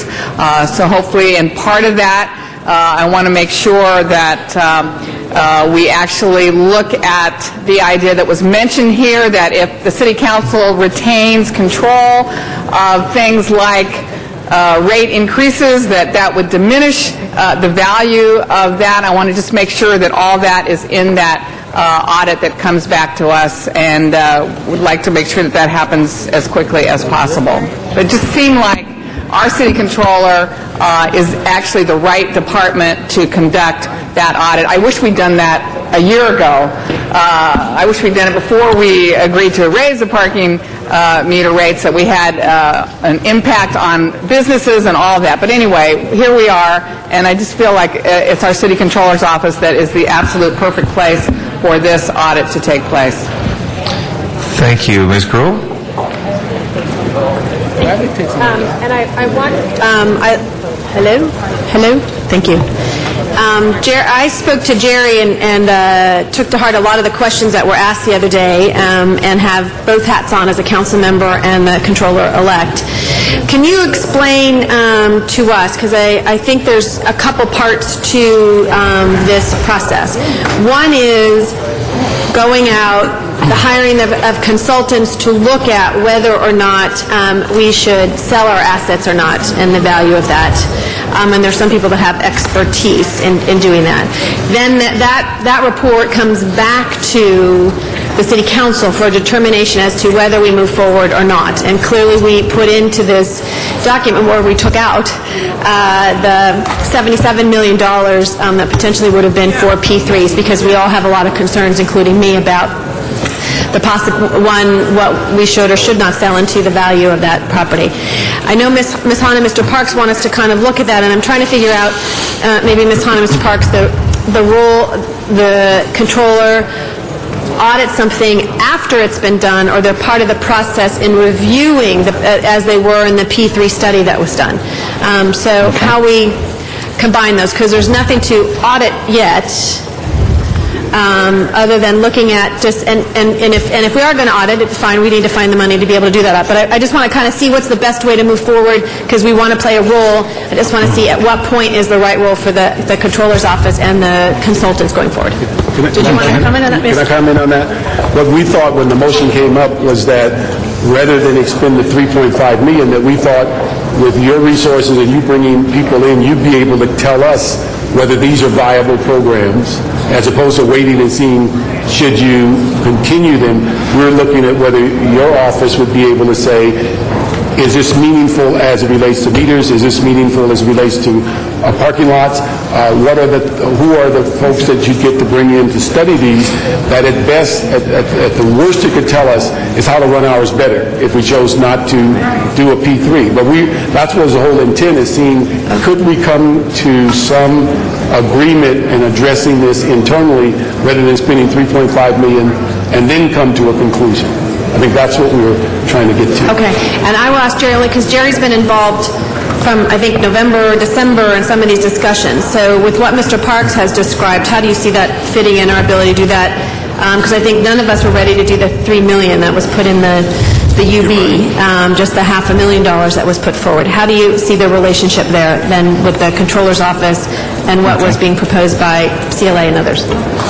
Okay. Well, first of all, I'd like to address the funding issue. I think as you heard last week, it's clear that the entire $3.5 million, spending that to get you to the point where you can make the decision is off the table. Right. I think you've authorized $500. The request is for another $500 to do the traffic studies and other things to get you to that point where you can make the decision.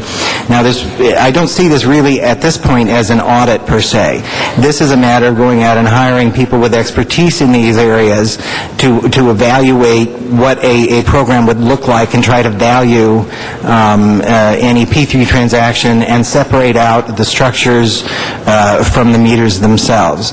Now, there was a process that these consultants went through. There is an oversight team. My staff and contractor, Patty Tubert on contract, represented me in those discussions. The CAO was there. The mayor's office was there. So there is an oversight group now to try to get these studies in. Now, it may be perfectly appropriate for the controller to participate in that effort, but I don't believe that really starting over and having to go back through a process and finding the consultants to do the study, really, I think you'd end up pretty much where you are today, only with a longer delay. But you heard what Mr. Park said, and I don't have necessarily a dog in this fight either way. I just want to see us come out with something that gives us enough information to make an educated decision, and one in which is an objective position.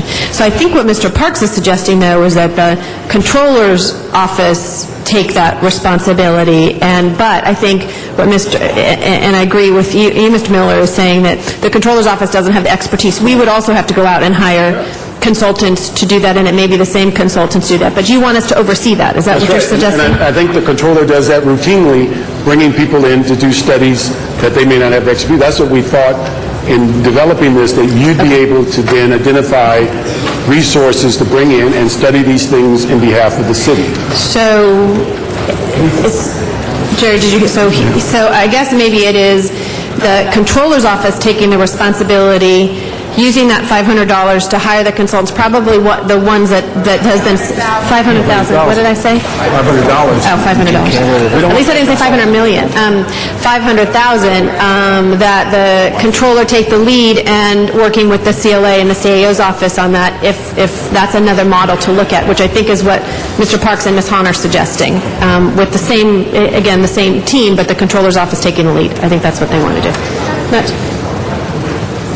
Again, I think that would be fine. I think the proposal is for the contracts to actually be with the CAO, which is pretty common. If it made sense for the actual contracts to be with the controller, but clearly I think it would be a very good thing to have the controller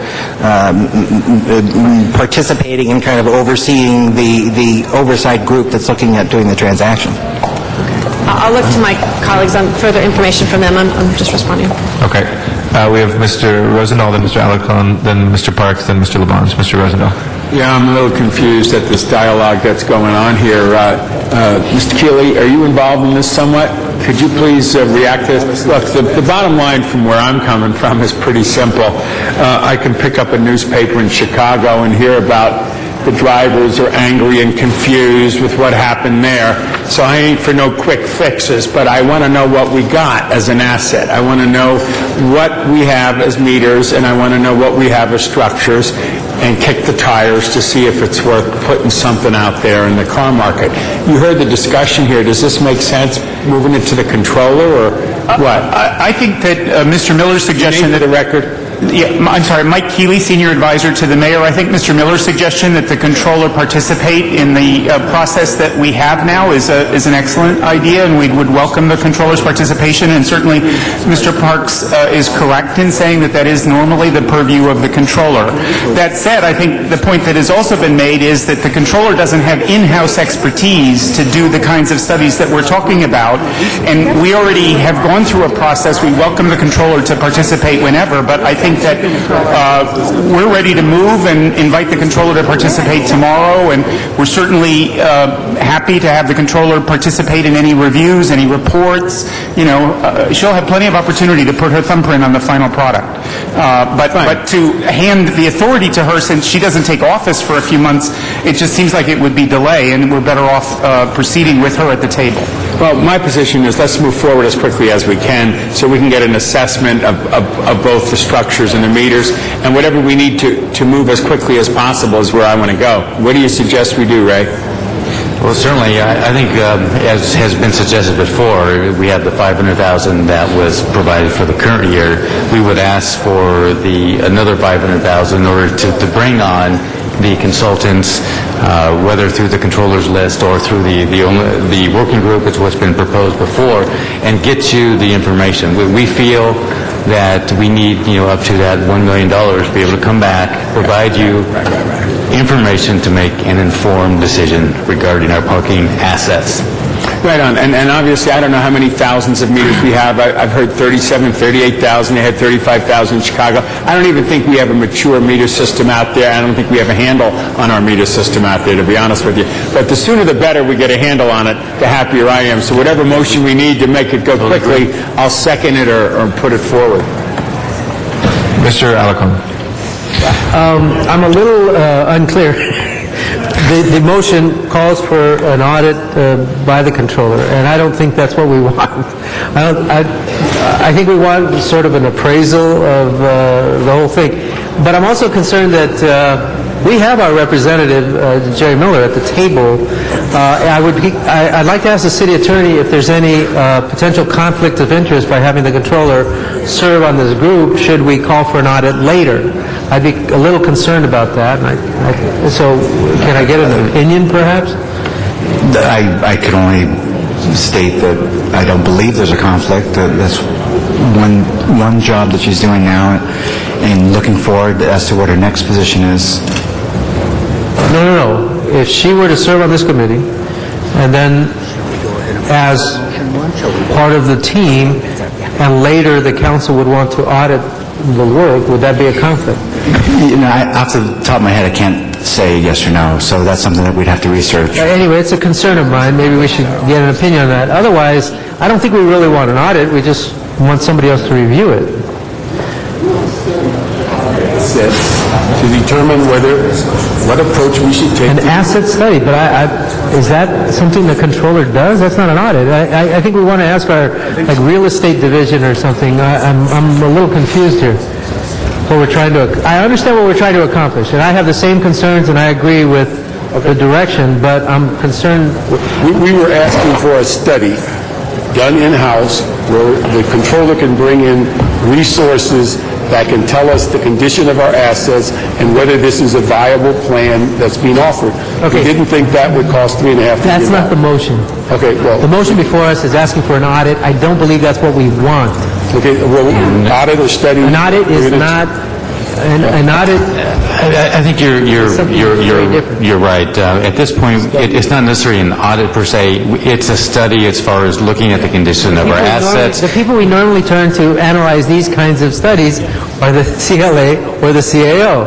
So if you want to go to a more objective group, that's fine with me, but I don't think an audit is what you're asking for. First of all, an audit takes a long time, and it absorbs a lot of staff time to conduct an audit, or otherwise it's not worth its salt. But we can get an appraisal. What exactly are we auditing, Janice? I'm not clear. Meters, our parking structures. I don't think there's ever. But what exactly are we auditing? I think we need to find out, how this revenue is coming in, why it comes in. Are these meters outdated? Would we get more money if we had? I think we need to. I don't think our I have end... no problem with Yeah. understanding those items better as I don't think we've ever had an reflected audit in my of our- comments when this item came up, but an audit has to be a little more specific than just an audit. We don't, whether that's a management, a performance audit, what kind of audit are we asking for? I think for me, I don't want to have an end game that we are definitely going to privatize. I want, at the end of the day, us to understand what this asset means to us, and the controller could say, here, you could do it better this way. Why? Don't privatize it, because I've found that if you just do credit cards, you're going to double the money that you get. Okay, that's an audit. the purpose of That's an audit is to study a thing after it has, whether it is in a line, whether it is being performed as it was approved, as it was intended. We haven't approved this, and I don't know what we're auditing. I'm auditing our parking meters and our parking structures. I don't think we have a good handle on what this asset is. That's all. Members, we need to be, let me say, as a former, I used to be the vice chair of the audit committee up at the state, but all I'm saying is that we need to be a little more specific about what we're requesting here, because it's unclear. And to tell an auditor to audit something, they won't have a clue what that means unless you tell them specifically. Hold on one second, guys. Mr. Parks is next. Yes, Mr. Parks. If we can ask the controller to oversee the direction to the CAO and CLA to study the issue of our parking meters and parking structures to determine the condition they're in and whether the financial status and whether the P3 issue is something we should consider in the future.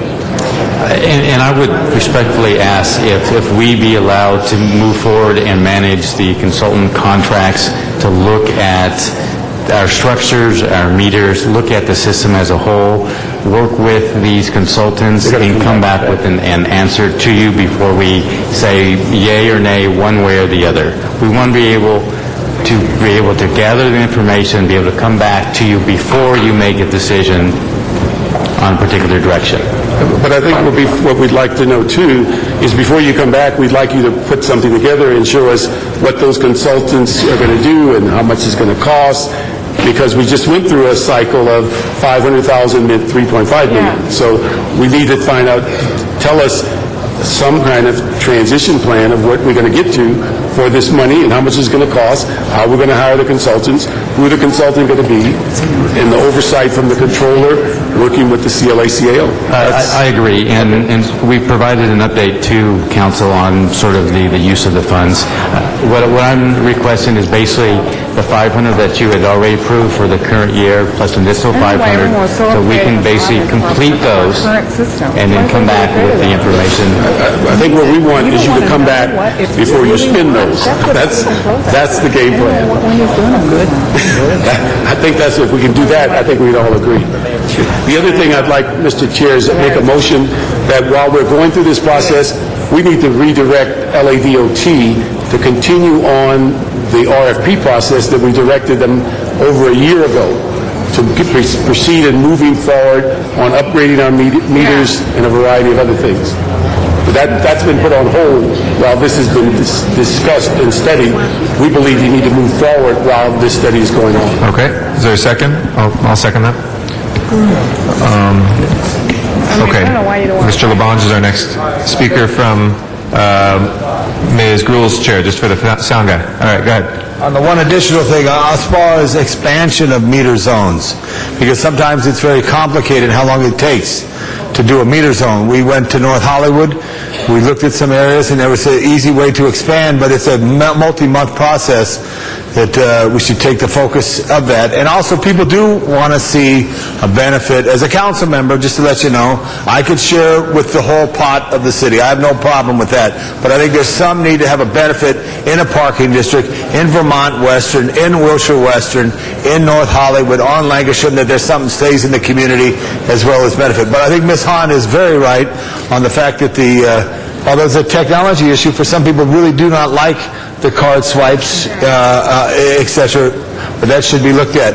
And for the record, a P3, so for those out in the public, the P3 is what?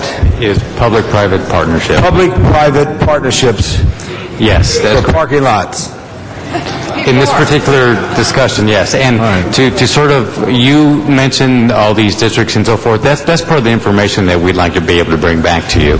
So we could suggest that perhaps this is an area to look, form a district, perhaps it's not, rates, hours, And I'm old school. I do like a meter. I like a meter head. I like to see it in front of where you park, because some people don't see it and they think it's a free space. There's a lot of joy Los Angeles brings to people, but one of the greatest joys is a parking space. And when there's no meter there, they may get fooled, and they may get a citation from the city. Not the kind that the council likes to give, but the kind that the DOT has to do to turn the traffic over. So, that being said, I thank you. All right, Ms. Hahn is our next speaker, second time. And colleagues, I'm going to be running, because we have so many items, I'm just going to be running time, so no holding time. Just press your button again if you want to speak again. Right. Thanks. Well, again, I still see the value in having the controller audit our asset, finding out if it's the best way we can do it. Again, not with an end game in mind that we just want to know how we may end up privatizing it. It really is. It's for going down the other road. If we don't decide to privatize, I would like to know once and for all, what does this bring in? What money does it bring in? Could we do it better? Is it efficient? What's happened since I'd like for an audit.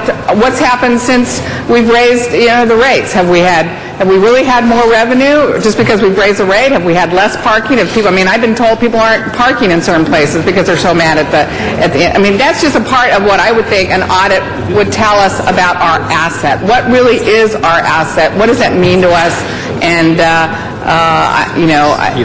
I expect the controller to tell us, how we can do things more efficiently with more accountability and transparency. That's what the controller's office does. But whatever you guys want to do is fine with me. Looking at other cities in the region. Yeah, and looking at other cities in the region and what they do.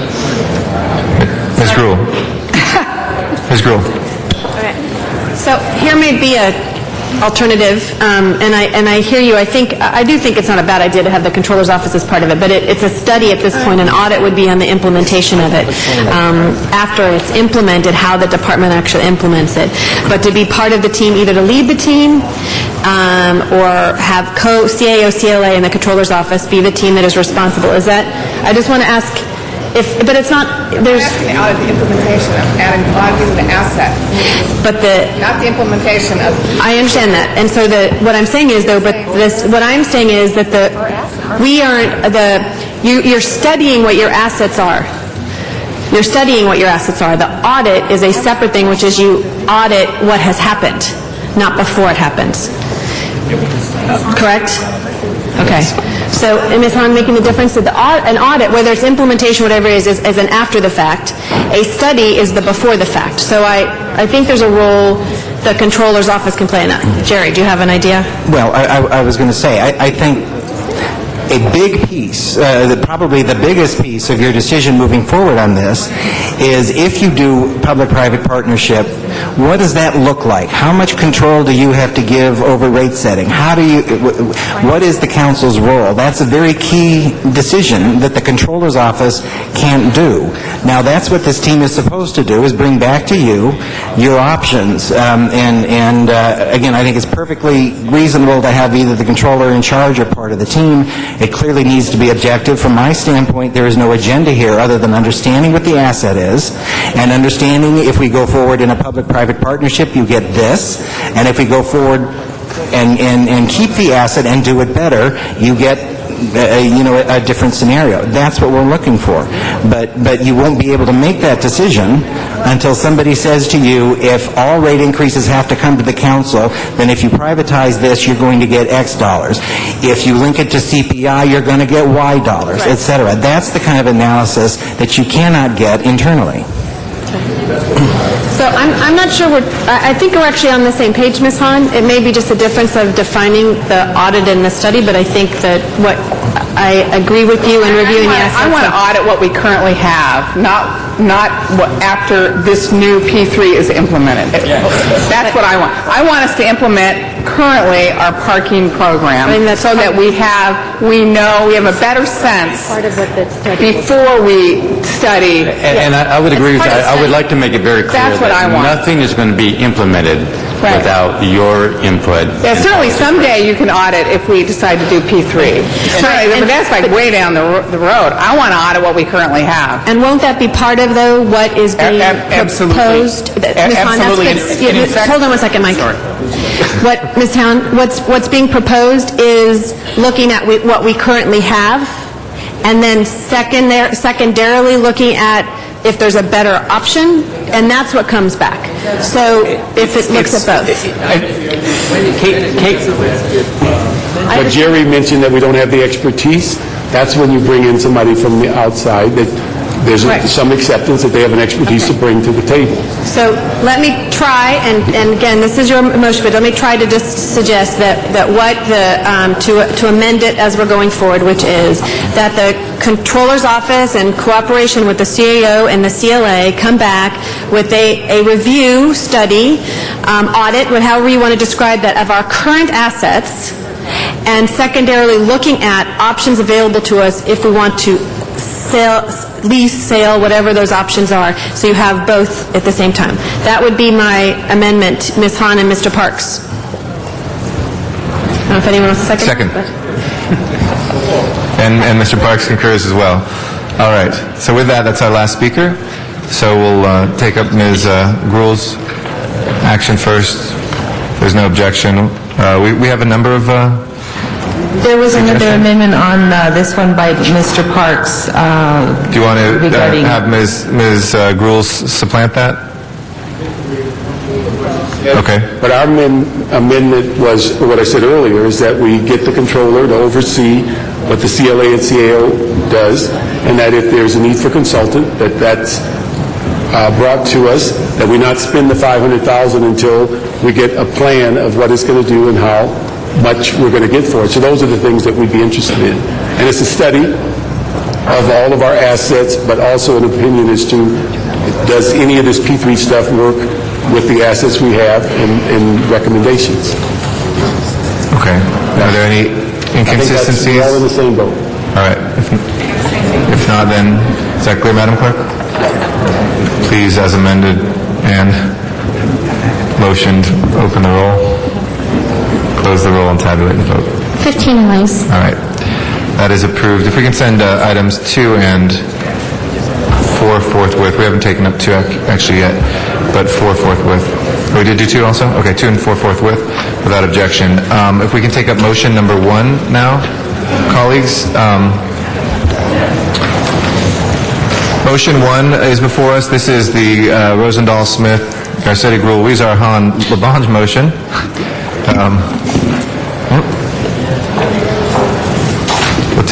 Let's take that. Well, there's actually, this is also, if we can take these concurrently with 7, 42, 102, and 1.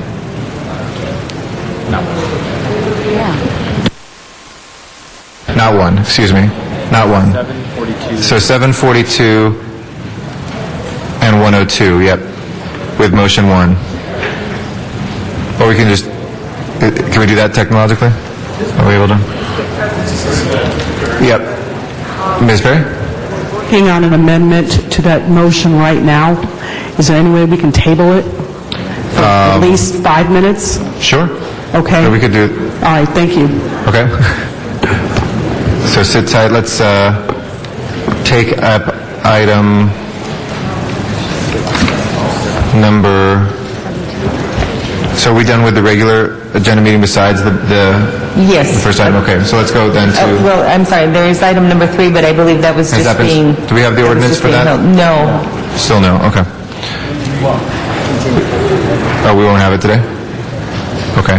Well, let's go ahead and refer it to Budget and Finance, item number 3.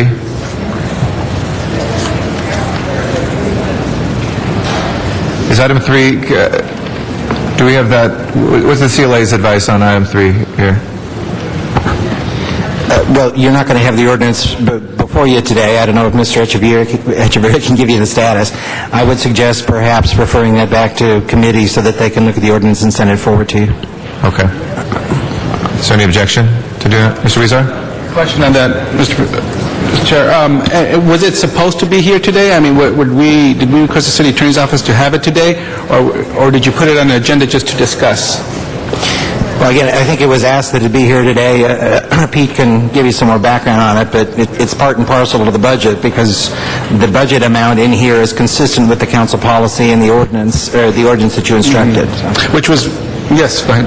Yes, excuse me. We were requested to have the ordinance here just Friday morning, and so I was unable to complete it and complete the consultation I have to go through for finalization of it.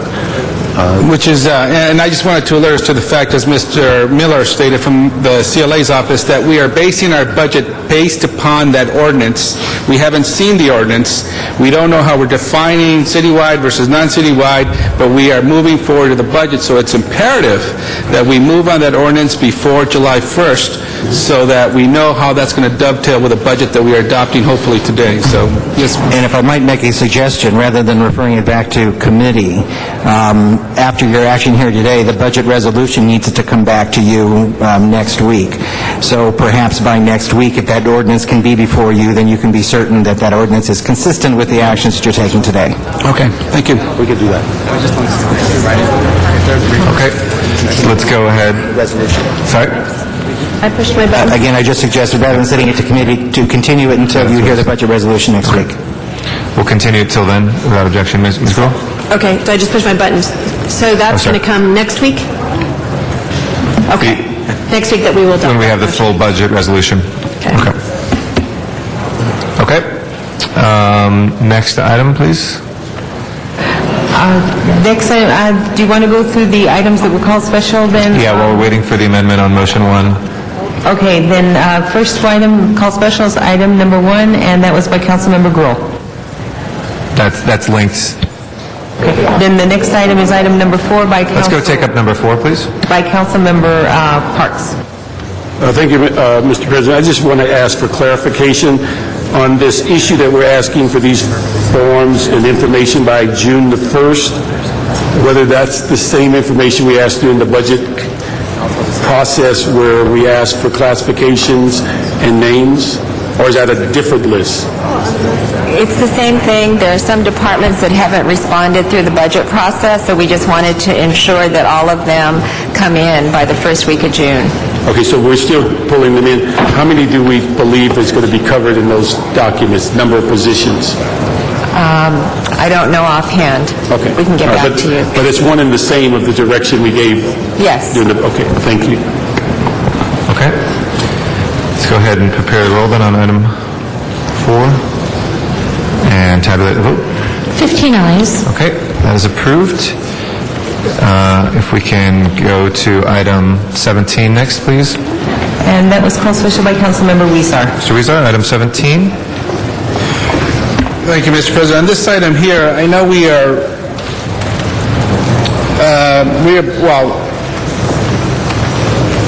revising some projected revenues and restoring funding of about $2 million. I'm just wondering, do we need a report back to the Budget and Finance Committee so that we could see what these $2 million will now go towards, since we don't have that information?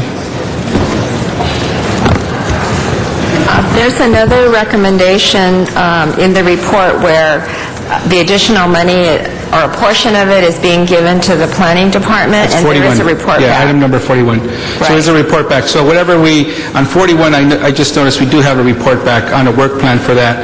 Would 17 require the same language?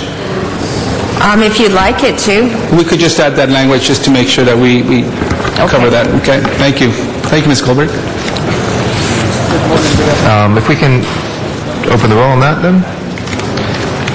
Close the roll. Oh, sorry, Mr. Parks, I'm sorry. I would just like to ask Mr. Reyes on this item, because it's so important. We're trying to work with your office for a June 1st joint committee meeting so we can get these ordinances passed. Absolutely. Okay. Okay. Let's go ahead and prepare the roll then. And tabulate the vote. 15 eyes. That is approved. Item 6, if we can take that up, that linked into the regular agenda item that we passed, so let's go ahead and prepare the roll on that and tabulate the vote. 15 eyes. Okay, that is approved. Item 24, please. That was called special by Councilmember Weezer. Okay, Mr. Weezer, item number 24. All my questions have been answered on that item. Thank you, Mr. President. Yes. You're welcome. Let's prepare the roll and tabulate the vote. 15 eyes. That is approved. Item 25 is called special by Ms. Hahn. Ms. Hahn, item number 25. Por nada, señor. You see, can we get that translated? 25.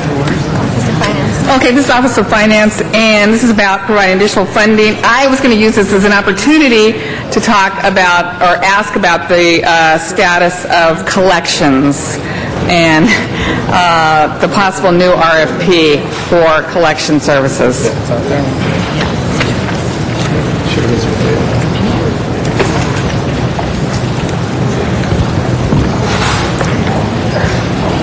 Just following Mr. Rosenthal's gold in the gutter analogy, how is our new RFP for gold in the gutter coming along? That's a good question. Perhaps if we can Thank hold you. this on the table until we can get a Okay. hold of finance. Thank you. Representative.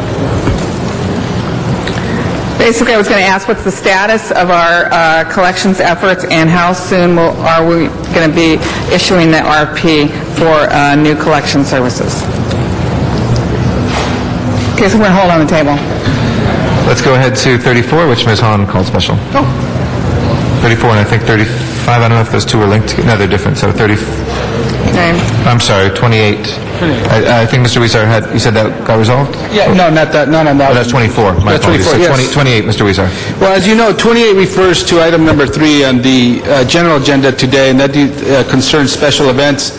The item here that I hope we could move along with next week's discussion on the special event ordinance is that we could include the item number 4, which was a moratorium on any special events before any special events after June 30th. The reason I say that is that if we don't adopt an ordinance before June 30th, we're going to have a moratorium, but we're not going to have any special events in the city because we haven't adopted that ordinance. So I could request, and I've submitted a motion to send that back to committee, but perhaps we could send it back to next week whenever we hear that in Budget and Finance with the full ordinance.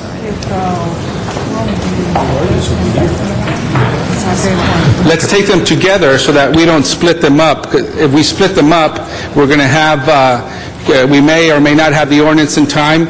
We may implement a moratorium without having an ordinance. We would want to make sure that we implement the ordinance with a moratorium next week when we discuss. Is that? So are you referring to 28?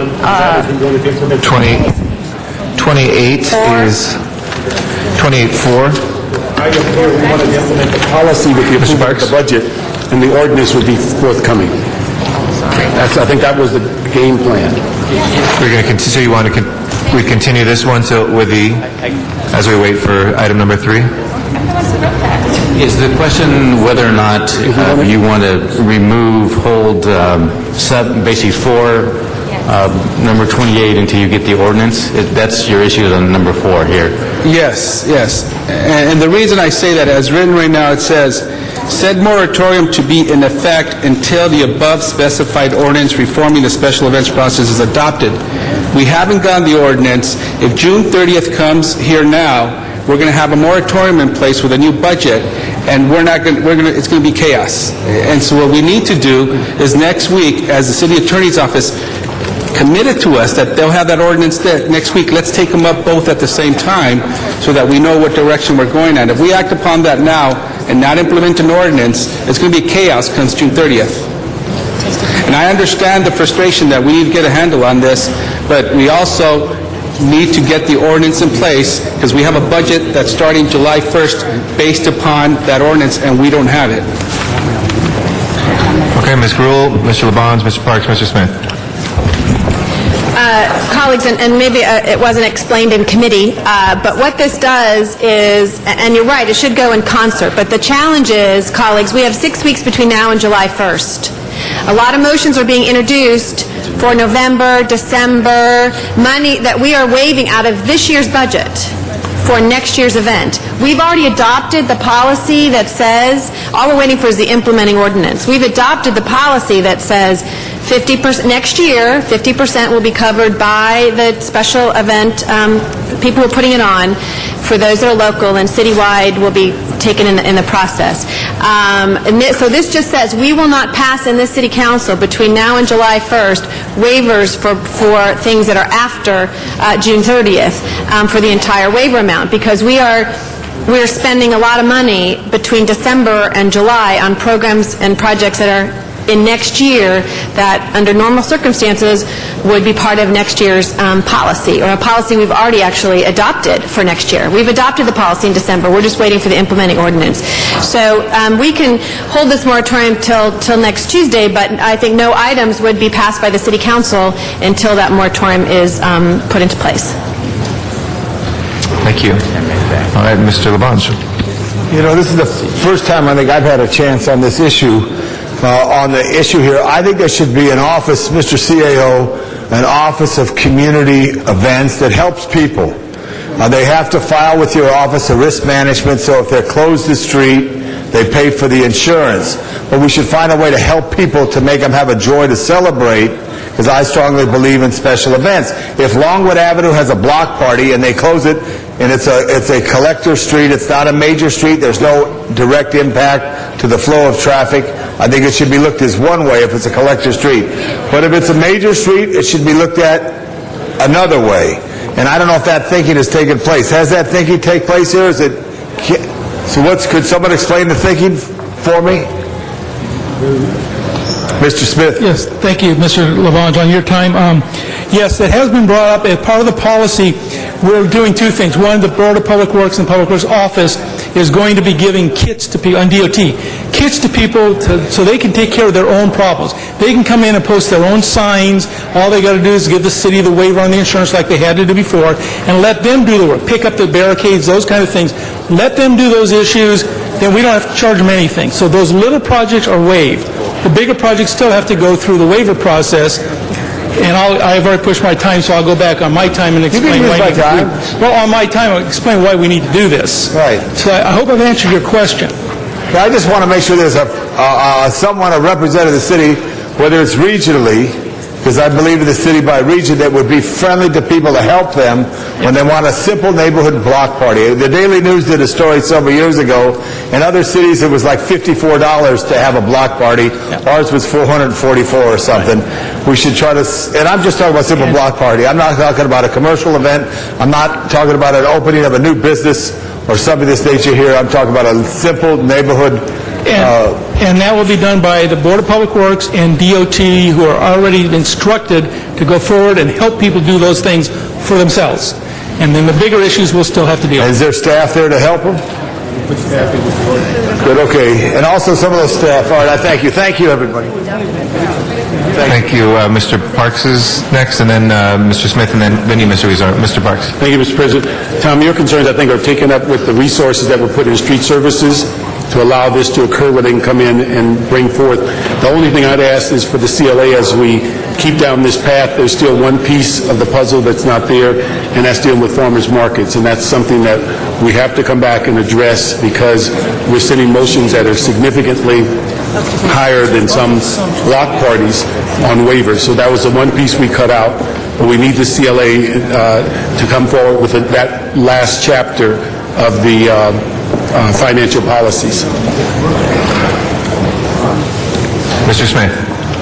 Thanks, Mr. I believe Mr. Weezer is satisfied now, so if you're going to pull your objections, we'll go forward. Okay. Thank you. I'll withdraw my motion on that item. I believe it was explained that the impact is we want to prevent motions from being introduced now for events that will take place after June 30th, and I think that's a good thing to do so that we could avoid people rushing in to get motions in now, taking advantage of the existing structure while we don't have an ordinance. So that's a good thing to do. Mr. Weezer. I'm good. Mr. President. Thank you. All right. So let's go ahead on this item, please. Prepare the roll, it's amended, and tabulate the vote. 15 ayes. Okay. We can take up item 1. It relates to motion 16, colleagues. This is, item 1 has an amendment, or it's a motion, but it refers to what to do on current year savings and reversion to decrease proposed layoffs. Mr. Huizar, Mr. Parks, Ms. Gruhl, and myself introduced this motion. Motion 16, 1-6. Okay. It says that basically the summary is to decrease proposed layoffs will be our highest priority if we have unanticipated revenues. And just stating that very clearly. Okay? Anybody wish to say anything on it? If not, let's go ahead and prepare the roll and tabulate the vote. 15 ayes. Okay. Mr. Alarcon? Mr. Alarcon? Motion I can't hear you, I'm sorry. We have a motion that is relative to that item number 19, that was submitted. Motion number 19, yes. We'll definitely be taking that up, and that doesn't exclude that at all. That's not That's what we want to do. Item number 1 to say, implement the church sacrifice. We'll just hold on the table for a sec, okay? Next item, please. Next item is item 34, and that was called for by Councilmember Hahn. Ms. Hahn, item number 34. Thank you. Okay, this is on, what is this on? Oh, this is about consolidating the departments, is that right? Motion 16? No.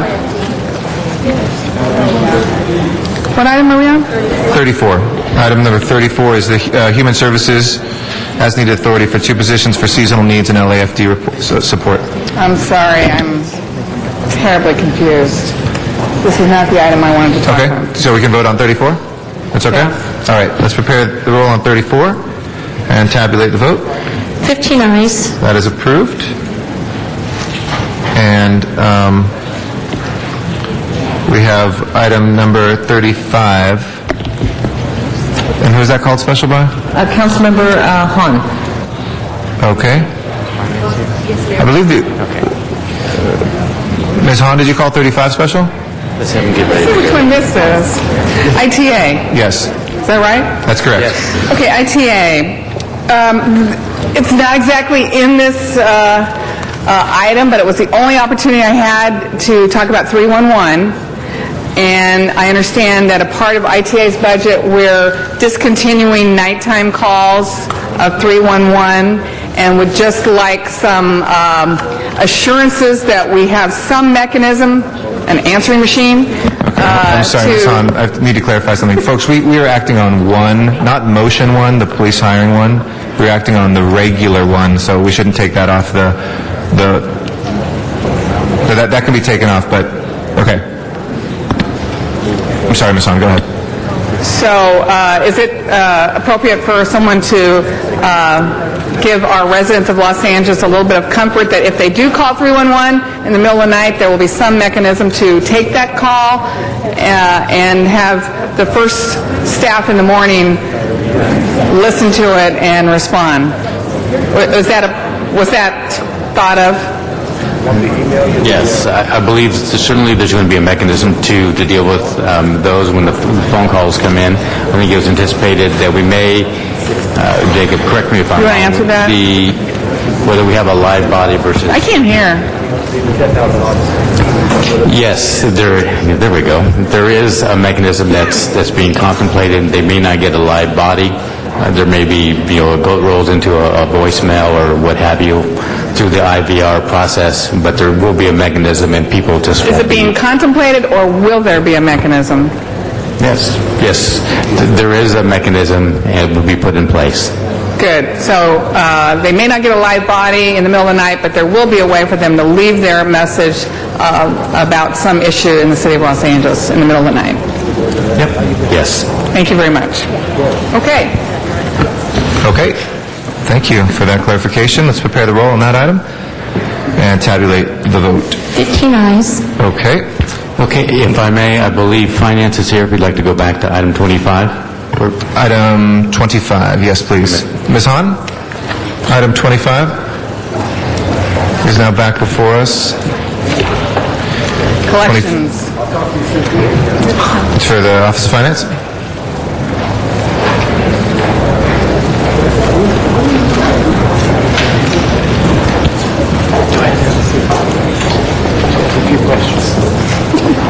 I'm good. How about you? My question was, in the Department of Finance, I understand we were adding some funding to this office, so it was my opportunity to just ask, what is the status of our collections issue in the department, and what's the status of the RFP going out for new collections opportunities? My name is Jeff Whitmore. Go ahead, try it again. Go ahead, Simon. My name is Jeff Whitmore from the Office of Finance. You may recall from our last discussion and last meeting, we were in the process of preparing a report back that was going to address a couple of the critical issues, one of which was the possible submission of an RFP, which we are in the process of preparing. My understanding was that we were in a 60-day turnaround time, which we are coming very close to and are getting close to the completion of that report. So we have taken into account the possibilities, and we should have something that we can provide in very, very short order. Given the environment and the situation, we've been involved in a number of other activities, including the amnesty program. So it's been a process and it's been a task, but we ask your indulgence as we prepare that, and it should be to you in very short order. Okay, thank you. Well, I just want to use this opportunity to highlight this gold in the gutter philosophy, and we do know that there is money out there that needs to be collected, and it would certainly help offset partly what we're experiencing in this budget. So thank you very much for that update. Thank you. Okay, so that item is now before us. Madam Clerk, open the roll on item number 25, close the roll, and tabulate the votes. 15 ayes. Thank you. Next item? Next item is item 37, and that was called special by Councilmember Alarcon. Mr. Alarcon. Yes, motion number 3 relates to item number 37. This is the item to restore to $45,000 the appropriation to each of the neighborhood councils. It would take the money from the city clerk's election process and restore the funding to the neighborhood council system. The committee, by way of information, will also take up this matter again in early July to reconsider whether or not this election process can be either reduced further or restructured to generate more savings, but also to do elections in an effective way. This item, I think, is a friendly amendment, and we can lay to rest the issue of neighborhood council's funding for 1 year. Thank you, Mr. Alarcon. Mr. Gruel. Tell me what you wanted to say. Right now. If we just go right now. The reserve fund drops down to 3%. Sorry. I moved places. A special thank you to Ms. Hahn and Mr. Alarcon, who in committee we had said we had identified to get to 40 and that our commitment was to the 45,000, and that we asked the city clerk and Dunn to get together to find that additional 5 to get them up to the 45, because the adoption by the committee was at 45,000 to get there, and you did the work to get in that place. Now, I think there was a question, though, about the money, to make sure we were correct, because it says in the report $485,000 and $445,000 in these items. So just want to make sure our numbers are correct, that we get them to $45,000 for each neighborhood council. Does that work? So if you have $485,000, though, is in B, and then the item 3 is $445. Mr. Alarcon. 445 reflects 89 neighborhood councils. I don't know what the 485 reflects, but it's a reduction, so I think we need to correct it. And actually, you know what, we can just pull that, we could actually pull out item B in the report, because we're not reducing, and just put in there, replace your motion, Mr. Alarcon. B would be changed, and it would just put in his $445,000 that will replace that. And then, actually, you can take out D. I accept that as a friendly amendment. Right? That would... And then on F, so on F, you would make it 45,000 instead of the 40? Okay? So in summary, it would delete, or item B would be replaced with Mr. Alacon's motion and would just say, bring them up to the 45,000 and what the amount would be. Delete item D and change item F to 45. Is that okay, Mr. Alarcon? That's exactly right.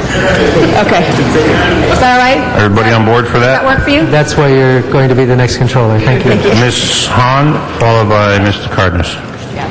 Ms. Hahn. Oh, thank you. Again, I just think this is, this item, this motion, Richard, that we agreed on in committee is good news for neighborhood councils. We'd heard loud and clear that neighborhood councils were willing to take a 10% cut like every other department, and it was difficult trying to identify the funding, but with Councilmember Alarcon's good drilling down of the city clerk's budget for neighborhood council elections, we were able to find a way to reduce some of that cost in the city clerk's office and give it back to the neighborhood council so that we can fully restore them to $45,000 plus keep the remaining money that they had not spent in the previous year. I will say that as we do this, colleagues, we are depending on Dunn and the city clerk's office to really get together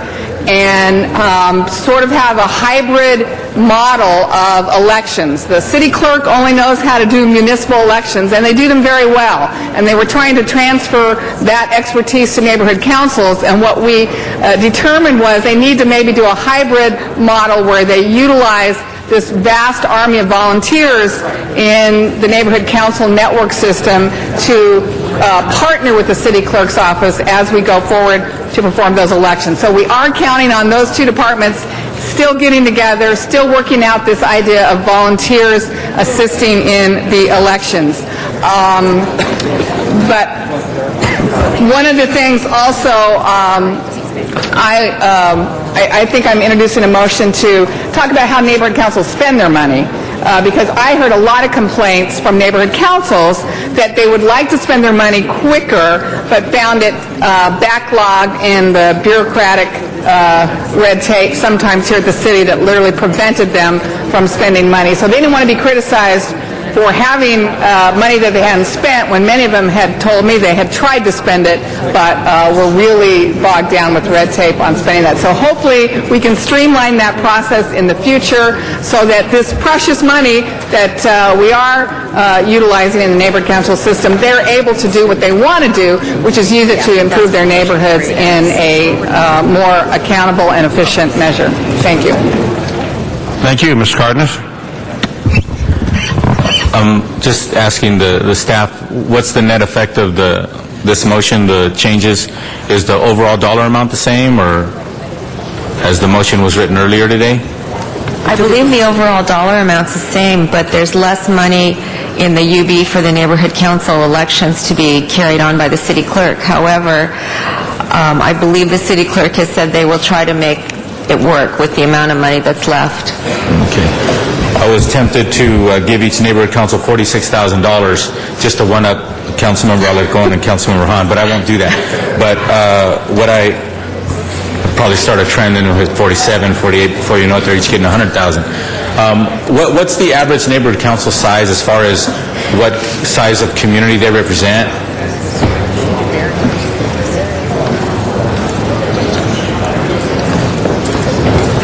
Councilman Bungwan Kim, Neighborhood Empowerment. The largest neighborhood council is about 95,000, and the smallest is about 8,000. That would be Foothill Trails. Okay, and so we have an average there. They're probably between 30 and 50-ish, somewhere in there, just ballpark. Okay, so, but each council office gets some discretionary funds. We call them GCP. So when you look at it on a per capita basis, it appears that neighborhood councils are doing pretty good when it comes on a per capita basis if you were to juxtapose that against the 270,000 people that each council member represents. So I just wanted to clarify for the neighborhood council members, some people have approached me and my staff and said that, well, you, as a councilman, you get 100,000 your GCP or what have you, but the bottom line is I represent 270,000 people. The neighborhood councils are as low as 8,000, just shy of 100,000 or what have you, but the average, definitely, the average neighborhood council has a lot more per capita than I do. Correct, and that doesn't even address the equity issue, because the point that you raise is the neighborhood councils get even allocation across the board despite the size of the population. So the neighborhood councils with the large population could raise an issue. Okay, thank you very much. Thank you. Matters before us? Yes, hold on. If I may, I think on item F, we need to have a technical adjustment basically to ensure that the neighborhood council shall not have more than 145,000 in available funds at any given time. All right, we'll make that adjustment.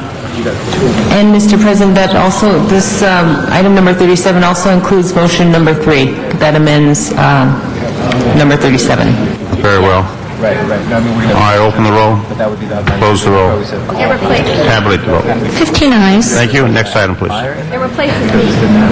Next item is item number 41. That was called special by Councilmember Reyes. Mr. Reyes.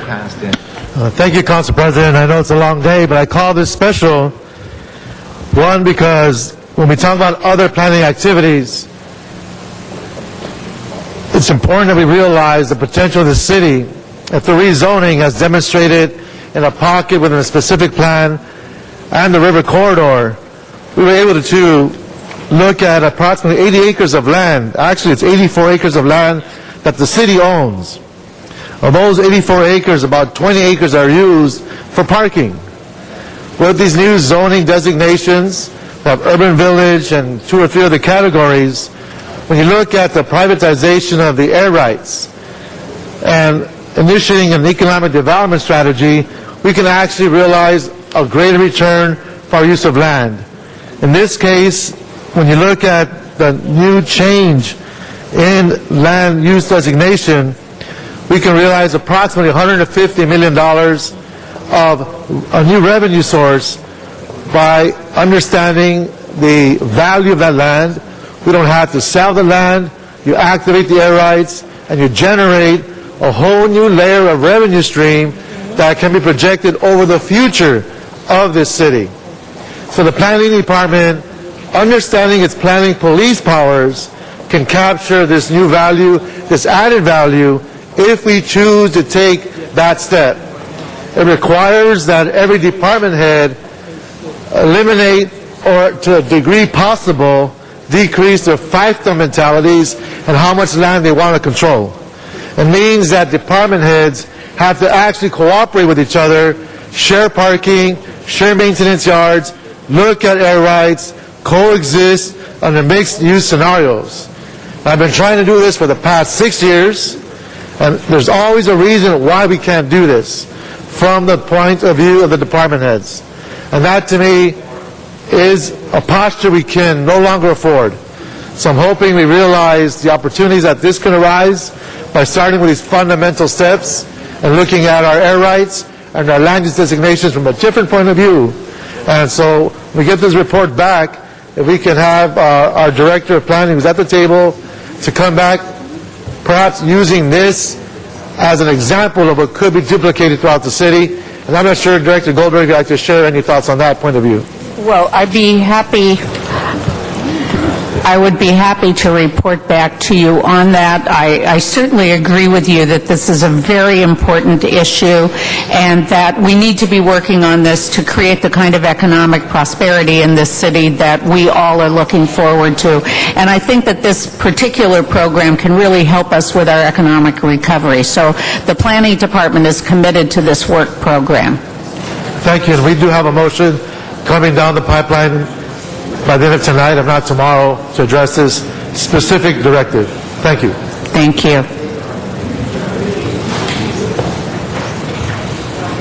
Thank you. So that item is now before us. Madam Clerk, open the roll, close the roll, and tabulate the votes. 59. Next item, I think, is on our 42. Go to 47. Is Ms. Hahn? Yes, and she's advised that her questions were answered. Her questions were answered? Okay. If you want to open the roll on that item, close the roll, and tabulate the votes. 15 ayes. Thank you. So, we want to go... Next item is 49. 49? And that was called special by Councilmember Labange. Labange, thank you. 49? You called special? 49. Yeah, we have the General Manager of the Department of Recreation and Parks to come in. Is it possible, Madam President, we could take the other Recreation and Parks item at the same time? Whatever it is. Yes, sir. Sure. Sure. Whatever the other Rec and Parks item is. Yeah, Maria, what was the other Rec and Parks item? Although if there are additional, I mean, just so you know, Mr. Muckery, Mr. Labange, if there are people doing additional motions, you probably need to stay around till the end because there may be additional motions that come forward. But we can do those that are called special. 142 is also the one there. Go ahead. Item before is item 49? 49. Okay.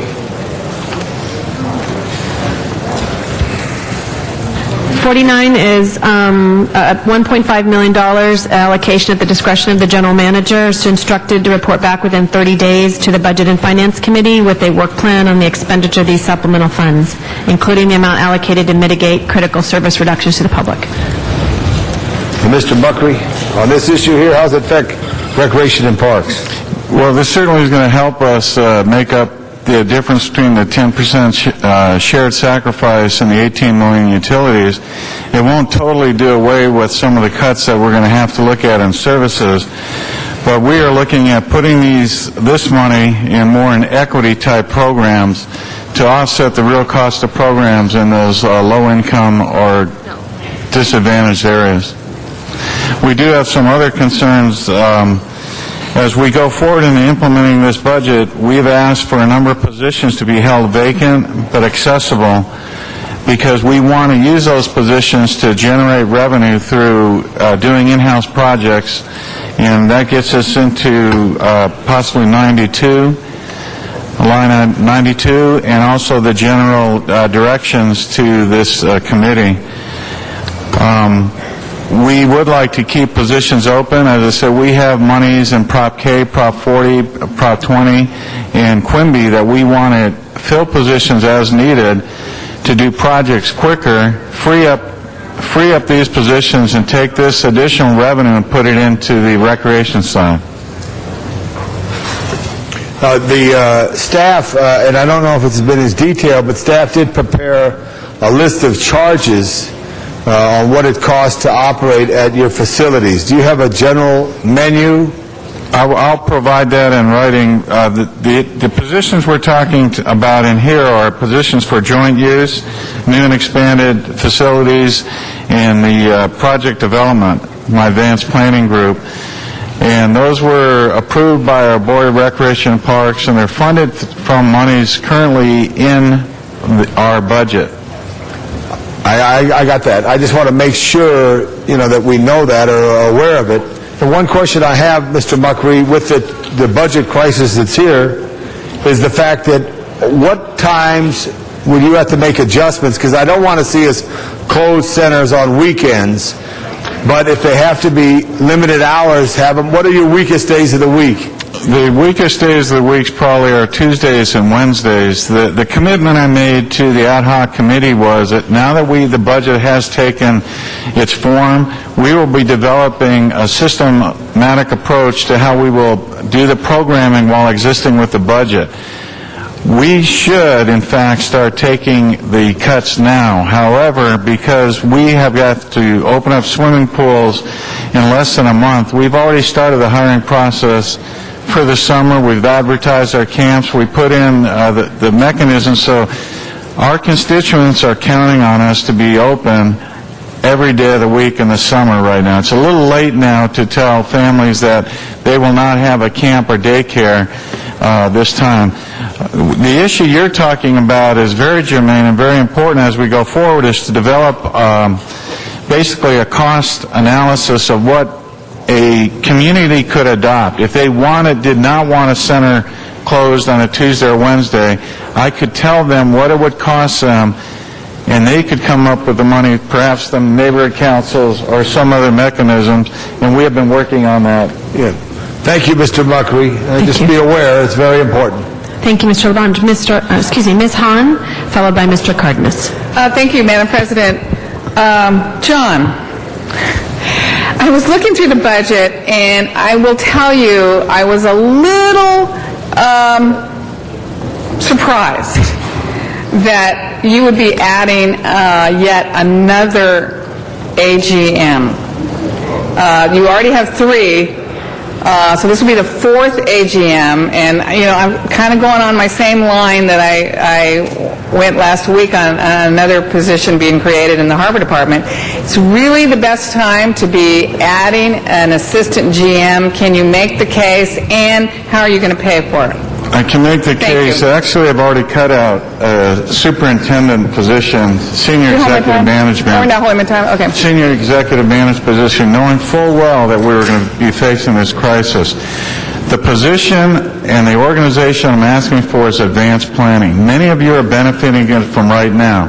You're getting skate parks put in at a rate that's never been done.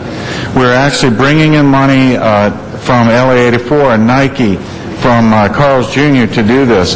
What we are doing is this is going to be a self-funded operation. In my budget, you will also see I'm going to have to come up with $5 million in addition revenue, and that will be coming from advanced planning by doing monies and charging against bonds and other fees that are already there. This is real money in the bank.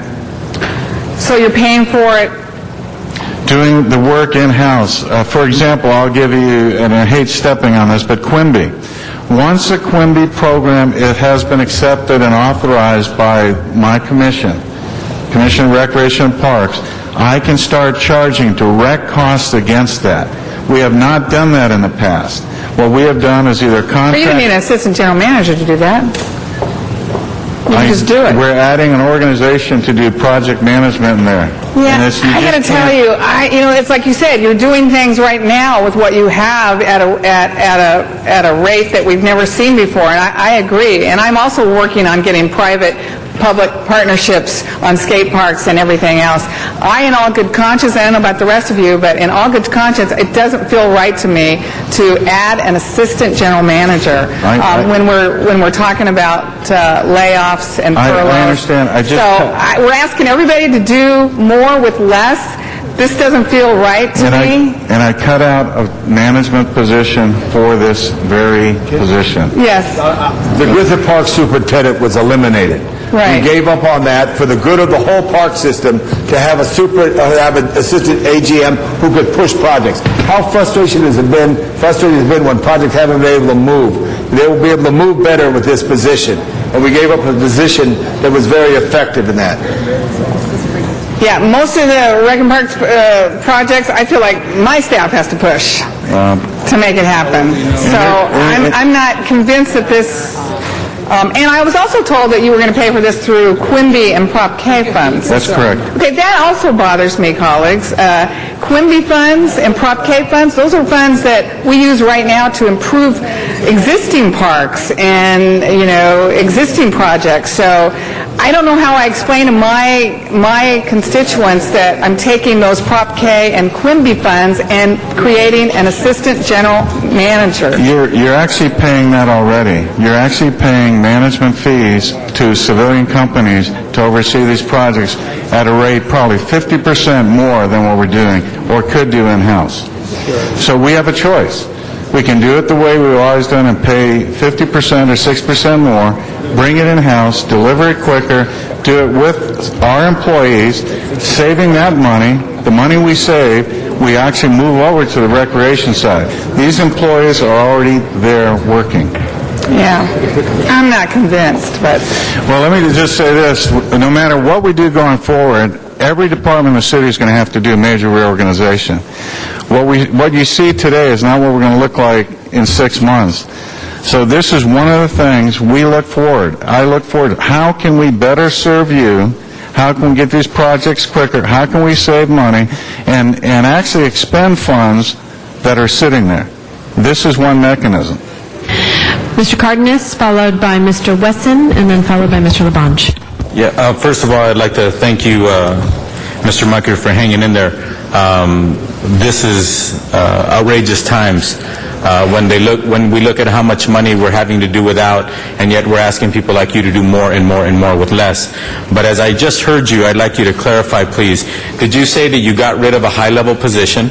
You collapsed that position, but now you want another AGM position, which sounds kind of funny, but at the same time, this AG position is going to be working on saving the city money through our Prop K and Prop 40,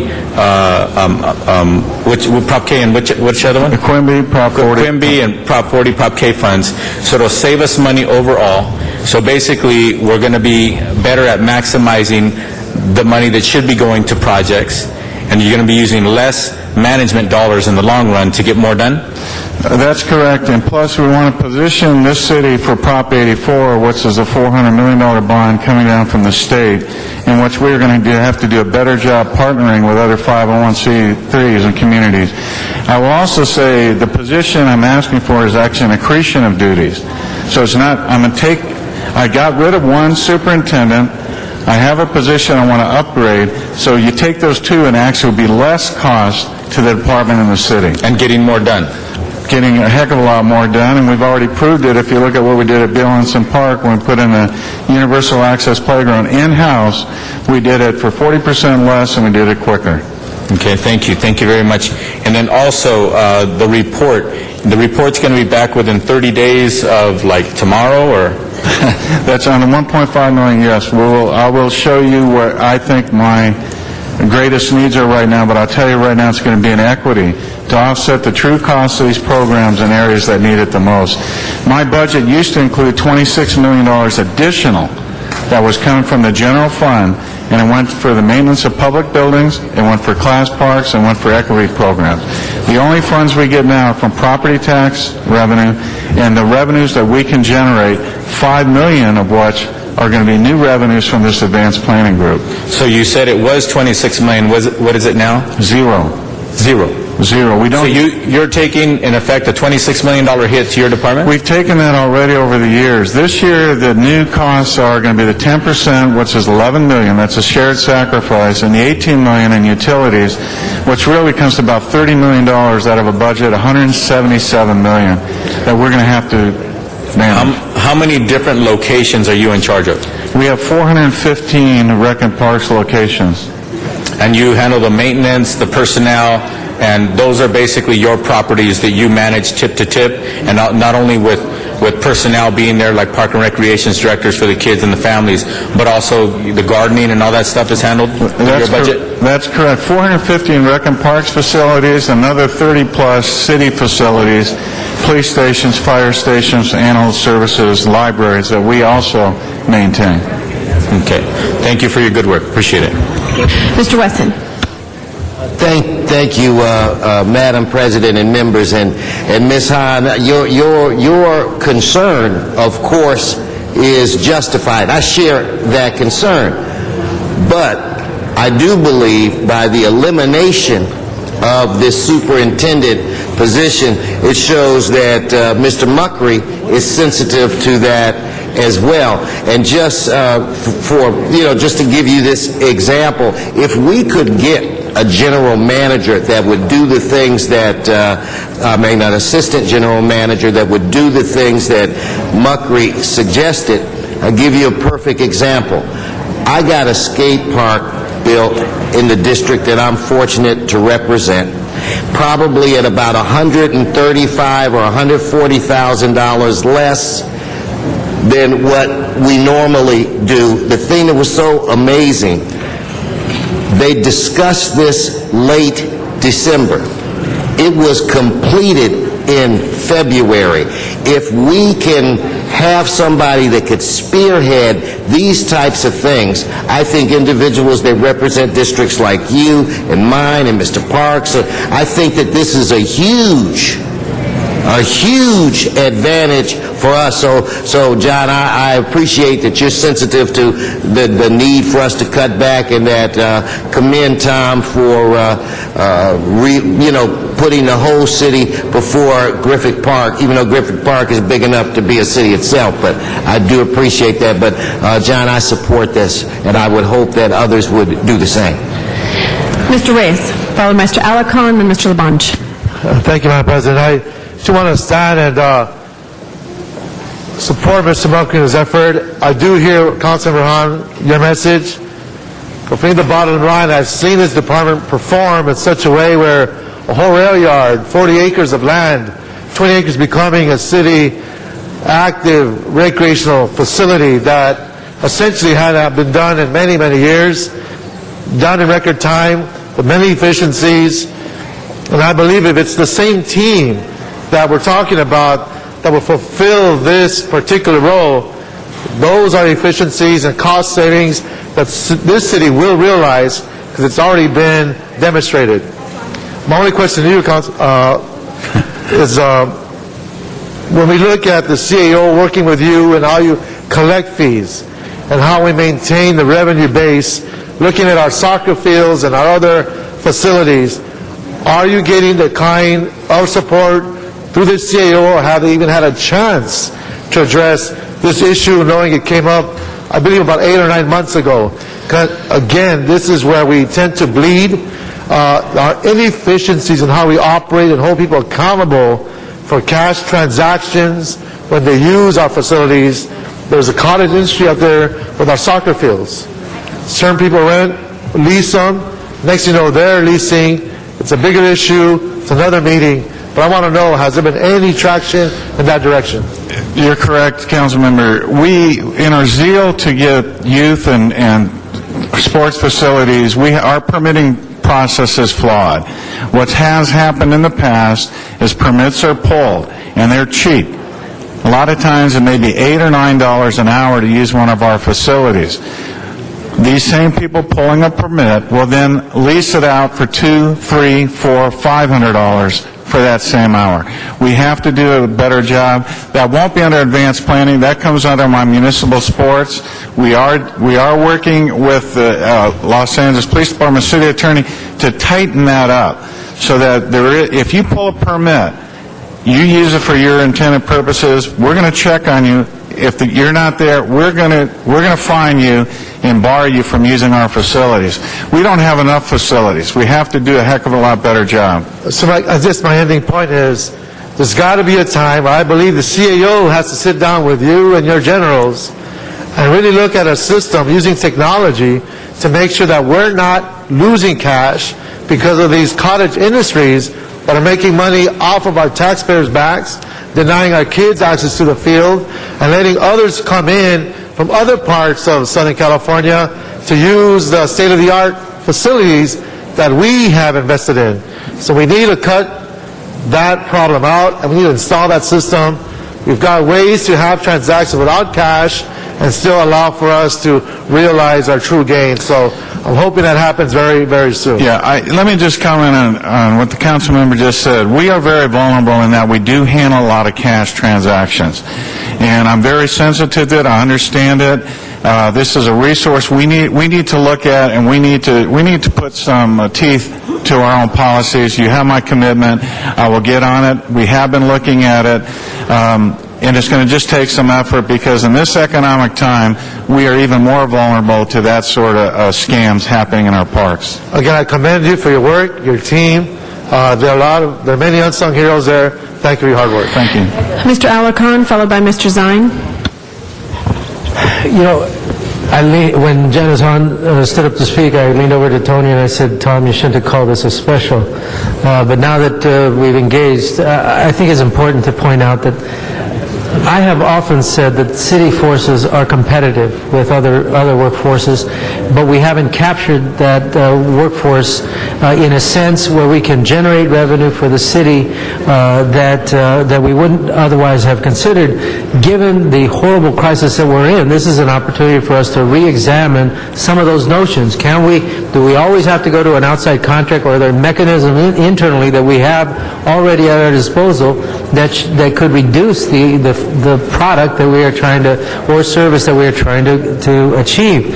I wonder if in our building construction, we do buildings that are essentially have the same function, but we use different architectural plans every single time. If we used the same model for similar buildings, it would seem for actually identical purposes in different communities in a very large city, maybe paint them a different color, wouldn't we save a lot of money than having to pay an architect for their particular design? So there are many, many things that the city needs to do. The bottom line is, if our city workforce, if our workers would recognize that to the extent that they can generate revenue out of this system, to the extent that they can generate savings out of the system, they may be saving their job and they may be saving their pension. So I applaud you for this effort. You got to pay a little to get a lot, and in this case we're hoping that happens. But this could be a model for other departments throughout the city.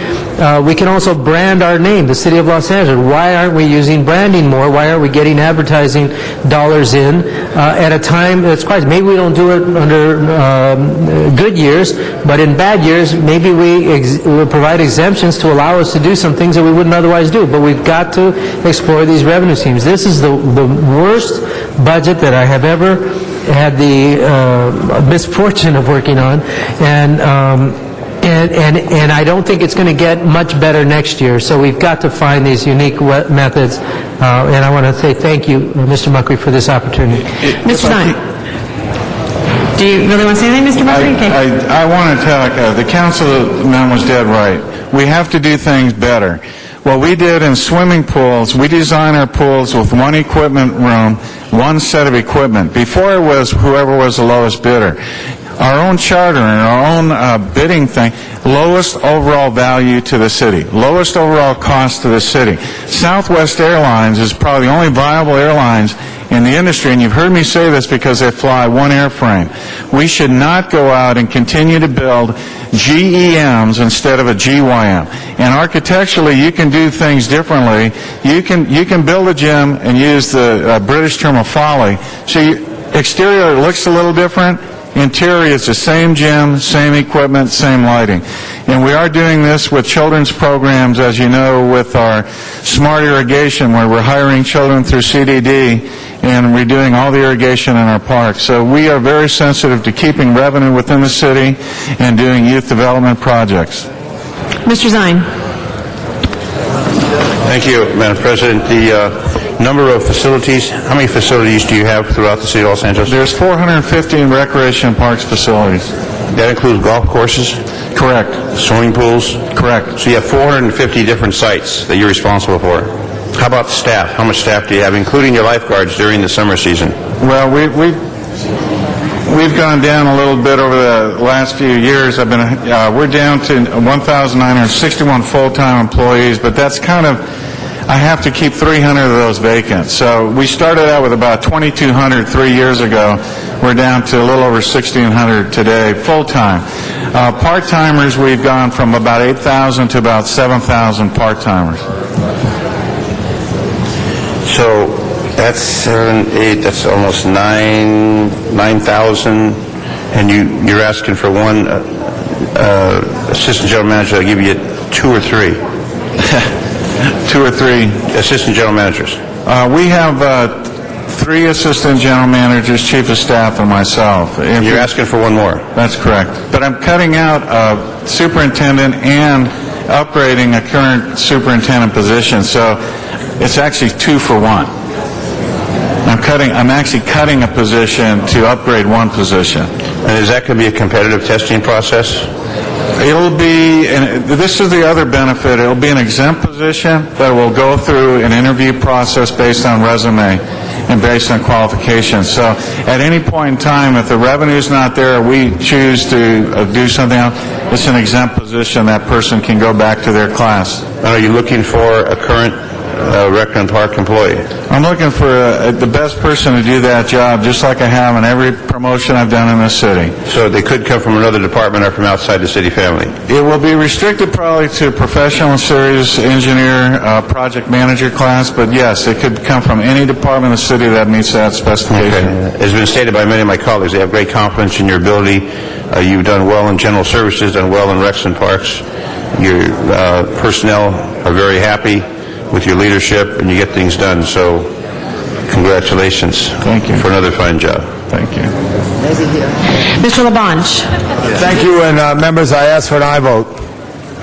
Thank you, Madam Clerk. Please open the roll on that item, close the roll, and tabulate the votes. 15 ayes. Thank you. We are going to go back to item number 1 that also has item 1A. Item number 1. And Madam President, just for clarification, that's motion 1 and motion 1A. Thank you. Yes, and relates to, I think, items 742 and 102? Okay. So all those are... So does anyone have any questions on item 1? Motion 1, I guess? Yes. Yes, Ms. Perry? I have motion 1A. Yes, we were taking them separate. Okay, all right. Taking them separately. Okay. And Madam President, is council going to be voting on also item number 7 and 42 and 102 at the same time? Yes, all of those would be forward. One would amend those items before us. On both of them then? So, okay. So let's take are there questions on item 1? Motion 1 and motion, we're talking about 742, LAPD's shared sacrifice. 102 is before us. Mr. Parks, did you want to speak on this item, on item 1? These are all the 5 items before us. I would just like just to reiterate the comments I made earlier. I think that this is not a prudent fiscally for us to go down this path, to be hiring or attrition hiring at this time, particularly in light of the budget scenarios and also what will be confronted tomorrow. As we've mentioned to the mayor's office during the process, I think it would be in our interest to look at the COPS grant as a attrition funding so that we can hold on to positions we have as opposed to a growth issue. And also, I think the area of, I think Mrs. Perry's motion somewhat gives us some protection as it relates to the resources. But I think if those funds from the county that we receive from the increased collections from 3% to 1% is a flexible dollar amount and may not be available to us in years to come, because we're told that the foreclosure market is not hit the bottom, and we understand that reappraisals and other things will be continue to move down our property taxes. And so, again, I want to reemphasize that I think we're going down the wrong path in cutting or eliminating civilian positions in behalf of hiring other positions. And I would think that as we move forward to have a budget in which we are taking all of the furloughs, the shared responsibility, and everything else out of the 2 sworn departments and moving them to civilian positions, I think is not only unfair, but I think it is something that is going to cripple our ability to provide service in the short and long term. And we can't overlook the information that we're given on pensions by our pension boards that tells us that all of these pensions are going to jump over 100% as we move forward, and the cost is something that we will not be able to retain. We've been told in at least 3 or 4 meetings that pensions are unsustainable, and to continue adding to that cost, and eventually, as one of our CEOs said today, at some point we'll be paying over $1 billion and dealing with pension costs, $550 million for health costs, and after you give the money to the library and the Rec and Park, we will have little money, if any in our budgetary process to hire anything but police and fire. And I don't think that is what the city represents, is to have just two departments and the rest of the city supports those functions on their budgets. Mr. Zine. Thank you, Madam President. I have good news, according to Chief Papa. The police department, as of today, is 9,939 officers, and Monday, 61 recruits will go to the academy, which takes us to the magic 10,000 number. So I have a concern on 1A, and that is the last sentence: the council will stop hiring until the city is fiscally able to resume this activity. What I'd like that to say is to modify it, that will come back to council. Instead of automatically stopping, it comes back to council, and we can figure out if we need to do something if this $22 million doesn't come forward. So if we can have that modification, that it will come to council instead of just abruptly stopping the hiring, then we can discuss it and decide if we want to do something with it or not. So I'd make that amendment, modification amendment 1A. Is that a friendly amendment, Ms. Perry? It's actually the same amendment that I'm drafting right now on my own motion. I was revising the language on 1A. Well, thank you. I guess it scares me because Dennis and I are beginning to think alike. We're getting close. That is scary. That's a terrifying thought. Okay, so there we go. A Stockholm You'll syndrome. second it. Okay, Ms. Perry will second it. Well, I was... What? Or make it. I'm about Make it to or make present? it. Yeah. Okay. Okay. Then I'll second it. Okay, Mr. Zine will Mutual second it. seconding. There you go. Okay, if you want me to do that right now, Mr. Parks, we have a motion 1A that was signed by myself, Mr. Parks, Mr. Smith, Mr. Garcetti, and Mr. Cardenas, and it's essentially saying the same thing, so the language is even more clear. So Mr. President suggested that I make it verbally for purposes of time, that if the $22 million in additional property taxes, and this is a nod to Mr. Parks, is not able to be accessed or realized, that the hiring of new positions would be moved back to City Council to assess whether hiring can be continued at all. Perfect. Can I get a second on that one? Yes. Amen. Thank you. Okay. And Then I withdraw 1A? Yeah. Okay. And just to clarify, it's because 1A had the revenue anticipation warrant, which is actually not for this money. It would be, if the state took money, we would be doing a revenue anticipation warrant on the 120+ million, so it's a separate thing. This just guarantees that. We do feel strongly this money will be coming forward. If for some reason we've been inaccurate at that, we obviously have to figure out a different way to pay for it, so that comes back. Okay. All right, so no, you'll just amend on, I think, just on item number 1, the amendment that, that language that you just stated, and come back to the city council. You want me to say it again? No, I think we got it. All right. Thank you. Okay. Mr. Cardenas. Yeah, the item, the matter that we're discussing at this moment, which is several items,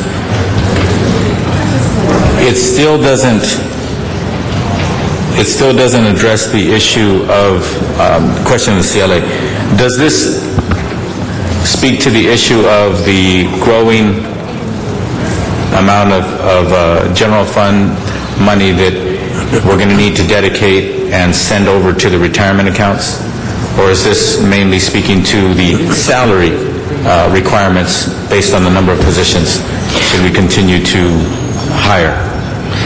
This does not address the pension issue going forward. All this would do, in essence, is restore $22 million for attrition hiring for LAPD for next year, subject to the conditions that Ms. Perry just discussed. Sure. Yeah. Mr. Parks and I and others were discussing, because it's cheaper now, it's only $22 million, the piece that we've overcounted in the reserve fund, which we were going to use for this, we don't have to use anymore as per this, we could dedicate that to the pension. I mean, that could be a wise way forward to deal with that, so we also dedicate a piece that's ongoing. We obviously want to work with our unions very closely to see what sort of shared sacrifice they're going to make, so we wouldn't want to supplant that sacrifice, but we do have money available now that we could possibly put in there, and Mr. Parks and I were talking about potentially, in the very near future, dedicating a piece of that year-end ongoing to the pensions. But the thing that I don't want the message to get out today is to think that our problems are solved. I don't want the taxpayers to think that our problems are solved, because they're not. I don't want the unions to be thinking that our problems are solved because we're in the middle of trying to negotiate with them. I don't want people to think that this $22 million is solving all of our problems. The problem is much bigger, as was presented earlier when the pension, the people directing our pensions came forward, and they admitted that in this year it's about $500 million of general fund money that needs to go over to the pensions, sworn and civilian, and then the upcoming budget year, it's about $1 billion, what, $1.1 billion, $1.2 billion possibly? Yeah. I'm sorry, Jerry? Yes, about $1 billion. Yes. So, is this speaking to that pension issue? This item that we're discussing at the moment? Again, this doesn't speak directly to the pension issue. I mean, the effect of this is obviously adding staff for this year and the following year, and it needs to either be covered by revenues or expenditure reductions in other areas. Clearly, adding staff does add to the pension costs. This figure is, however, the hiring plan in the proposed budget was $53 million. So what this does is brings it down to 22. Again, it adds to the committee report, but it brings down from the mayor's office from 53 to 22 for the police hiring plan to do only attrition hiring for next year. And clearly, this and for a whole variety of other reasons, there's going to be a lot of continuous rebudgeting and looking at the obligations that we're going to have going forward. But by keeping the basic status quo of the number of personnel, that in effect is not relieving the issue or not addressing the issue of the pension contributions from the general fund, correct? That's correct. We really are addressing two things. If we have less personnel, sworn or civilian, by having less personnel in the future, that's the real and only way that we can address both the general fund issue of personnel cost and then the general fund issue when it comes to this ballooning responsibility of contributing to the retirement funds, correct? Correct. Okay. But we still have two issues that we're supposed to be trying to affect as policymakers, right? Not just one. Yes, you have the two issues, the investment in public safety and recognizing that we have a very difficult time over the next couple of years in keeping our budget in balance. Thank you. Mr. Rosendahl, followed by Mr. Reyes. Well, we got the bright light on us right now, which I think is great. Mother Nature is supporting us, I think, very much on this. If I could ask Sharon Papa to come up, I want to ask her a couple of questions. Look, folks, I said, show me the money. We got the money, and we're going to go forward with the hiring, and I'm very happy that we did this. But I want some report backs, because I don't want to lose an issue or two or three that I think are as critical to everything else. One of the big things people said to me over the weekend was, thank you, Rosendahl, for saving our jobs. They thought maybe that the 1,200 jobs that might be lost if we did that was going to happen, and of course, that was one of the reasons I said no last week. I don't want to lose 1,200 civilian jobs to hire a cop. I don't want to lose anybody to hire a cop. I want to hire a cop, and I want to also keep the civilian jobs, because they're all part of the critical mission of our great city. But here are the four questions I would like to report back. This isn't the appropriate time to do it. One is, there are 130 officers, if I'm not mistaken, or give me the exact number, that are sitting in civilian jobs, of which I think you told us a couple of weeks ago that 78 were able-bodied cops that were sitting in a civilian job that theoretically could have gone on the street. There's 178 officers that are performing civilian jobs, and about 60 of them are able-bodied that could go back to the field if we had the civilian to fill that vacancy. Okay. I want you to report back on how you will get those civilians, because I don't believe in freezing a civilian job to keep an officer in a civilian job when that officer should be out on the street. Because it's 70 cents on the dollar for the civilian to do the job. And I don't want no sworn officer in good health to go get me coffee or to play any other office job, be it secretarial work, backup work, or anything else. If there's 60 officers in good shape, I want them in the field, and I want a strategy to get them in the field. Unfreeze those particular civilian jobs and get them filled with civilians and put those officers in the street. Or show us how we can get there, the time frame, what we need to do. I want to report back on that. Secondly, I want a final report on LAX. I do not want a single officer from the LAPD at LAX if it isn't part of the LAWA plan. Because LAWA is picking up the tab, and if there's a problem between what Bratton thinks and what Gina Marie thinks, they got to work it out. I don't want to pay general fund money for LAWA cops, and I'd like a report back on that. Third thing is bonuses.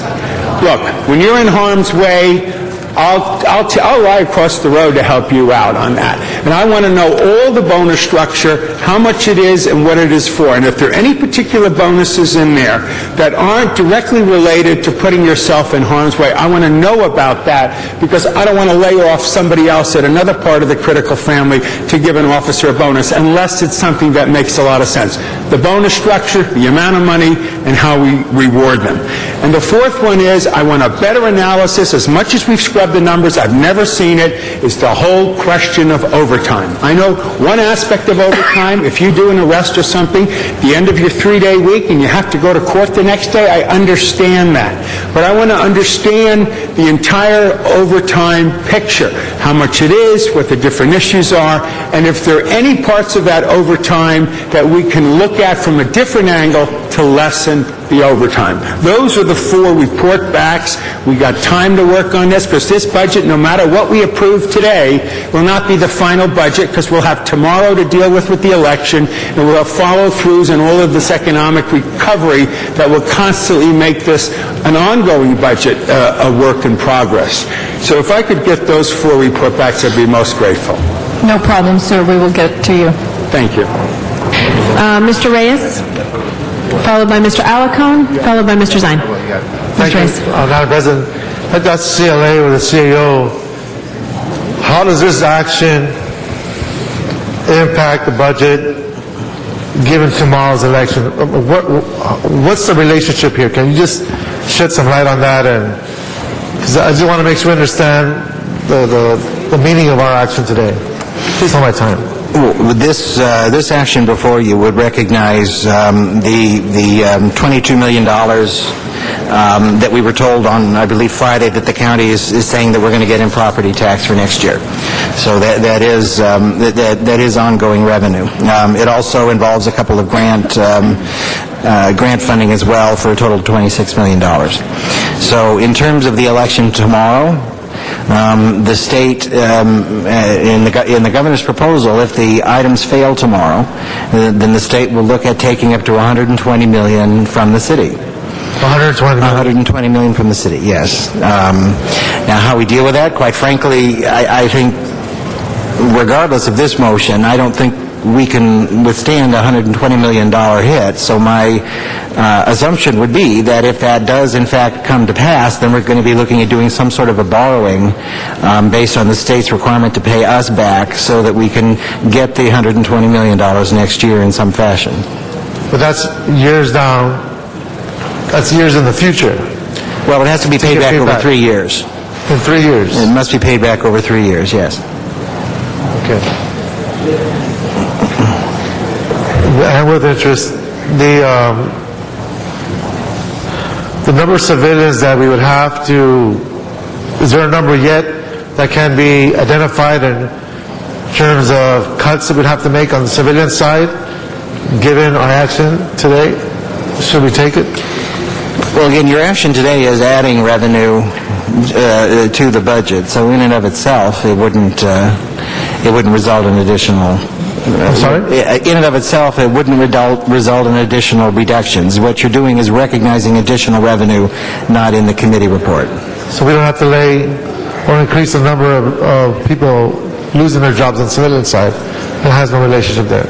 Not because of this, no. But as Mr. Cardenas indicated, it does add an obligation to the 2010-11 budget that we'll have to deal with, and it will be difficult. Right, and that's something that will be hitting us even harder next year. Yes. Thank you. Mr. Alacone.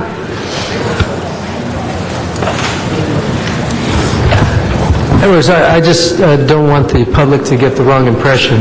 Mr. Zine said we'll be at 10,000 on Monday, and we may be there for 1 day. But the reality is that with the attrition next month, which will average somewhere between 15 and 40 officers, We're not going to quite get to 10,000 this year, and that's my anticipation. But I also want to say that my position would have been to support the replacement officers, but to hold off on new hires. And it's important for the public to recognize that the 10,000 figure is arbitrary. I could sit here as a politician and tell you I want 11,000 officers or 12,000 officers, and politically it might serve a useful purpose for me. But as a city, we have to recognize that these are dire times, and the best laid plans are set aside during dire times. In this case, we have a multiplicity of needs that cannot be met on the backs of the non-sworn personnel for the city of Los Angeles. Because as much as you make public safety your top priority, there are other services that are needed by the public. And so we are very fortunate that we found, or I should say that the county found the $22 million. We are very fortunate to have this out. We tap into the reserve fund a little bit. We strike a deal with the mayor. I think this is a good posture. We're in unity, because the bigger battles are going to be as we move forward in dealing with the state and the federal government to find other sources of revenue to replenish this budget. But for today, we are pleased, and if on Monday we hit 10,000 officers, we'll applaud for the day and then start counting the attrition. But I think this is a very positive solution for the city of Los Angeles, and I want to thank the committee and our President Garcetti for striking this deal. I do think that there was a level of animosity that should not have occurred, that I've been through enough budgets to know that, quite frankly, at the end of the day, we find resolution. I'm not talking about the state budget, because it takes a lot longer at the state level, as you well know. But in the city government, we usually find closure to our disagreements toward the budget day, as we have today. I'm not saying we're complete. We have a lot of work to do moving forward, but I'm saying that I wish that there hadn't been the level of animosity that occurred. I think it was wrong, and I, for one, do not believe that we should send a message that the mayor and the city council are not working together, or any of the department heads of any of the departments. So this is a good day. I support this, and I'm very pleased to see this outcome. Thank you. Mr. Zine. Our last speaker on this item. Thank you. Just briefly, there may be some misconception about bonuses. Bonuses in the private sector, you do a good job, you get a bonus. If you could just give a brief explanation of the bonuses within the police department. It's not because you make so many arrests, write so many tickets, which may be the perception of some. Could you talk about a bonus? Can you give a little explanation exactly the bonus structure and how certain positions are bonus and others aren't? We have a variety of bonuses, one being the patrol bonus, which Laura just came up and handed me the whole list. That I don't know that I need to go through the whole list, but the patrol bonus, where we want to make sure that officers are encouraged to stay working the field. As we all know, that's the backbone of what we do, is answering those radio calls and helping people out in the community. So there is a patrol bonus to get people to stay in the field. There's a Spanish-speaking bonus for officers that are bilingual. We don't pay them one-time only bonuses. There's actually a whole list of them. There's probably... This list probably has over 20 or 30 of them listed here, but K-9 handlers, Can you give a percent, what percent they are, if there's a number, like 1 or 2 or 3%? Does it give those numbers? Let me see here. No, this sheet doesn't, but we can certainly come back when we report back on this. My colleagues that aren't aware of the bonus, so they understand, it's not a lot of money. It's a few dollars, but just that whole issue of, I think 2 or 3 or 4% of the salary, but just to clarify it. Right. We will come back with a comprehensive that will talk about the motors and all the other types of hazardous duties within the department. And it is a small bonus, but I don't have that information today. But most of the time, it's for a hazardous assignment, SWAT team, yes, motorcycle, helicopter, people who are in hazardous positions over and above. carrying a gun and wearing a badge and on patrol. Yes. So if you're in an administrative position, you're not going to get a bonus. No, I can't think of any administrative position that receives a bonus, but there are some that they get for their advanced post certificates, so they could be in any assignment to get that. But that's based upon your advancement within the Peace Officer Standard and Training. Correct. So we'll come back with a comprehensive report so that everyone will know what the various categories are and what the percentages are. Okay, but the misconception that you get a bonus for making a lot of arrests or writing a lot of tickets is not true. Absolutely not. Okay. Thank you. And if, Sharon, just up here, if you could add to that, I know there were lots of different numbers on how we got to the attrition and an explanation, probably before Budget and Finance as well, about how we fund those numbers in the classes and so forth would be helpful. Okay, yeah, and attrition is a term of art, as you know. We take our best estimates at it. I think that would be helpful. Mr. Labange now is our final speaker. Call for the question. Thank you. The item before us is number 1. It is 7. Oh, I'm sorry. Yes. Yes, Sharon? Just a couple of minor amendments to this motion as well. Because we are reducing the funding that's going to LAPD, we should also reduce their shared sacrifice. So therefore, there should be an additional $1.8 million provided to LAPD as part of this motion. The second thing is that as part of the reduction in an earlier recommendation, there was about $2.8 million in forfeited asset trust fund monies that were provided for vehicles and equipment related to the recruit hiring. So that money also needs to be provided back to LAPD. So this motion should be amended to include those items to make LAPD whole for the attrition hiring. That will be the order. Thank you. And with Ms. Perry's motion, which or her amendment, and the report back to the council. Mr. Parks. I'd like to see if we can get these 4 or 5 items bifurcated so we can vote on them individually. Yes, we can do that. Thank you. So we have before us, I'm sorry that my item 1 was taken from me, Madam Clerk, if you could.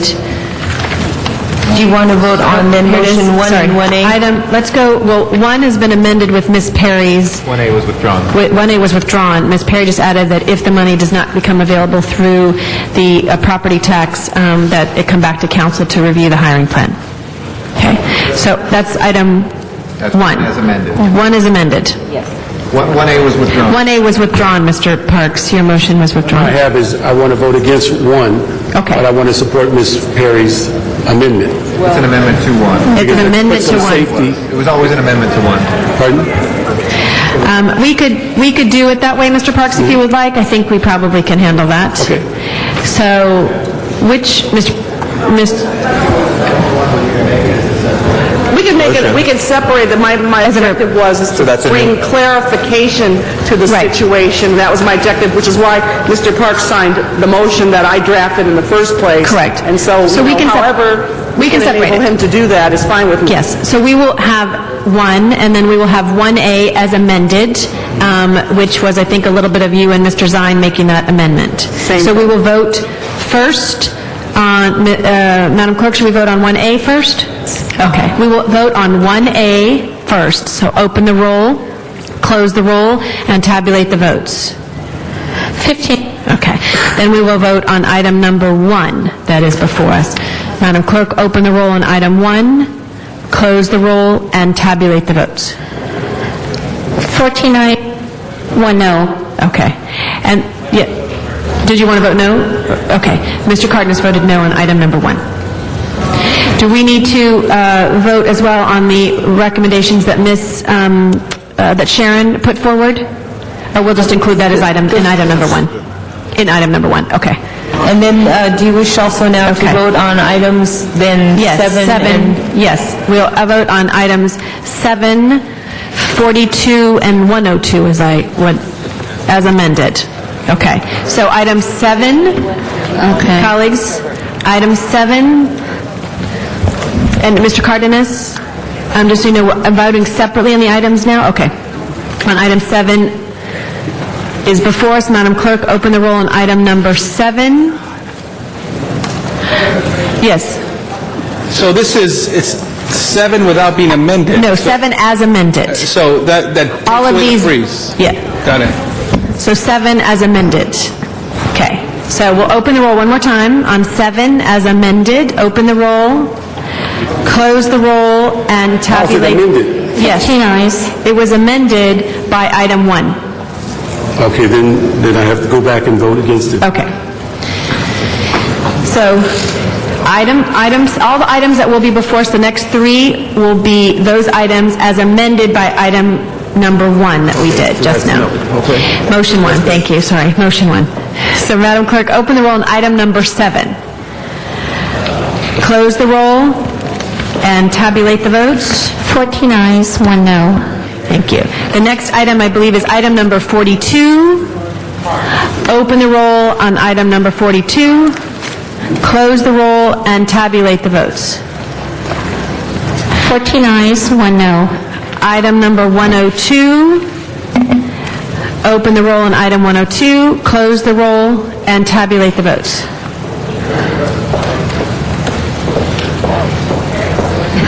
14 ayes, 1 no. Okay. Thank you. So we've gotten through those items. Next item, Madam Clerk. Next item is item number 54, and that was called special by Councilmember Wisar. Mr. Wisar, item number 54.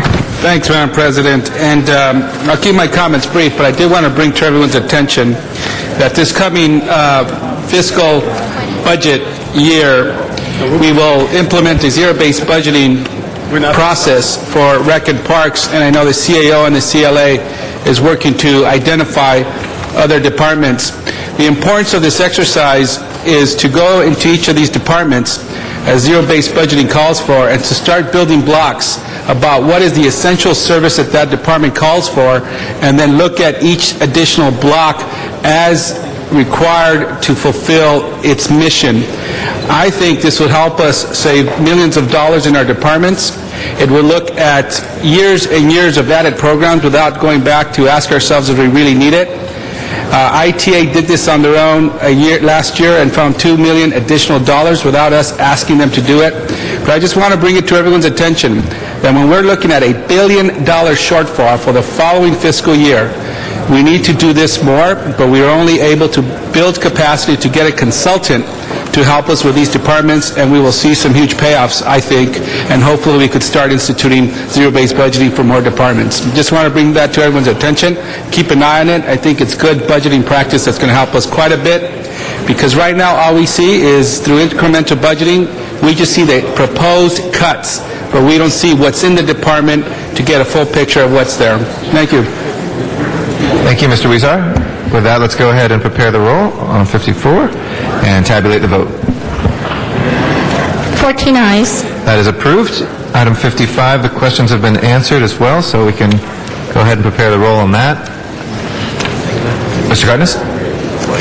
55, we just wanted to make sure that the motion was distributed. Oh, you have an amending motion on it? Yes. Motion number 13. Motion number 13. Got you. So let's attach... As long as it was registered, that's it. Got you, I'm sorry. Item 13. Motion 13, item 55. Okay. We'll do motion 13 along with this. Prepare the roll and tabulate the vote. 14 ayes. Okay, those are approved. Next item, please. Next item is item 58, and that was called special by Councilmember Smith. Okay, item 58, I have Mr. Parks down, actually. Did you call special, Mr. Smith? This was a P3, this is P3 stuff. No, I said hold it till we had it on the agenda, so... Right, okay. So, Mr. Parks, do you want to say anything additional? Okay. Number 5 on the agenda. Okay. Okay, so we can vote on that. Go ahead and prepare the roll and tabulate the vote. 14 ayes. That is approved. Next item, please. Next item is item number 70, and that was called special by Councilmember Wisar. Mr. Wisar. Thank you, Mr. President. On this item, it's the Measure R local return money. As you know, the County of Los Angeles instituted a half-cent sales tax to increase funding for transportation projects throughout the county. With that new funding, local jurisdictions get local return money, that the local agency decides on how to use those dollars.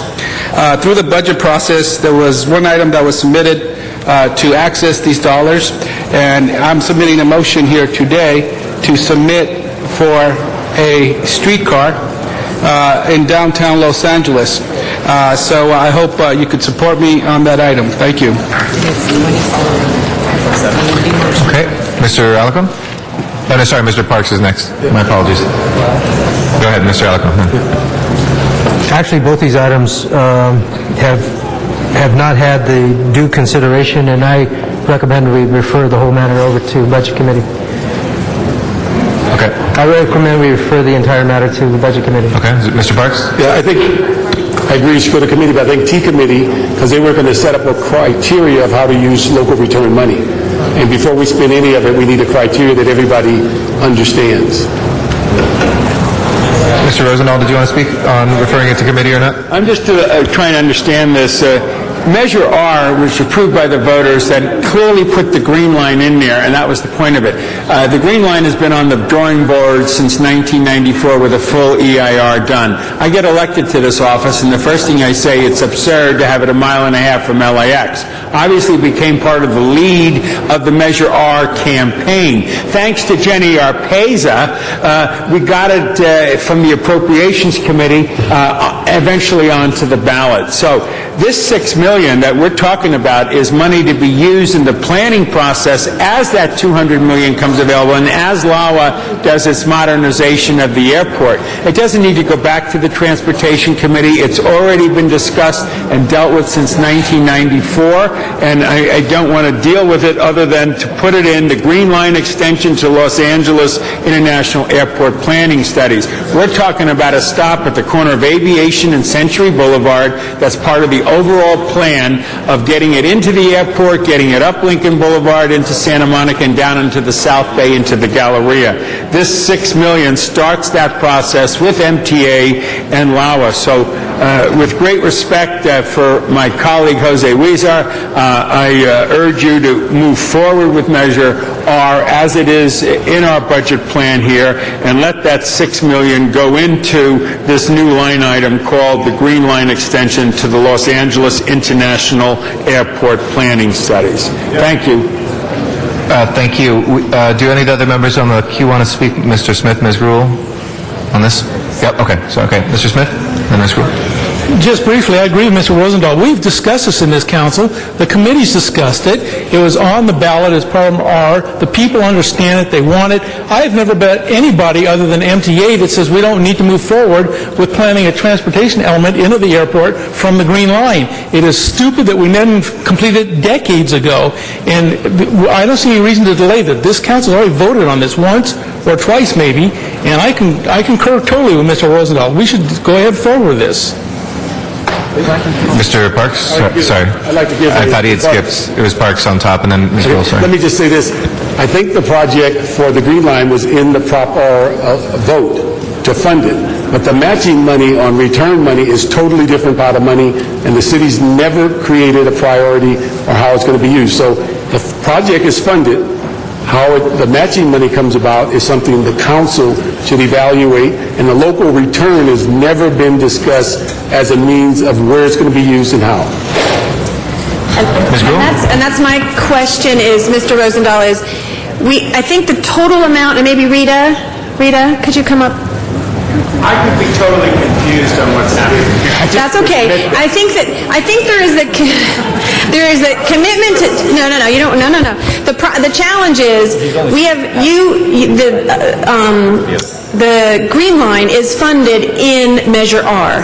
This money, the $16 million, is matching funds for a variety of projects, which we have to determine how we want to spend, because we only have that $16 million total. Mr. Huizar is asking for $5 million. I think Mr. Wesson has a project in his district, and Ms. Perry may have one in hers, and I don't know others, on what that matching. So this is not for the total funding. You got the money out of Measure R. So I think what Mr. Parks is suggesting is that we go back, this is a separate fund, that we go back to the committee and look at the priority, which is the best use of that matching dollars that fully utilizes for you, and as well as Weezer. It may be that Mr. Weezer doesn't need $5 million and you only need $3 million and Mr. Weston needs X amount. We don't know that yet. This is just a separate pot of money that came forward. Is that correct, Ms. Robinson? That's how it was described to me. So I don't want to take away from you, but if we can have the discussion. Clear.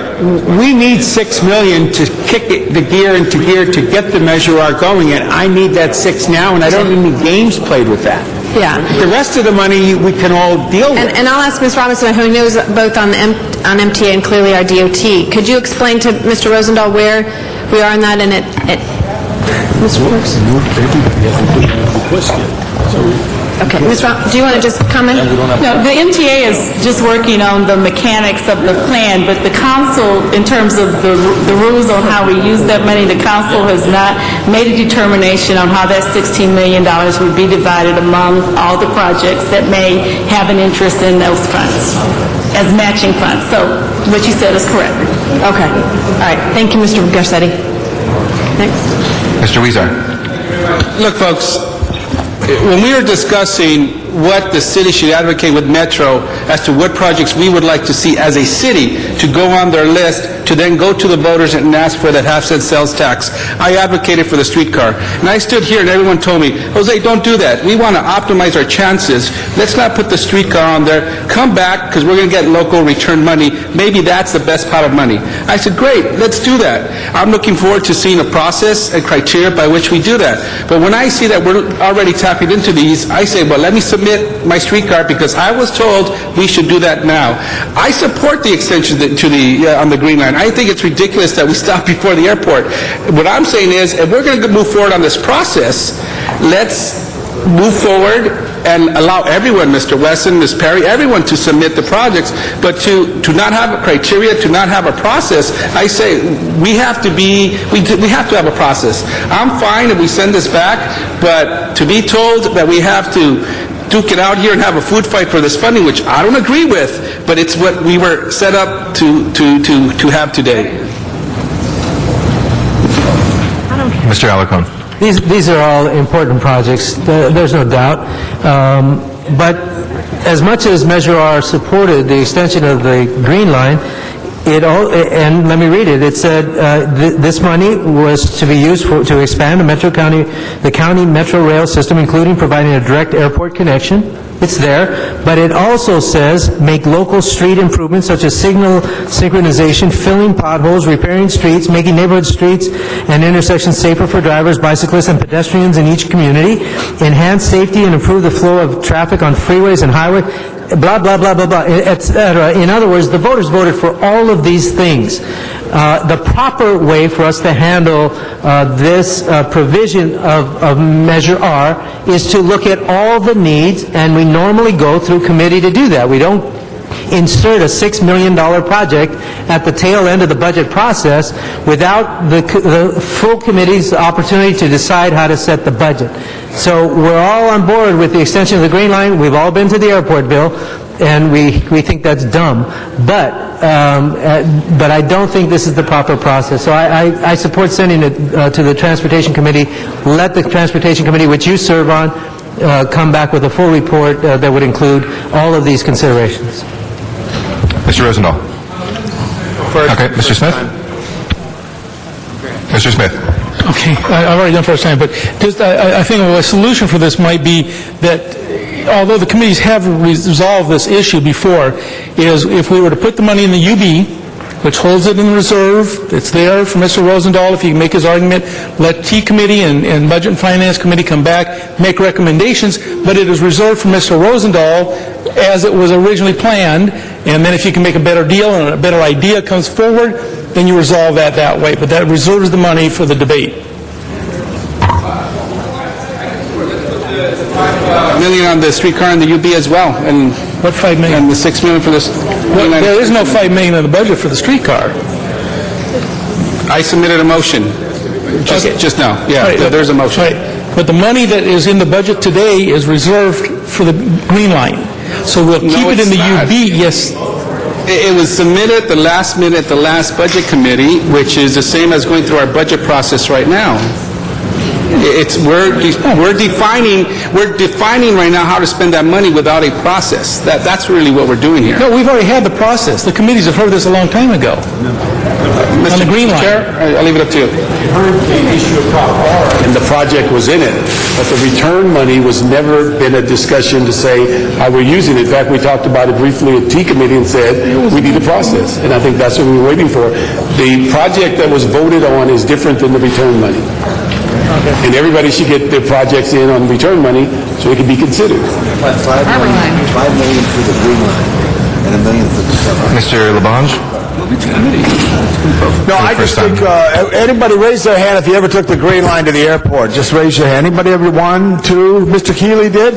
Good job. 3. All right, okay. Can we get those names for the record, please? Just for the record. Okay, I just think, members, what an opportunity for a budget is to set a plan.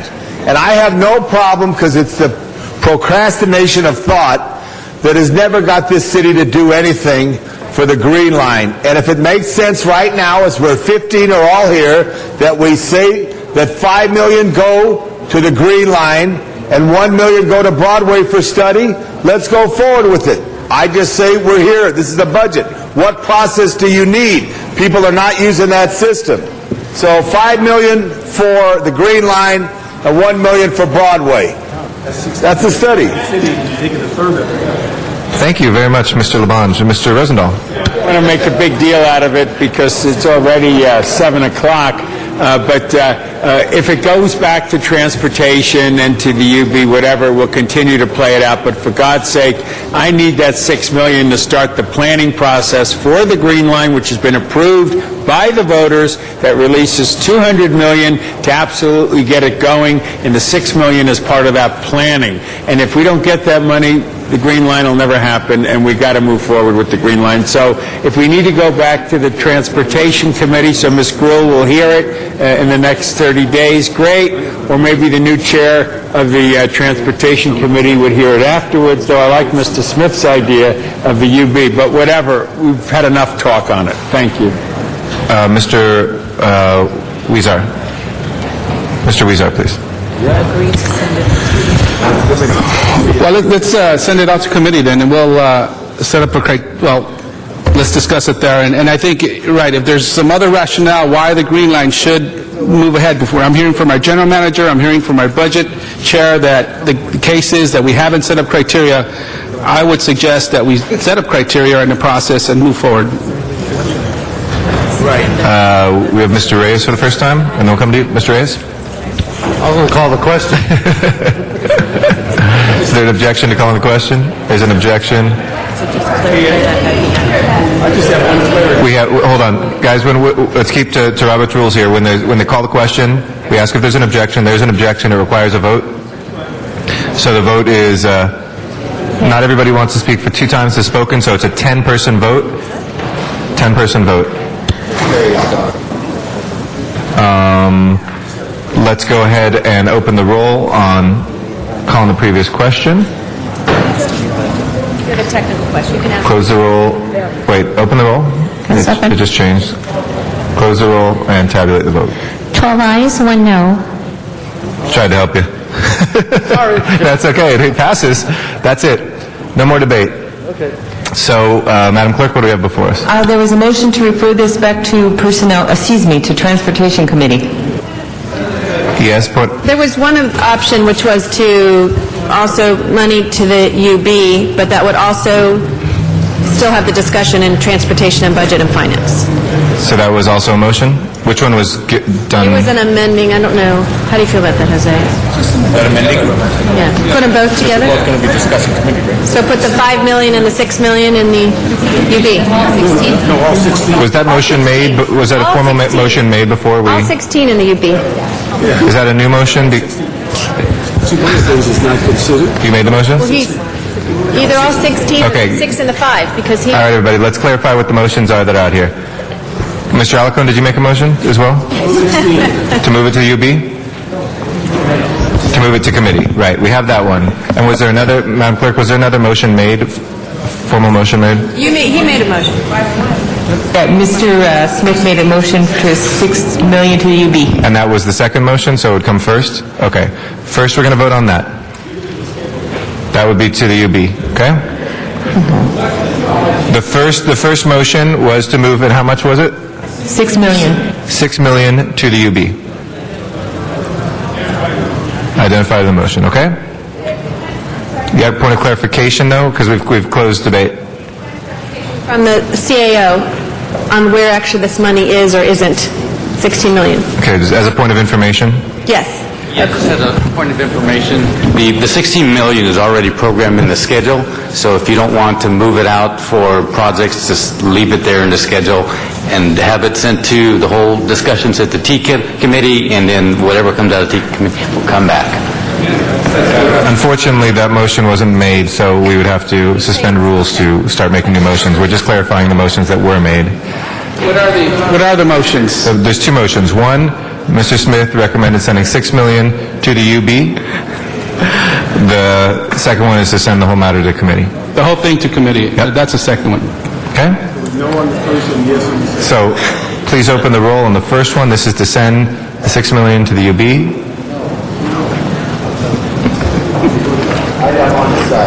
Close the roll, tabulate the vote. 5 ayes, 8 noes. That fails. Sending it to committee. Please open the roll. Close the roll and tabulate the vote. 12 ayes, Okay, 1 no. That will be sent to committee. All right. Next item, please. Next item is item 71, and that was called special by Councilmember Labange. Mr. Labange, this is item number 71, which is the Prop A Wilshire Boulevard resurfacing funding. And I'm next to Mr. Wesson, and we share Wilshire Boulevard. I'd like to ask the CLA's representative there. This has been a long fight of Mr. Wesson and myself. Wilshire Boulevard from Crenshaw West is deteriorated to the sense that it's unsafe. How could we get this funded and fixed? Because we were disappointed to know that we lost the money. The 10 million was originally put in Prop A, as you know, to fix the mixed flow lanes. Unfortunately, you can't use Prop A to fix mixed flow lanes. It's just for transit alone. So we can't fund that specific project, although we are looking at stimulus money through street services to do some of that work. Well, when you say mixed flow, is that a requirement of whom? The MTA? Proposition A. By law, it's a requirement? Yes, in the proposition itself, it says Yeah, all that. right, well, let me ask you a question. I don't know if Bill Robertson is still here from Street Services, but it's very unsafe to be in that curb lane due to the deterioration of the street. And I know people have probably complained to Mr. Wesson as well. Should we close the lane right now? Because I don't know how much the claims are. I know sometimes from time to time people have told me they've damaged their vehicles due to the severity of the lane there. Well, we've been working with MTA to get some federal money to do the bus-only lane down Wilshire Boulevard, so that would take care of the curb lane, and then through the stimulus money, we can do the mixed-flow lanes. Mr. Robertson, could you give me a 411 on this? Yes, Mr. Labange, and just so you know that this has been a long discussion about Wilshire. It's a huge problem. We're seeing that same problem develop on Western, Vermont, other locations where we have these new heavy buses. Well, why the debate has been going on looking for the funding, one of the things we've just done, we've just completed 3 test locations on Wilshire Boulevard with a new mix design that's been approved by the Standard Labs that we feel will actually hold up in the bus lanes. So we have the Very Small Starts grant that we're working on, $11 million if that proceeds. As Maria mentioned, we have the ARR A funding, the stimulus dollars coming in to address some of those sections. But our first goal right now is to address the Western to Fairfax, the 3 miles there with this new mix that we've tested on Wilshire.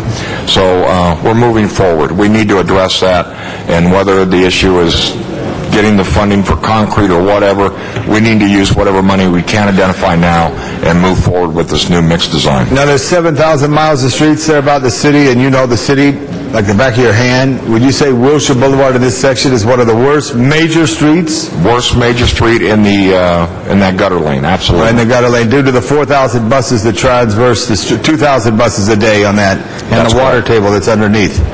So, Maria, so how do we go back? How do we move forward? Because you're taking the money out of this. How do we move forward to try to get the money for this? Where could I go? Where could Mr. Weston and I go? Right now, as Bill said, we're looking at the stimulus money. I mean, we unfortunately just can't use the Prop A for this. You'll have an opportunity with the Measure R to use that if you so choose now, and we have Measure R coming in over the next 30 years. So there's an opportunity there as well. Not the next 30 years. How about the next 30 days? At least to get it started. Because it's embarrassing for all of us when we have a street that is of worse condition. But you mentioned Western and Vermont. Vermont is the #1 north-south street. Western's the #2 north-south street for busy buses, and Wilshire's the #1 street, and it has deteriorated the heavier buses. So we'll work with the MTA board members who are representing the city to help facilitate this. Thank you. Thank you, Mr. Labange. All right. Let's go ahead and prepare the roll and tabulate the vote. 13 ayes. That is approved. Next item. Next item is item 88, and that was called special by Councilmember Alarcon.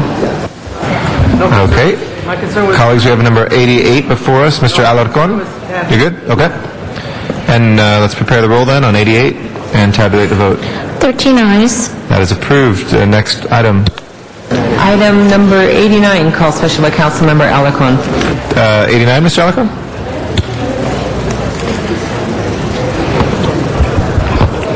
Members, this motion would essentially allow the fire department to remain whole, recognizing that we have tremendous constraints in terms of dollars available. At the same time, we don't want to lose an opportunity to renegotiate forward and find money. What this motion does is restore the salaries to the sworn fire officers, and it is an amount of $37,176,100. But it also directs that the council will reconsider the matter after June 30th. I think the critical question is, do we want to move forward knowing that dozens of staff in the sworn positions in the fire department will be cut? Or do we want to make every effort to restore those positions? For me, I believe that cutting positions of sworn officers in the fire department will ultimately result in the loss of life in our community.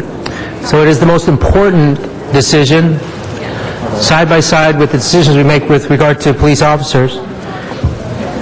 And so I've inserted this motion. I recognize this is a dramatic position to take, but I also believe that the people who work in our fire service deserve this consideration. So I ask for your support. All right. Mr. Smith. Point of clarity, I thought we were on number 89. Is that not what we're on? We are on 89. I think somebody's moved to is going to move to reconsider 88. I think that this relates to motion number 17. Yeah. It's motion 17, which relates to item 89 on your... Right, correct. He was referring to motion 17, but we just have item 89. But we can put the two together because we've been putting things that are related together. But okay, so we can also separate them out for the vote. However, separate when you vote. Yeah. All right. Yeah. On 89, ladies and gentlemen, we've been asking the chief and the department for months to report back on the issue of constant staffing overtime. It is a system that is out of control. It is a system that we can't afford as it's constituted, and we ask for a report back from them on how you could sculpture constant staffing to meet the demands of the stations, not just to say we have 400 and whatever engines and we have 104 stations and you will keep them all staffed 100% of the time level across the board. So we asked for that we get a report back on how you could sculpt constant staffing to reflect the needs of each individual station. For instance, there are 46 task force stations in the city of LA. Those are stations with 3 engines on each one. You don't always need 3 engines in some of those stations. And so if you don't constant staff those 3, then you cut the cost of constant staffing and overtime. I disagree totally with the union who says you do that, you delay response time. It doesn't delay a second response time, not 1 second your response time. The difference is you're sending 2 engines instead of 3 sometimes in stations that don't need 3.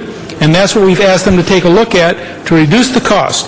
That's all we're asking for here is a report back, Chief, how you would do that. What stations make sense doing that? It is not closing companies. It is not deleting station houses. It is deleting an engine here or there or personnel that would make that so. Yes, it would not delay, but certainly reduce the amount of response in some areas. But if you do it carefully, then you don't have that issue so much. And so all we're asking back is tell us how you would do that, Chief. We want to hear from you how you can reduce your overtime costs with constant staffing. And all I ask is that we add to this that you report back to us by September so we got an idea how we can resolve this issue for the rest of the year. That's all we're doing is asking the Chief to report back on how to do it. And I want to add the time frame September. On 17, that's a different issue. Thank you. Mr. Labange. Thank you very much. Members, anytime the formula here, just less than 24 hours ago, there was a 4.7 earthquake on the Englewood Fault. There is a time that the earthquake's going to come again. Our absolute first responders in every which way are our firefighters. And, okay, do a study, but I think we are understaffed as it is. Whether or not you could always keep every station open is a number 1 priority, but whether you create more light forces, which has been talked about, and I don't know if everybody has the detail, and the number, Station 29 on Wilshire is a hook and ladder truck company, an engine, and a backup engine, which is a full team and a complement. That should be studied. But as you look at the things, we are rolling the dice every day unless we put the people out in the community to serve when there's an emergency, whether it's an earthquake, whether it's a tragedy, whether it's a brush fire. So I think it's real important. We're cautious in this. We do provide service at a high level, and I think provide service equally as it relates to it. So I would support a study on this, but I would ask us to have our vision wide on this area here, because remember, when the earthquake comes again, and as Lucy Jones so eloquently says, it will come again, we must know who's in our city 24 hours a day to respond for this effort. Thank you, Mr. President. Mr. Smith. Okay, well, I'm going to talk on number 17 at this point now, so if there's no other speakers on... Yep. Okay. On 17, the problem I have is the shared responsibility and sacrifice was put into the mayor's budget as a negotiating point, for one. These are dollars that are very tough to argue for or against, but we have to be consistent, Mr. Alarcon. We can't just pick and choose one department to do this in. But you're saying don't count shared sacrifice, is that correct? You're saying... the matter should be reconsidered as time goes on because they're in the process of negotiations and things will change. Okay, this is going to committee. Okay, as long as it's going to committee, I have no problem with that. Okay. So the motion is to move 17 to committee, is that correct? And can we get 88 reconsidered? And then, excuse me, Mr. Parks? Reconsidered? Yeah, we'll do that right after. So 89 is for adoption, that's correct? And then 17 is to send to committee. Please open the roll, close the roll, and tabulate the vote. 13 ayes. That is approved. If we can reconsider 88, please. Please prepare the roll and tabulate the vote. 13 ayes. Okay, that is back before us. Ms. Gruhl? If we could ask for a no vote, colleagues, so everyone that's here, where's Mr. Zine? Mr. Zine, Mr. Reyes? No, we want you to vote no, so I want you to hear because you have to be at your seat. This is the minority report on the fire freezing sworn hiring in the fire department. The majority report had asked for it to go forward. The minority report had said no, so I think in error we voted for this one. So ask for a no vote on item number 88. That allows us to restore the fire department. Okay. And so we'll take up 88. Mr. Labange, where's Fire Station 88? Sepulveda, that's correct? Your station is a child. My station is a child. This is the minority. Let's just make sure we're voting the right way here. Mr. Parks is You have moved to reject it, right? It says it should be transmitted to the full council for consideration, the minority report. So we want to reject the minority report. That is before us. Item 88 is the minority report. That's correct. Okay, so a no vote. Okay, so a yes vote is to reject, as recommended by... No, a no vote. Sorry, a no vote is to reject. No vote. No. No means no. No. Please open the roll, close the roll, and tabulate the vote. 5 ayes, 8 noes. That Mr. LeBlanc, fails. did you mean, well, I think there's some... Mr. Rosendahl, you voted, no, Ms. Yeah, I don't think I wasn't going. Let's do that again. Please open the roll, everybody. Take a moment. Yeah, vote no if you want to keep the fire department at its current level. Vote no for yes on the fire department. Close the roll. Tabulate the vote. 1 yes, 12 noes. Okay. There you go, thank you. That fails. If we can reconsider item number 56, colleagues, we have a technical correction. Please prepare the roll on reconsideration of 56 and tabulate the vote. 13 ayes. If we can change 85 million to 95 million per RCLA, and that's per RCLA, and put that into the Green Line or the Broadway. Whether you be... No. If we could just change the 85 to 95 million, please. Without objection, let's go ahead and re-vote on that. Prepare the roll and tabulate the vote. 13 ayes. That is approved. Next item, please. Next item is item number 92, and that was called special by Councilmember Labange. Tom Labange, 92. Thank you very much. Several positions are being deleted, members, including the Chief Park Ranger. I'm sorry, Mr. CAO, Mr. CLA, I thought I knew a lot about the city, but I know when we fought for additional rangers, they weren't resolution, but they were resolution, not authorized on that position here. I'd like to ask Mr. Muckery or any of his staff to come up just to articulate the challenge that we have here. And I don't know how many positions this is, but all unfunded. How many positions is this, Ray? How many are we talking about? How many? 116? 116. All departments. In all departments? In all departments. Okay, 116. 116 positions Do we have a across... list of the 116? It's included in the CAO's supporting documents. Right, okay. Members, I don't think the Chief Park Ranger should be eliminated, so, at all. And I think it's real important, if we have a ranger program, that we should have a Chief Ranger. Mr. Muckery, could you articulate for me? Correct. The gist of this is we requested during the budget process that 66 classifications be kept in our budget without funding. The rationale being that for the park rangers and the chief park ranger, we would fund them from other savings, other vacancies. As I testified before, I'm keeping over 300 positions vacant today. But I also have other programs, elements that we do recurring throughout the year, including some maintenance functions. I want to keep those position authorities, not the funding, so that I can fill them when the funding becomes available.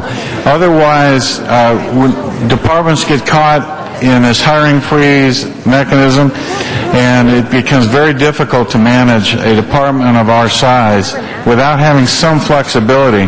The assurances I've given this committee and the council many times is that I will not overexpend money. I haven't this year, I didn't the year before, and even in this times, I won't do it next year, but a general manager does need the flexibility to manage his department around the needs as they occur throughout the entire 12-month period. So there are 66 classifications in Rec and Parks, and I think Sharon, and there's others in the other departments that were in the reports. They were all discussed during the budget process with the mayor's office. They were all in agreement during these discussions. We knew the funding wouldn't be there. That's the key. We knew the funding wouldn't be there, and we would just, as monies become available, then we would keep these positions funded. But on this issue here, the chief park ranger, would you say that's your highest priority? Within the 60 groups, the chief park ranger and the other 9 rangers, there's actually 10 position authorities in and around the rangers said, yes, that would be number 1. So members, I ask that we fund those positions for our ranger program, which complement the protection of our parks and our districts throughout the city. Mr. CAO, how could I do that? I'm sorry, your question again? All right, Mr. Zine. Ms. Hahn said to me, if we don't have a chief park ranger, we'll have a lone ranger, and we don't want a lone ranger. I need the money. You. All right, Mr. Zine.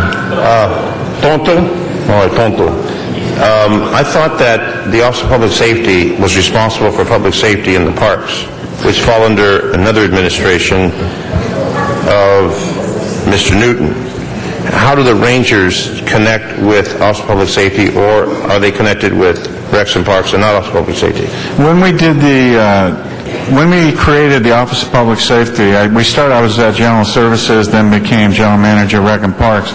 We knew that large regional parks, Griffith Park, O'Melveny, would still need a cadre of rangers because, they're rustic. You cannot expect the Office of Public Safety to be patrolling, horse trails. So we always knew, and we did the division of responsibilities, that we would have a cadre of rangers. They also do primary firefighting. And these were the same people at the Griffith Park fire. They were also assisting when we had the Metrolink accident and the big fire. So we do need a cadre of park rangers for our large regional parks. Now, why can't we put them under Office of Public Safety like we have with the police department, the motorcycle, the helicopter, the SWAT team? Why can't they be under to work in coordination with Office of Public Safety, which are the officers who are armed for public safety in the parks? Why would they be separate and not connected if we're talking about rangers and public safety? We're actually looking in that consolidation, but at the same time, I believe if you have the Office of Public Safety here, they would tell you that they cannot do all the responsibilities that were in negotiation. However, we are looking at putting the leadership or the Chief Park Ranger as part of the Office of Public Safety. The Chief Park Ranger has got to be a post-certified officer to keep that post-certification within a park ranger. So we are looking at that. The park ranger, Chief Park Ranger, is one of 10 within there. So you've got one chief and 10? No, we have one. Within the group of people we're talking about is a Chief Park Ranger and 9 other rangers. We have approximately 28 park rangers currently within the department. But the Chief Park Ranger position, the 9 additional, are in this unfunded. They're in prior resolution authorities. All I'm asking is we keep that because they are necessary. I will fund that from other savings in the department throughout the year. But you are looking to bring them under the umbrella of public safety? Correct. We've been in constant communications with a variety of departments in the city on how to do savings. The park rangers obviously would be with the Office of Public Safety. Now, what's the salary of the Chief Park Ranger? Yeah, I couldn't tell you offhand. It would probably be $120,000 range. Anybody know? I'm sorry, $111,000. 111? Okay, so if we approve this, you're still going to work toward that consolidation? There's not only on this issue, on every issue where we can look at street services and us to do more efficiencies, we have to. We just don't have the flexibility to maintain all our eggs in one basket. So we would most assuredly work with Tony Royster's group at GSD to look at doing a better job. Okay, no, you're doing a great job. It's just management. The resources, we need to put them in the same box. Thank you. Mr. Cardenas, Mr. Alacon, and Mr. Labange for second time. Mr. Cardenas. Sorry, it was Mr. Cardenas, Mr. Alacon. Yeah. We get each other confused sometimes.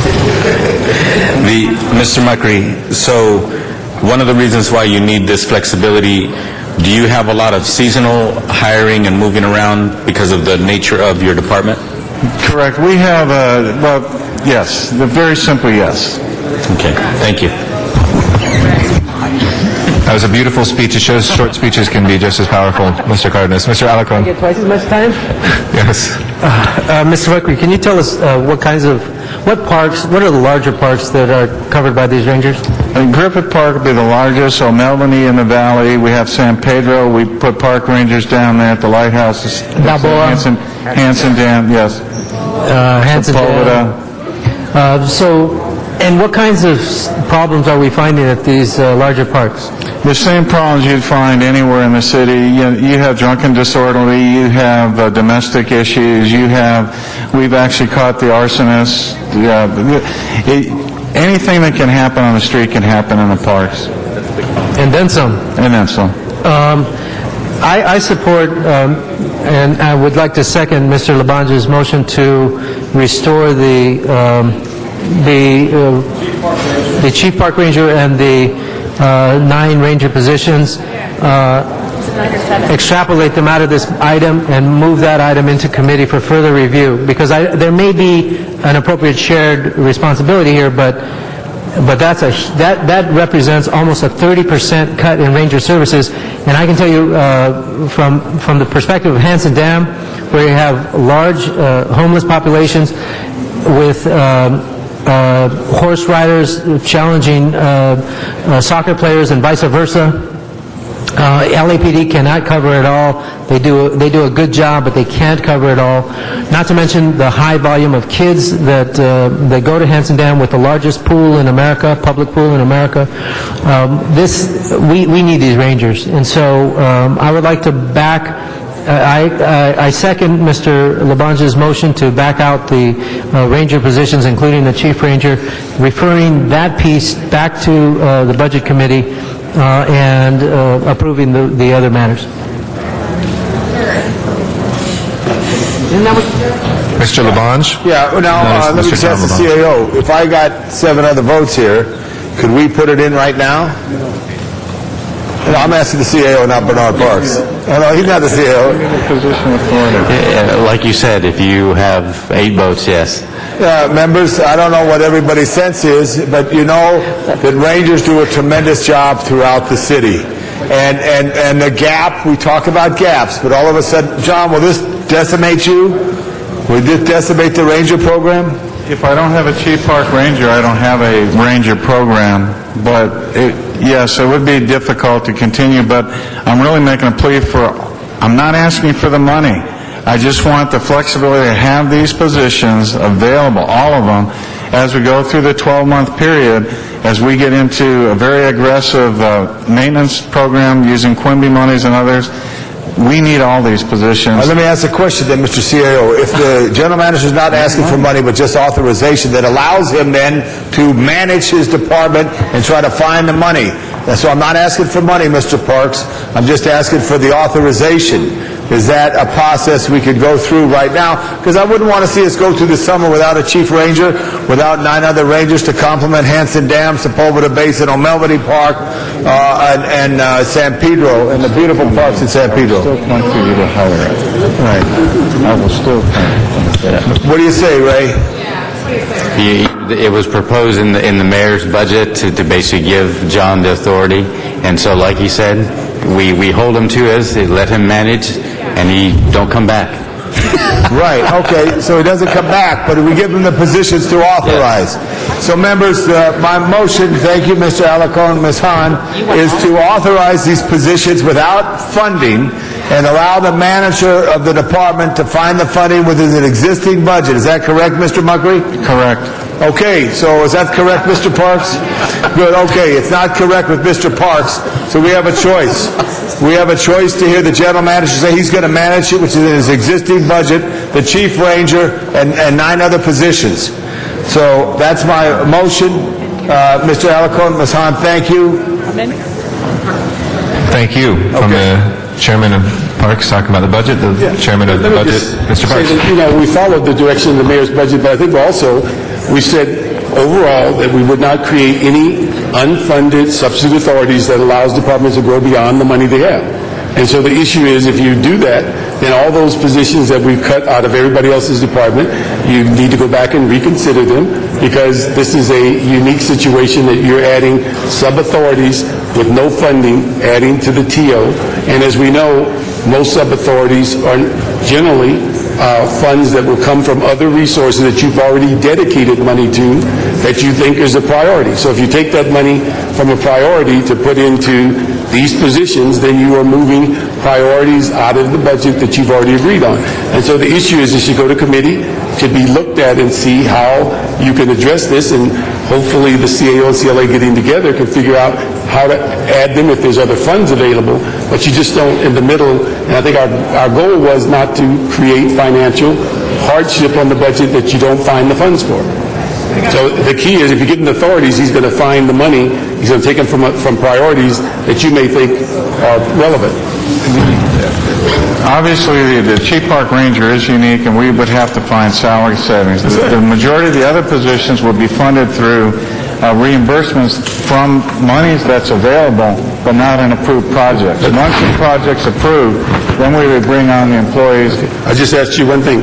With the 3 to 5% salary savings, with cutting all of these positions in the budget at a 10%, where are you going to find the money in salary savings?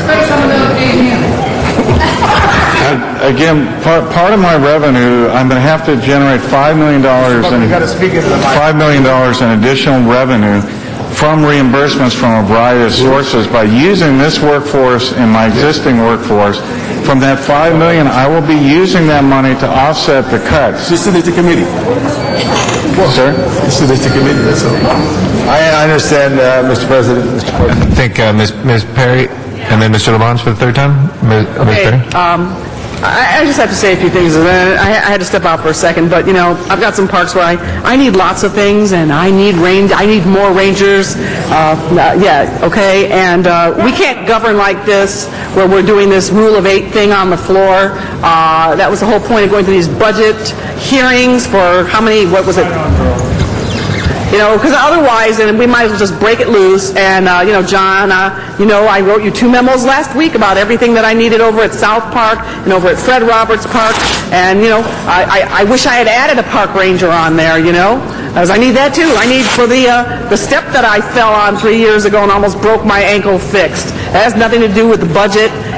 It needs follow-through. We need to have more part-time people at these parks. So I would beseech and implore everybody not to start doing this, as then we start to unravel, okay? And I understand we have a need, and I appreciate the fact that you've expressed it, and because I'd be the first one to claim it if I could.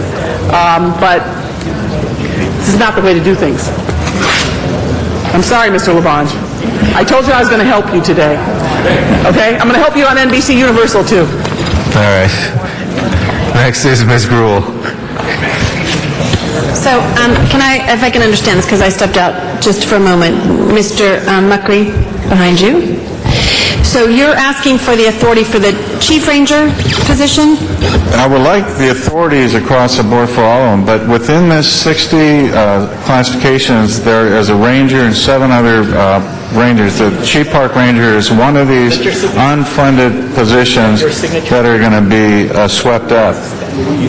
Okay, and colleagues, if you remember when we did the Office of Public Safety, the whole idea was to also keep a presence with the Rangers. It was a very important part of it, and I know there was a lot of debate about creating the Office of Public Safety and how that would potentially decimate the rec and parks. And I know, Kristen Szabo, if you're listening, because she sent me emails, I did watch or read your email just now on this item, talking about the ranger positions. One option is putting them in the UB, which would be another, to have the department come back and do that. Because I think for me the priority is important for us to have and to give the flexibility to the Rec and Parks and to come back. So one option is to put it in the UB, the positions in the UB, rather than not allowing them and have them come back and report back as to how they're going to be able to do that. Ray, did you want to? If I may offer, because there are a number of positions that are being sort of held, frozen, some may be related to Propo and sanitation. We have these positions, Rec and Parks, and certainly there may be others.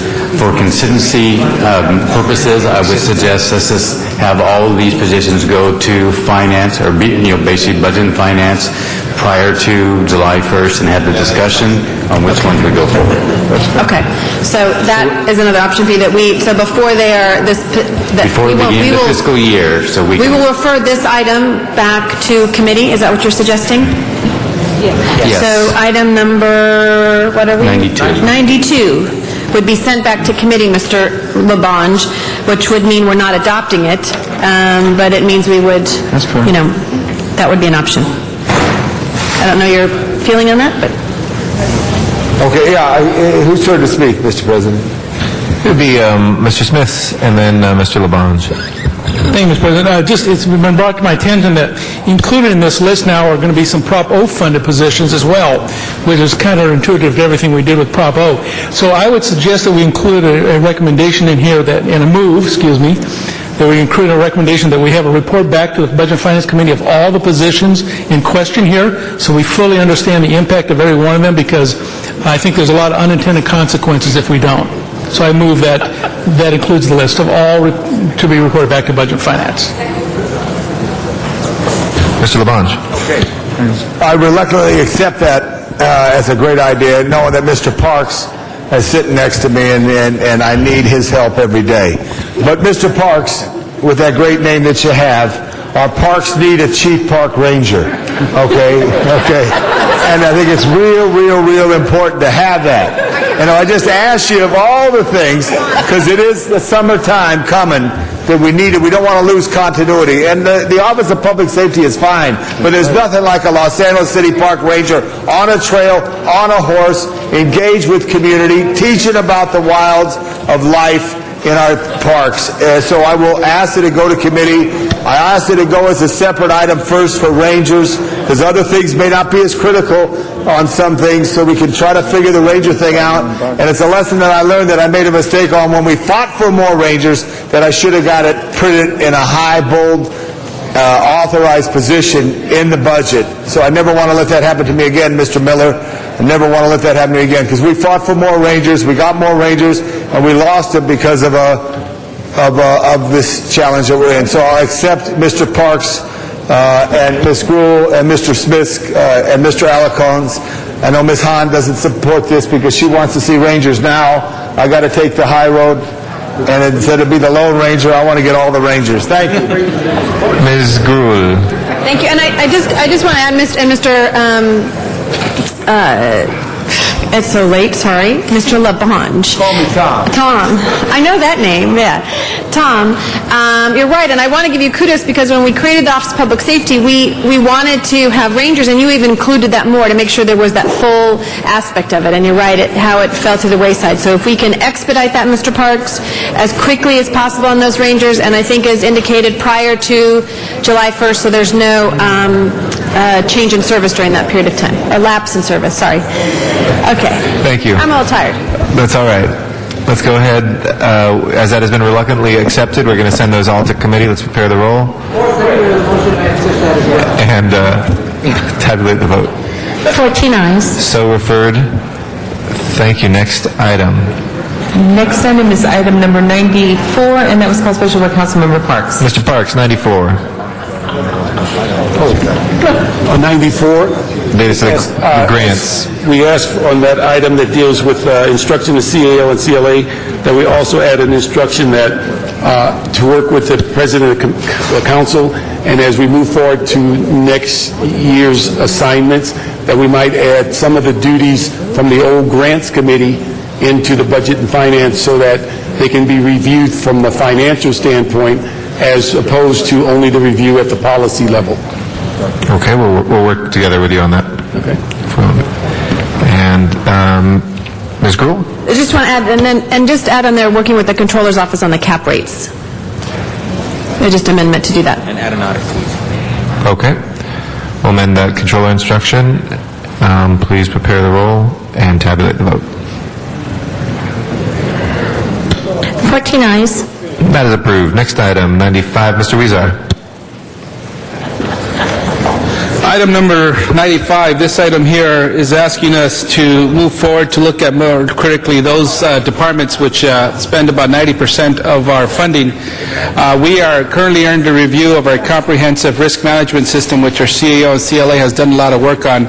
An idea that has come out of that is to have a litigation line item budget for each of the departments. I've submitted a motion to have that implemented in the year 2010-11. It was discussed in committee. All committee members agreed, as did the CAO. And so I just want to have some language to that effect, that we are striving for a goal in the year 2010-11 fiscal year that we will have a line item litigation budget for each department. This will help us control our costs in those areas. Thank you. Please prepare the roll and tabulate the vote. 14 ayes. That is approved. Next item, please. Item 110, called special by Councilmember Smith. Mr. Smith, item number 110 is before us. Yeah, I thought we dealt with that actually when we did 108, but on 110, we don't need the ordinance to do this until Mr. Wesson's committee deals with the matter. Okay. And so I ask we just delay this until such a time that the HCD committee reports back on what the economic development would look like. And that So continue or no? Just delete. Just delete for now, it and we'll bring it back. because Okay. It kind of happens anyway. Okay. Without objection, we'll delete 110. Next item is 112, Mr. Huizar, El Pueblo. 112? Yeah, I submitted a motion to, well,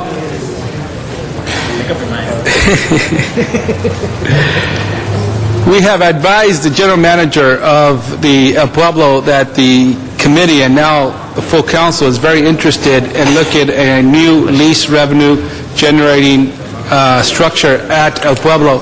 As many of you know, there's been some concern that we are not charging as much as we should as a city for the leases that are at El Pueblo. Some people have actually advised me not to take this head on because a lot of other council members sitting in my position have not wanted to do that because it comes with a lot of, it's just tough. But I think the timing is right. We're facing a tough fiscal year next year. We've been very clear with the general manager. Thanks to the support of my colleagues on the committee, we've gotten a commitment from the general manager that come this December, we will have the leases finalized.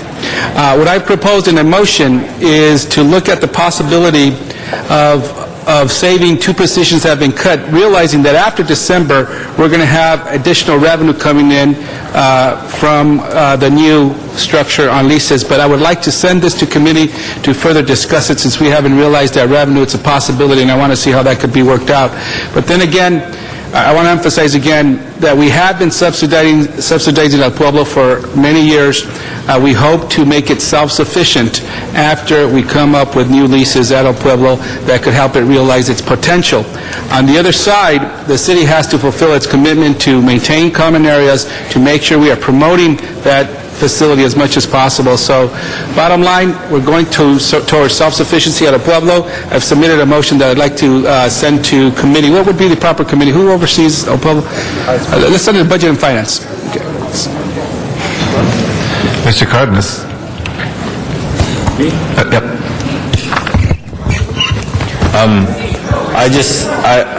I have the microphone. I just want to thank Councilmember Huizar, and I will we'll give you a trophy or something if you can get all of those leases signed at El Pueblo. Because when I was on the commission way back when, I tried my darndest to try to get those leases in order and the revenue in the right place and stuff, and I'll tell you, it'll be a miracle if you do it. So go for it. Nice try. I hope it works. Mr. Huizar? Sometimes you solve a problem by admitting you have a problem. The mere fact that the full committee and this council is making it very clear that we're moving in that direction, I think that's the first step we have to take. Thank you.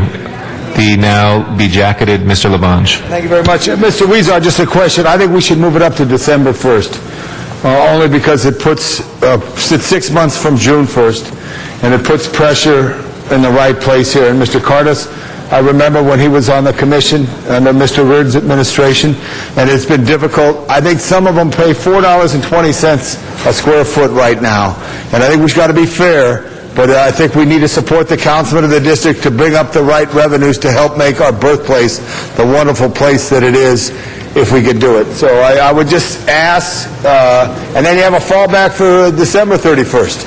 But December 1st, would that be, so everyone knows how important this is to the council? 6 months. What do you think? The current date right now is December what? 31st. Oh, December 1st? December 31st. Our general manager's here, he agrees. December 1st. December 1st. Yeah. Right. And then it gives us... We have 10 other people on the queue on this now. December 1st. December 1st it is.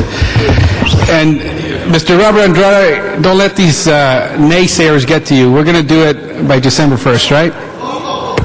They're going to vote for this. Okay, thank you very much. Count on their votes. I think Dennis... I need the power. Mr. Zine, what's your take on this? Well, I'll call the question in a moment. How long have they... You can't do... How long have they been without leases, these facilities? Since 1987, sir. So since 1987, they've been operating without leases? They've been operating on month-to-month leases. Month-to-month leases? Most of them since 1987. And the rents are $200 or $300? It depends on the business. They are below market rate. How about the restaurants? Below market rate. So everything's below market rate? Yes. And what kind of advertising campaign do we have to promote that area?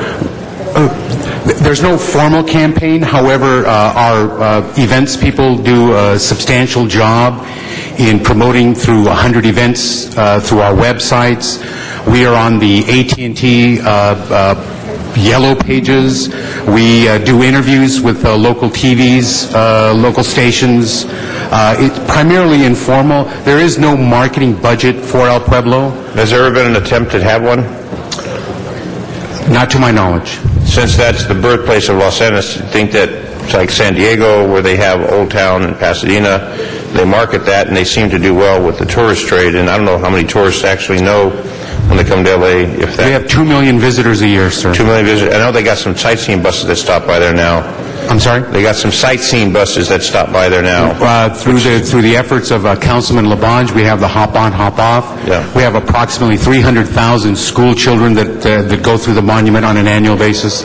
So we do a pretty good job of marketing, even without a budget. And how much staff is assigned? On marketing? No, or staff assigned? We have 21 positions at El Pueblo. 21 positions full-time? 21 full-time positions. I'm filibustering. Evidently. 21 full-time positions. The proposed budget will reduce 4 of those. And it's a $1.9 million budget? $1.9 million? Our proposed budget for next year is 1.9 with another 2 million for general services that covers security, it covers maintenance and custodial, as well as parking. So we cover approximately a $4 million budget. We raise about $3.5 million out of that. Of the 4? About 4.2, yes. Okay, thank you. Thank you, Mr. President. No, thank you, Mr. Zine. As amended, let's open the roll on this, close the roll and tabulate the vote. Yeah, to send to committee. All right. Without objection, we'll send that to committee then. Next item is Mr. Weezer? Was sent to committee. Correct. The motion, but not the action. That was passed through, right? Right, we have 2 different ones. We have I believe it was to send it to committee, right? No, the actual item itself we're voting on today, we're amending it to be December 1st as opposed to December 31st. So which matters would go back to committee? The motion I submitted on this item, which, number 11. Yeah, what's the number? CAO has that number. 11, okay. Yeah, that's so 11 is to committee, and let's go ahead as amended and open the roll on the item. close the roll and tabulate the vote. 14 ayes. Okay. That is approved, and 11 is sent to committee. 120, Mr. Labange. I'm sorry, could you come forward so the public can hear you? Who's talking? Hold on. 120. Mr. Robertson from Bureau of Street Services, Bill Robertson, the fine. I think there's a bunch of motions still pending on this. Do we want to hold this? There's a couple other sidewalk things. You want to take them all I together? think they're all in order. 120, 122. There's some motions as well. I'll continue with that. Do we have those motions before us yet? Have they been? Yeah, number 35. Okay, 30. Well, let's take them all up together then. Okay, 35, Mr. 35. So 35, 120, and 121, and 122 we'll discuss together. If I could just say this, in the 70s under then President Nixon, a lot of money was given to cities. And this city at that time received these funds to fix sidewalks. Where they were previously, we gave citations, and we told the property owners to fix their sidewalks with the money that came from the federal government at that time. We chose to fix sidewalks. Over the years, it's become an overwhelming challenge to try to fix sidewalks. A concept that has a thought of merit is this point of sale. But as you know, we're in a very tough housing market. Mr. Robertson, I am inclined to understand this, but at the same time, I'm very conflicted to impose another hurdle for anyone who's trying to buy a house or sell a house. Tell me what the months ahead show if the council takes action to pass this. Yes, Mr. Labange, I think in what we asked the Budget and Finance Committee to do is to give us this next year, the year that we are going to have no funding, to fully do the outreach involved in establishing such a program, to tweak the program. We have a good idea. We've been holding subcommittees with the real estate folks. The point of sale is a real opportunity for the City of Los Angeles to finally address a problem that we will never have the money to address. The backlog is $1.2 billion. We will never have the money to fully fund a sidewalk program that will actually do more repairs than what goes bad every year. So I think what we need to do, as this goes back to Public Works Committee now, we're going to make a recommendation that the ordinance be amended, because we feel that the amendment that was made back in '73 was done specifically to allow the city to use the federal dollars that came in for the old CETA program. So that would be our first step in just adjusting or amending the ordinance so that it goes back to the way it used to be.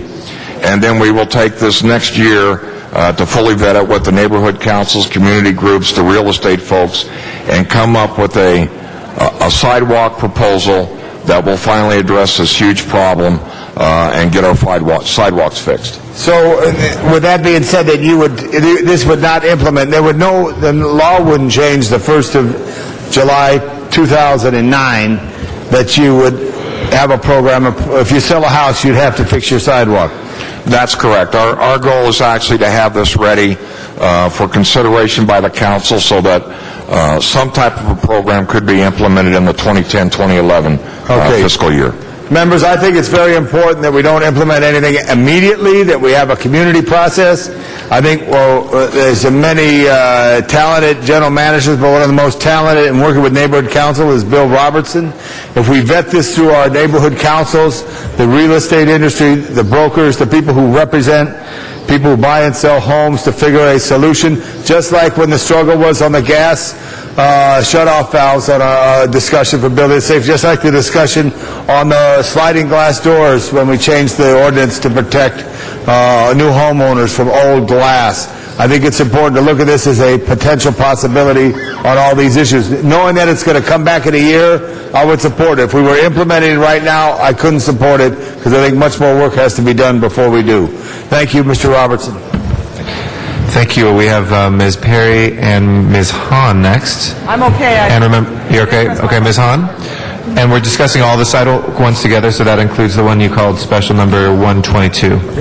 Me? Yep. So we're discussing 120, 121, 122. Thank you. Well, I'm glad to hear that we're not implementing this, because I really don't like this idea, and frankly, my office has been inundated with calls from homeowners, the real estate industry, particularly there's just so many, in my opinion, unanswered questions on how this would exactly work. I mean, I've been hearing from people, can you imagine you're in this terrible real estate market, you finally, get someone to bid on your house, you agree on it, you're going to sell it, and then you have to get your sidewalk fixed, and then you have to go to the city to get your sidewalk fixed. And then it's a backlog of 6 months, 7 months, 9 months, and it's very frustrating because I don't think there's been a good program that we've actually outlined on this. So I really was going to vote no on this. I thought it was a bad idea because there was just too many unanswered questions, and until we can figure out how to do this work quickly, or how we're going to allow homeowners to fix their sidewalks, and what contractors we're going to allow homeowners to use, because so far that's never been a part of our policy to sort of allow homeowners to do that. So I was going to vote no on this, but if you want to take a year and try to come back with the program, what needs to happen, and I know President Garcetti and I talked about this would be the perfect idea for stimulus money, to get $1 billion to come to Los Angeles to hire not only some of our city workers, but maybe extend that and hire some Conservation Corps young people, pay them to fix every sidewalk in the city of Los Angeles. That would be a stimulus package. It would create jobs, and it would solve a problem that we would never have. That's kind of how I thought this stimulus package was going to work. So far, it's been kind of disappointing in how that money has actually come to our city. So I still think we ought to apply for that, even though I know it doesn't exist as a grant, but I think we ought to keep talking about that kind of money coming to LA to put people to work, fix sidewalks. But right now, putting this on the burden of the homeowner in a bad market when they're trying to sell their home quickly, what if they had a short escrow? I just think we're going to get a lot of backlash from people on this one. So hopefully you can come back with a program that I can support. No, and I agree, and that's one of the reasons when we met in with the committee was that we want a program that's going to be sustainable, it's going to be fair to all, and it's going to solve this very huge problem that we have. So we need that year. We need to go back. And so in the next year, you're just going to be doing... We already have subcommittees formed. We have actually suspended the subcommittees waiting for legal confirmation on ownership, who actually owns the sidewalks, the types of things that the real estate folks brought to us. So now that we finally have that opinion, we will reconvene those subcommittees. We want to look at a workforce development program, as you mentioned. Right. It's a huge opportunity. Huge opportunity. And if we can leverage stimulus money that may be available through either housing, CDD, or someone, we need to seize that opportunity. We ought to just keep applying for this grant, and at some point they'll actually create one that it finally fits into that category. So in the next year, we are suspending all sidewalk repair, and you're going to do the minimum, which is what? Basically, this fiscal year, the only sidewalk repair we'll be doing will be our intermediate repairs to eliminate slip, trip, and falls. There will be no permanent sidewalk repair program. If there's funding identified through some other source, I will still have some resources available that on a case-by-case we can address them. And the 50-50 is being discontinued. That's correct. It's being discontinued also. Well, I introduced a motion on this, colleagues, that actually asked for alternatives to the point of sale for the repair of our sidewalks. So hopefully we can look at all sorts of options for this, because I'm not convinced yet that this is something I can support. That's one of the issues that the subcommittees are looking at. If not the point of sale, what type of program would work best? The city of Pasadena, they have a point of sale mandated. It took them 5 years to actually start the enforcement of the ordinance. So it took them a while to take a look at the ordinance, see the effect, and finally to get it implemented. So I think we need to take this year and come up with a good, solid plan that's going to work for everybody. But this would be a great citywide public works project to fix every sidewalk in the city of LA using some great stimulus money that would put people to work and solve one of our biggest problems. I'm still holding out for that. This will be a popular issue. Mr. Zine, Mr. Weezer, Ms. Gruhl, Mr. I just want Rosendahl, to and say Mr. for our Parks. live home studio audience, it's 8 p.m., we're still here, and I want to call the question. Mr. Zine, is there an objection? I have no objection, but can I ask for a report back? Technically, you can't, but you can request it this side. I'm sure you could get it. Okay. But technically, we can only, we have multiple items here, folks, so we'll go through each one of them. But is there any objection to calling the question first? Okay. Yes, there is? Okay. So this will require 10 votes. Please open the roll, close the roll, and tabulate the vote. 10 ayes, 4 noes. The question is called. So we have a number of items before us. The first one is item number 120, which is to refer to the Public Works Committee the ordinance for preparation of point-of-sale policy. Okay? We'll take that one first. I'm going to vote now. Please open the roll, close the roll, and tabulate the vote. 12 ayes, 2 noes. Okay? That passes. 121 is the next one, to present an ordinance to amend the municipal code to transfer responsibility for repairing damaged sidewalks fronting private property from the City of LA to the property owner. Please open the roll, close the roll, and tabulate the vote. 12 ayes, 2 noes. That is approved. 122. And this is to prepare an ordinance that the sidewalks shall be repaired at the cost of the property owner prior to the sale. Please prepare the roll and tabulate the vote. 11 ayes, 3 noes. That is approved. And then there was... Yep. Ordinance will actually come back to us. Yeah, the ordinance, this is not approving it. So this is not the final vote. This is drafting. asking them to draft it. Point of... No, it won't change the vote. Sorry, on that last one? Yes, yeah, on the last one. Okay. We'll record Mr. Smith as a no on that last one. And do we have one other sidewalk item? Motion 35 is the last one, colleagues. And you got a copy of 35? 35 would report back to council on alternative options to the point of sale. Okay? Please open the roll, close the roll, and tabulate the vote. 14 ayes. Okay, so we'll get the draft ordinances and other options back together, colleagues, just to be clear. Okay, next item is item number 125, Ms. Hahn. I'm good. Okay, let's prepare the roll and tabulate the vote. 14 ayes. Next is 130, Mr. Cardenas. Yes, amendment number 33 has been passed out, and I just wanted to let everybody know that it was CAO, CLA to report back, but now it includes the personnel, city attorney, and the affected departments to facilitate a report within 21 days, not 30. And the reason why I have to say 21 days, I know we're all tired.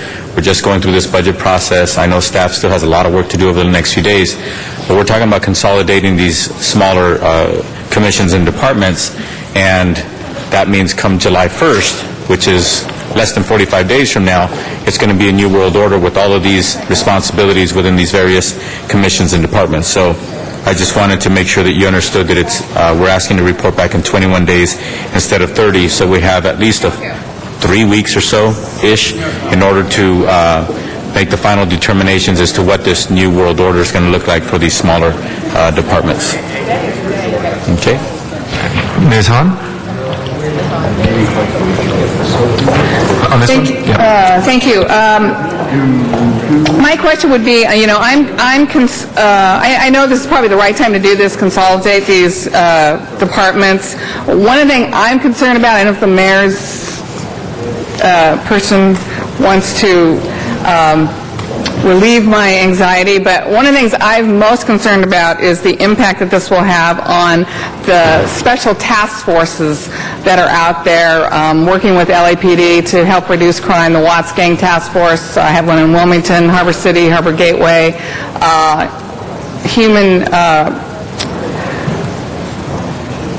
Human Services, it's late, has been a huge has played a huge role in those task force, and we've had great commendations from the police department, from a lot of other organizations saying how important their role has been working with these task forces to ultimately reduce crime in particular neighborhoods. How will the consolidation impact that particular role of Human Services? Ben Ceja with the Mayor's Office. I can't say for sure what the ultimate impact on each and every one of those task forces that the Human Relations Commission currently sits on will be. But I can say that with the three departments, the three small commissions being consolidated, there's going to have to be a reprioritization of the services that are currently provided by each. I think the focus will be on the policy areas that has kind of been, we have seen the shift for the Commission on the Status of Women has shifted from direct program delivery to policy areas, and I think that's going to be one of the focuses of this new department is on the specific policy areas. As far as the direct delivery of services and their roles in providing services, I think with the additional staff that not additional staff, but with the consolidation of staff, there's going to have to be some sort of prioritization of which direct services will continue to be provided. And who determines that prioritization? Well, I think it's going to have to be as part of the transition program, when the organization is established with the new general manager, it's going to be part of that development. Right. Did you look at the impact that this was had on the school district? Because Human Relations plays a huge role also in LA Unified, working not only to respond to emergencies, but also kind of an ongoing work with on campuses with teachers and students, and how this might impact that as well. Again, it's hard for me to say what exactly this new department will be working on a day-to-day basis. We looked at the three commissions, the fact that a lot of people have said that this is the right time to consolidate these three commissions. So you didn't really look at specific impacts to programs that Human Relations was involved in right now? There was an assessment as far as the programs where the Human Relations Commission has field staff, and because the consolidation will delete some of those field positions. Right. I mean, we know that's going to be a service impact. Right. Colleagues, I know this is the right time to do these kinds of things, but I do want to go on record saying I'm very concerned about human relations particularly. I've come to really depend on them and rely on them in a way that I never had before, just based on certain scenarios going on in my district. And the other thing I just wanted to bring up was the idea of, in this phase one of this consolidation, it looks like we're going through a search for a GM to head up this new consolidation. Seems to me, again, this is money we don't have. I would offer the suggestion today, maybe as a verbal motion, that we look at one of the current general managers to take over the position of the general manager of these consolidated departments, instead of, again, using money we probably don't have to go for a search for a new general manager. I think we have one of them is vacant, but we have two others in Human Relations and one in Status of Women. I'd rather us use one of those general managers right now to head up this department, particularly since I would think they would be more closely aligned with the goals and purposes and priorities that would probably match what the City Council is feeling. So that would be a suggestion. I don't know if that's a verbal amendment or motion on the table. Okay. Any objection to that? If not, that'll be accepted as friendly. Mr. Parks, Mr. Cardenas, Mr. Labange. Mr. Parks. Facilitate that? Yeah, I just think, again, this makes sense. We've got general managers that are there right now. Take one of them as opposed to using money to go on some search for a new general manager. I think that's the kind of fiscal responsibility I'd like to see us do right now. Do you have a problem with that? No, I think just to clarify, I'd just like to make sure the CLA and CAO reconciles Mr. Cardenas's motion with the direction that we gave during committee because we asked for a transition report. We also realized that on July 1st that none of this could be in place, so we asked them to ensure that there were funds available to where they transition over a period of time as they begin to work with an understanding how these departments are going to merge and how these three commissions eventually will function. So it is July 1st. Our belief is this cannot happen just because it's on paper. You're going to have a period of time, and that was the transition report that we asked back from the CLA. So we'd like to reconcile that. And again, we thought about this whole issue with the general manager, but that's in the purview of the mayor. And the issue is trying to pull the pieces together as it relates to these three departments and commissions. Councilwoman, just as Mr. Parks just stated, the selection of a general manager is within the purview of the mayor. Of the mayor. Fine. What's your point? My point being that even the selection of an acting general manager would still be within the purview of the mayor. So if determining who that individual would be, serving as their role would be a I'd like to make decision. that as a recommendation then from the council today that we would like the mayor to take a look at the current general managers. Okay. We'll add that suggestion if there's no objection. Thank you. And don't worry, we'll get some more pizza into Ms. Hahn. Mr. Cardenas. Thank you, Ms. Hahn, for pointing out that the fact of the matter is that we're looking at consolidating, which means that we have some general managers already, and certainly a search is costly when it comes to time. It's also costly when it comes to money. So again, you're absolutely right. It's the purview of the mayor to appoint general managers, but it's also has to be approved by the council as well. So hopefully in the spirit of that cooperation and looking at the resources we already have, perhaps we already have a gem among us that can actually take this forward in this new paradigm of this consolidation.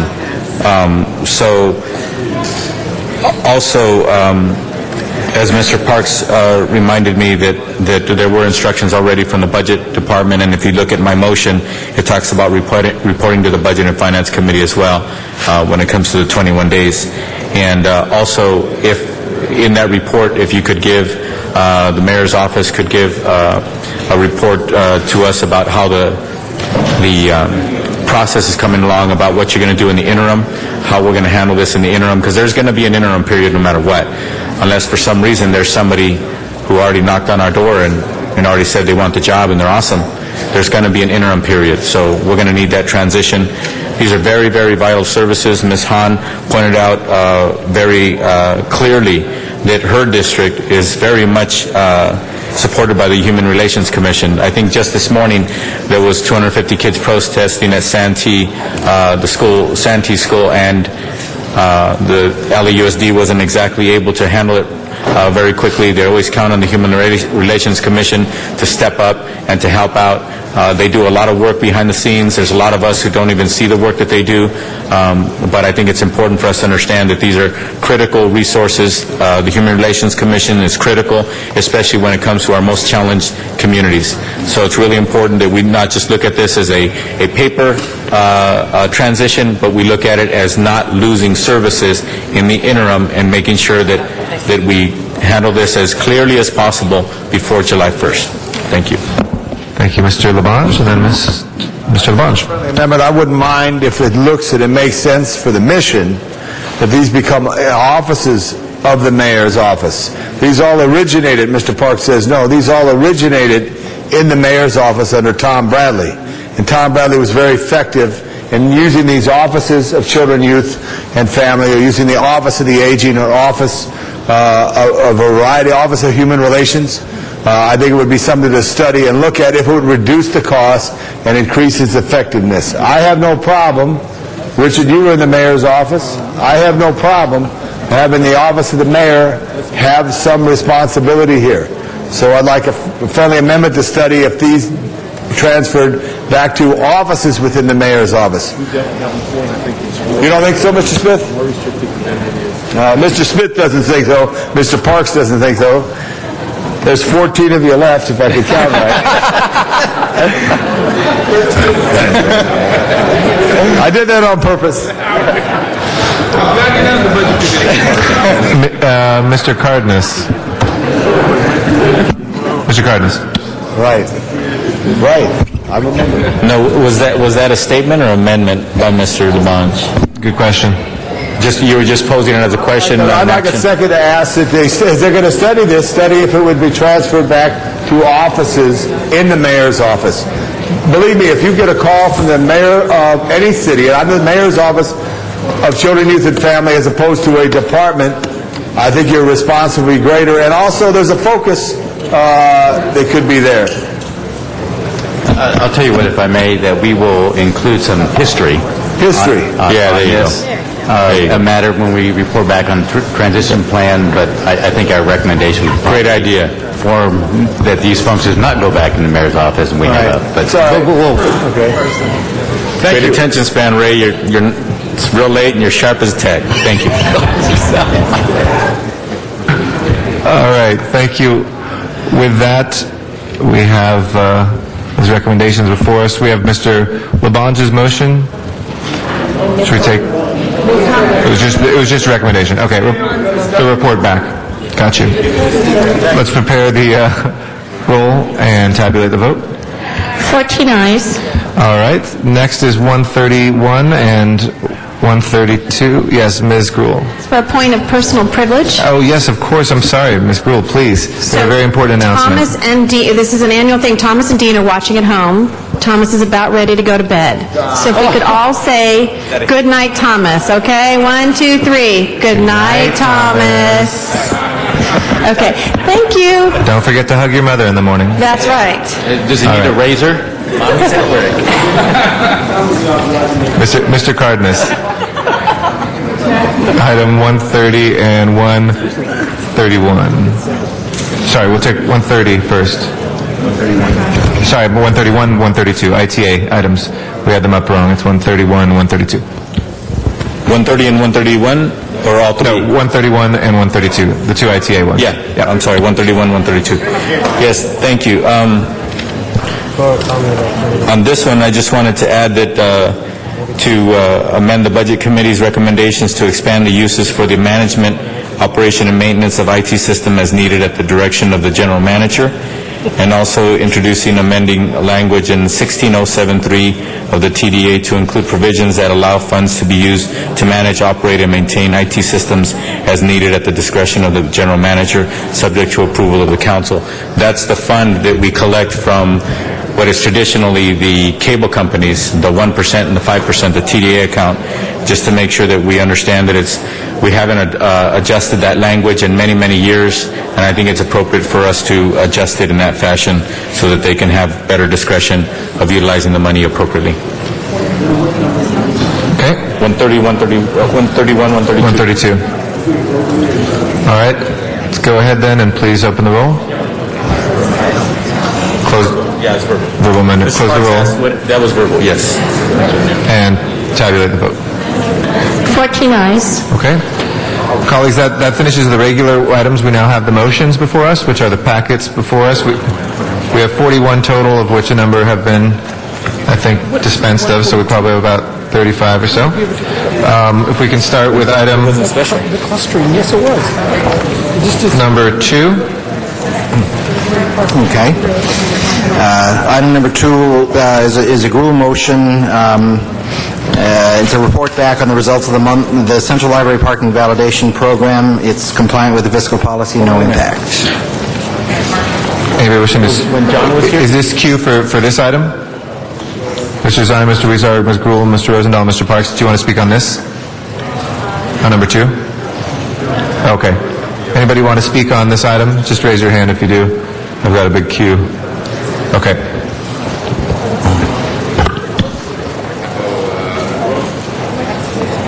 Okay, let's go ahead and prepare the roll and tabulate the vote. 14 ayes. Okay, motion 2 is approved. Yeah. Item clarification on item. I think pretty sure 142 was called special. We did that earlier. Remember, Mr. Labange clustered the two Rec and Parks ones together. Okay. Yeah. Thank you. Okay. Let's take up item 3.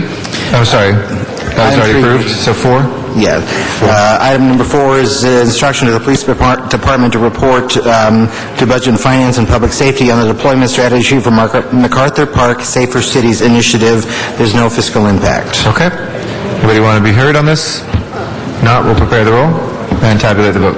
14 ayes. It's approved. Next item, number 5, please. Item number 5 is restoring resolution authority for 2 positions to be reimbursed by LA River grants. There's no general fund impact. Okay. If nobody wishes to be heard, let's go ahead, prepare the roll, and tabulate the vote. 14 ayes. Motion 5 is approved. Next item, 6. Okay. One second. I think... Bureau of Engineering. Increase in 5 or decrease? I think we need a technical adjustment on 5. It's to restore 4 regular positions? Increase, yes. Okay. Item number 6 is restoring funding for the Bureau of Engineering for positions to be funded from the Sewer Construction and Maintenance Fund and reversing the proposed Human Resources consolidation in the Board of Public Works. Okay. Anybody wishing to be heard on this? And it's also related to item 28. Let's look at 28B. Yeah.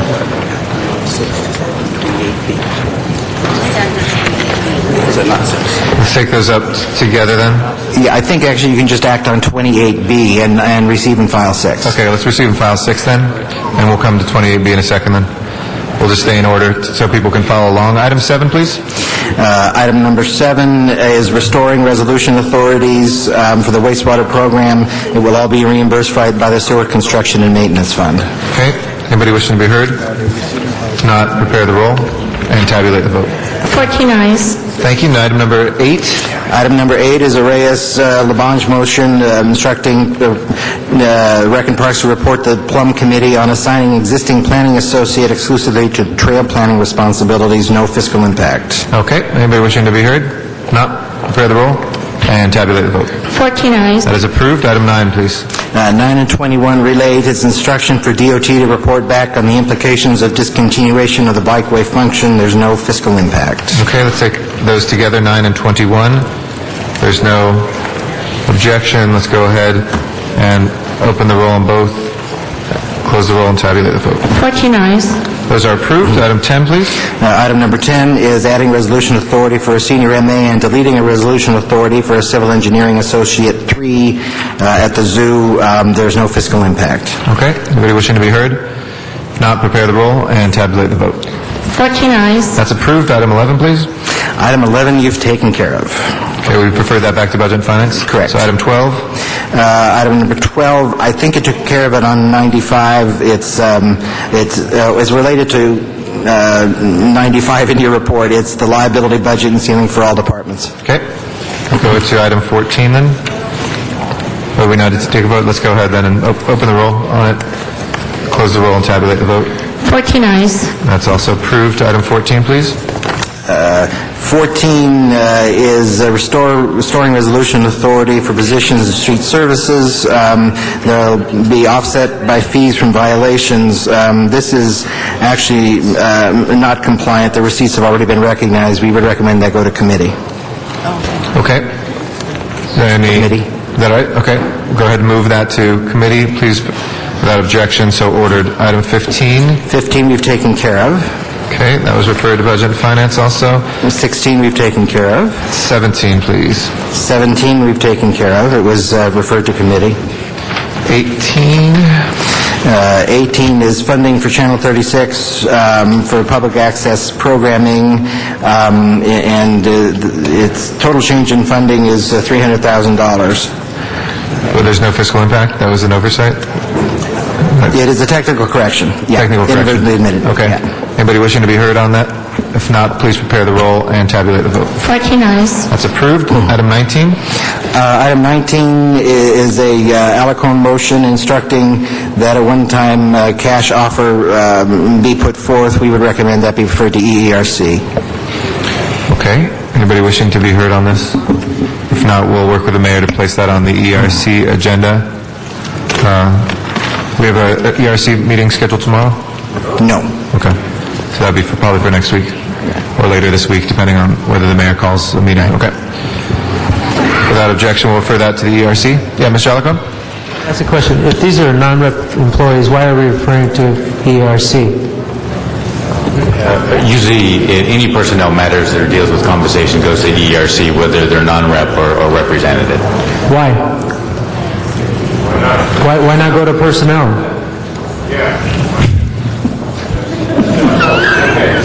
You don't want it.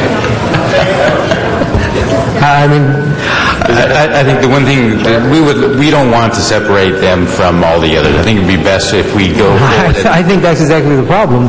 If we can get them to agree, we might get the others to agree, but why are you lumping them all together? I think in order for us to actually have a comprehensive package that deals with it globally or universal, it would be more beneficial for us versus trying to go one way versus another.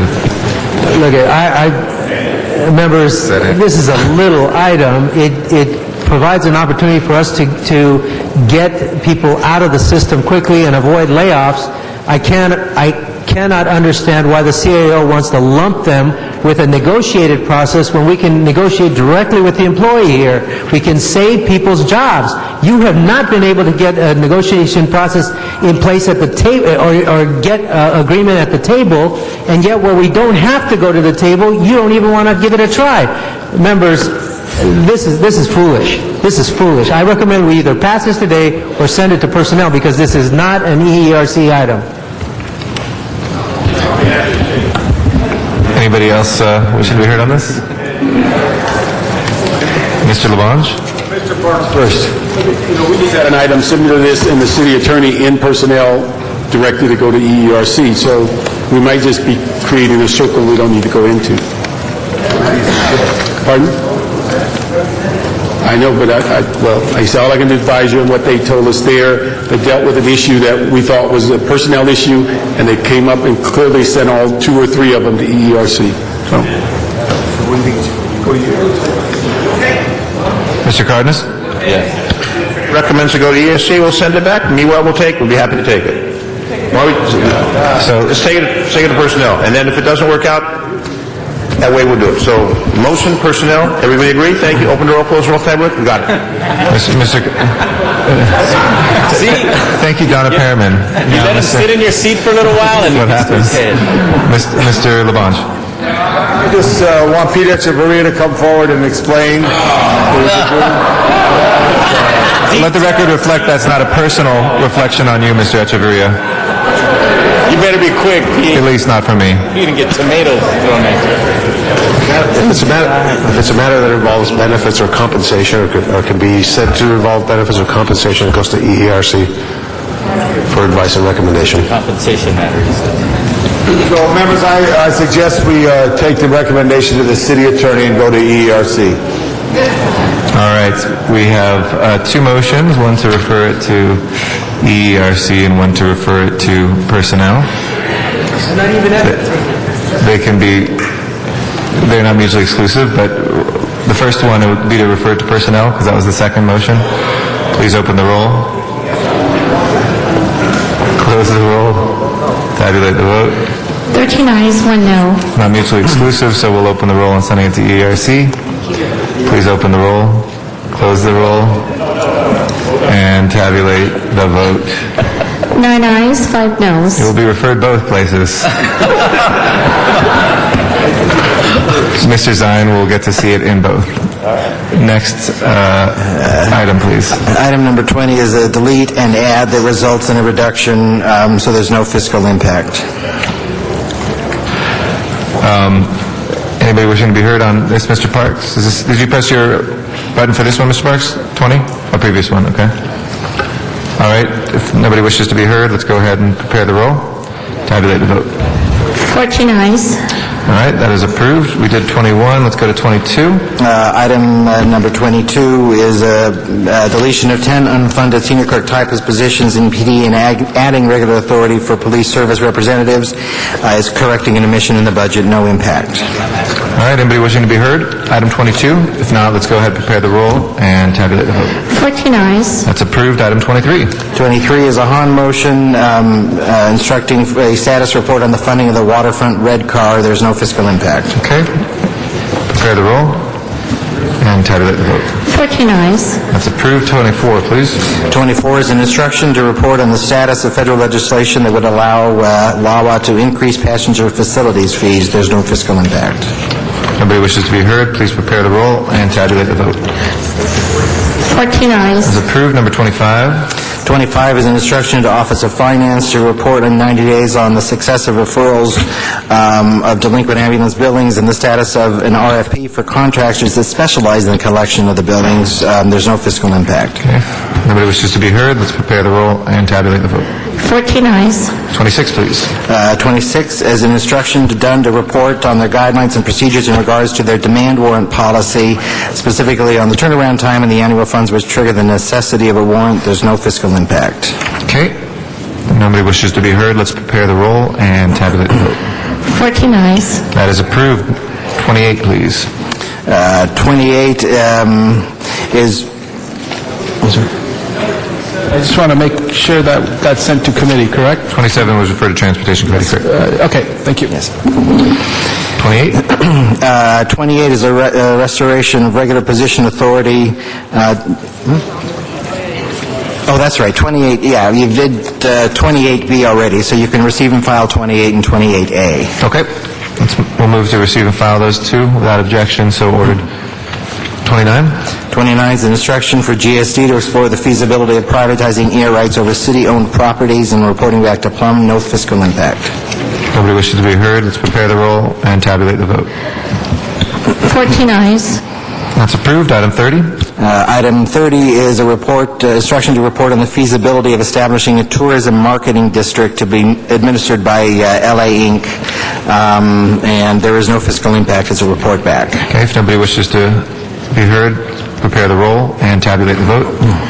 14 ayes. Item 30 is approved. Item 31? Item 31 is a Rice motion to place, it exempts from placing the new and regular position authorities. It exempts the DNA positions and in addition proposes exempting the Office of Inspector General positions from a hard hiring freeze.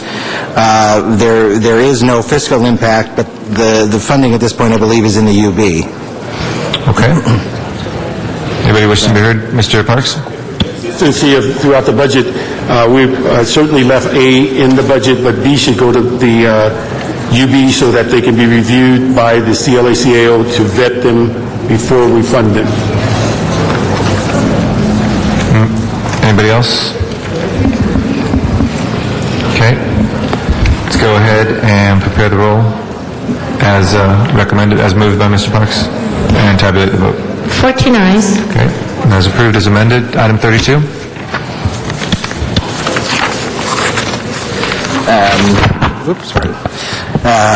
Item number 2 is an allocation of $2 million in Citywide Recycling Trust Fund.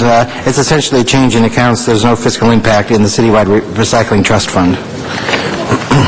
Okay. Anybody wishing to be heard on this? Not?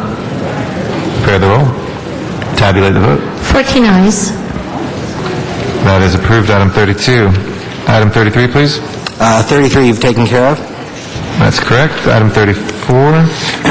Item 34 is a request to present an ordinance to change the uses of pipeline franchise revenue funds to be similar to the street furniture revenue fund. Okay. Anybody wishing to be heard on this? Committee? Mr. Parks moves it to committee. Any objection? Not objection. We'll send that to Budget and Finance. Next item. 35? Item 35 you've taken care of. Okay. 36? You've taken care of 36. 37? 37 is instruction to Bureau of Street Services to report back on having a DWP contract to provide street tree trimming services. No fiscal impact. Okay. Without objection, we'll open the roll, close the roll, and tabulate the vote. 14 ayes. That is approved. Item 38? Item 38. I'm sorry, Mr. Weezer? 36. That was also committee? Yes. 36 was also sent to Budget and Finance, yes. Yeah. 38? 38 is an instruction for the CAO in my office with various assistants from various departments to report back on cost-effective of contracting services such as landscaping, purchasing, painting, etc. It's a report back. There's no fiscal impact. Okay. Anybody wishing to be heard on 38? If not, please prepare the roll and tabulate the vote. 14 ayes. That is approved. Item 38 is approved. 39, please. 39 is an instruction for DOT to report back on the impact of removing the assigned officers from the busiest intersections in the city. And there is no fiscal impact. It's a report back. Okay. Mr. Labange? The general manager or their designee on this issue here. I don't know why we need a motion to discontinue a program. I just got an email last week from a gentleman who said their very effective officer is controlling this intersection and taking charge and helping it flow in a much better way. So if Ms. Hahn, who's the maker of the motion, could explain to us what's your thought. Well, I think it's a good opportunity to get some of those questions answered. I've driven by a couple intersections where there's an officer sign and they're frankly not doing anything. So I think it's a good opportunity to say, hey, if we removed them, what would be the impact? And hopefully, the department will come back and say, it is working, it is viable, but maybe it's also an opportunity to look at those 25 busiest intersections which were designated a couple years ago. Maybe they're not the busiest anymore, and maybe we can better use our time, our resources more wisely. It's just an opportunity to say, hey, if we removed them, what would that impact be? And you're thinking it'll come back to say, it'd be a huge impact. It'll make traffic worse. I may find a couple of my intersections, I'll say, there'll be no noticeable change if they were removed from that intersection. So it's an opportunity to look at it. But let me ask a question, Mr. CAO. Why do we have to do a motion on this? Why can't we just ask the general manager or Jimmy Price, who's the head of parking and traffic control, why can't they shift this? Have you had a problem in the department? Well, just again, when my staff was looking at ways to find some savings, this was one of those that kind of popped out in terms of what we could save, and just want to know, is it still a viable program? Do we all still believe in it? Are we still at the right busiest intersections? And is it a program that we think is worth, $1 million? Well, I would just say number 3 is okay with me. Is it right? I mean, I strongly believe in the program. Fine. I helped. Then you have nothing to worry about. Okay. You can move all the traffic officers out of the 15th. Is that what you want? Okay, before the sign turns into a dialogue, we have 8:45. Mr. Cardenas. Mr. Cardenas. I just, City Attorney, if I said hello to my daughter Alina, could I still call the question? Yes, you can. Yes. Okay. Hi, Alina. I call the question. All right. Please prepare the roll and tabulate the vote. 14 ayes. That motion is passed. Next item, please. 40. Item number 40 is an instruction for the Personnel Department to discontinue the police officer recruitment incentive program. That's been discontinued, right? Or the funding's been deleted from it, right? I believe this is the program where if you refer someone, you get payment. Right. This is okay, not got you. It's the other one. Yeah. Okay, please prepare the roll and tabulate the vote. 14 ayes. That is approved. Item 41, please. Item number 41 is an instruction for my office to come back with a policy on how AB 1290 funds can be borrowed and repaid, and to report to the Budget and Finance Committee. Report back with no fiscal impact. Okay, anybody wish to be heard on this? If not, please prepare the roll and tabulate the vote. 14 ayes. Item 42. Item number 42 is a restoration of 17 positions in the Sewer Construction and Maintenance Fund. They are all special funded. There is a technical change on 42. Rather than the sanitation increase, it should be contract administration increase. Okay, anybody wishing to be heard? If not, please prepare the roll and tabulate the vote. 14 ayes. As approved. Motion number A, please. Motion number A is essentially, these are the two closing motions. They are motions that essentially instructs our offices to amend the reserve fund according to your actions today and report back with the budget resolution. Okay. Anybody wishing to be heard on A and B?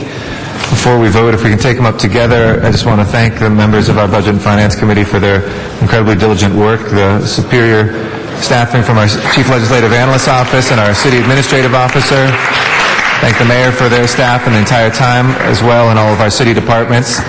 And thank you all for a very productive, long day, but a very vigorous one. We will, sorry? Yeah, it'll not be casual day tomorrow again, but you can dress like Mr. Zine if you want. Tie kind of on. All right, so noted. Let's go ahead and prepare the roll on A and B and tabulate the vote.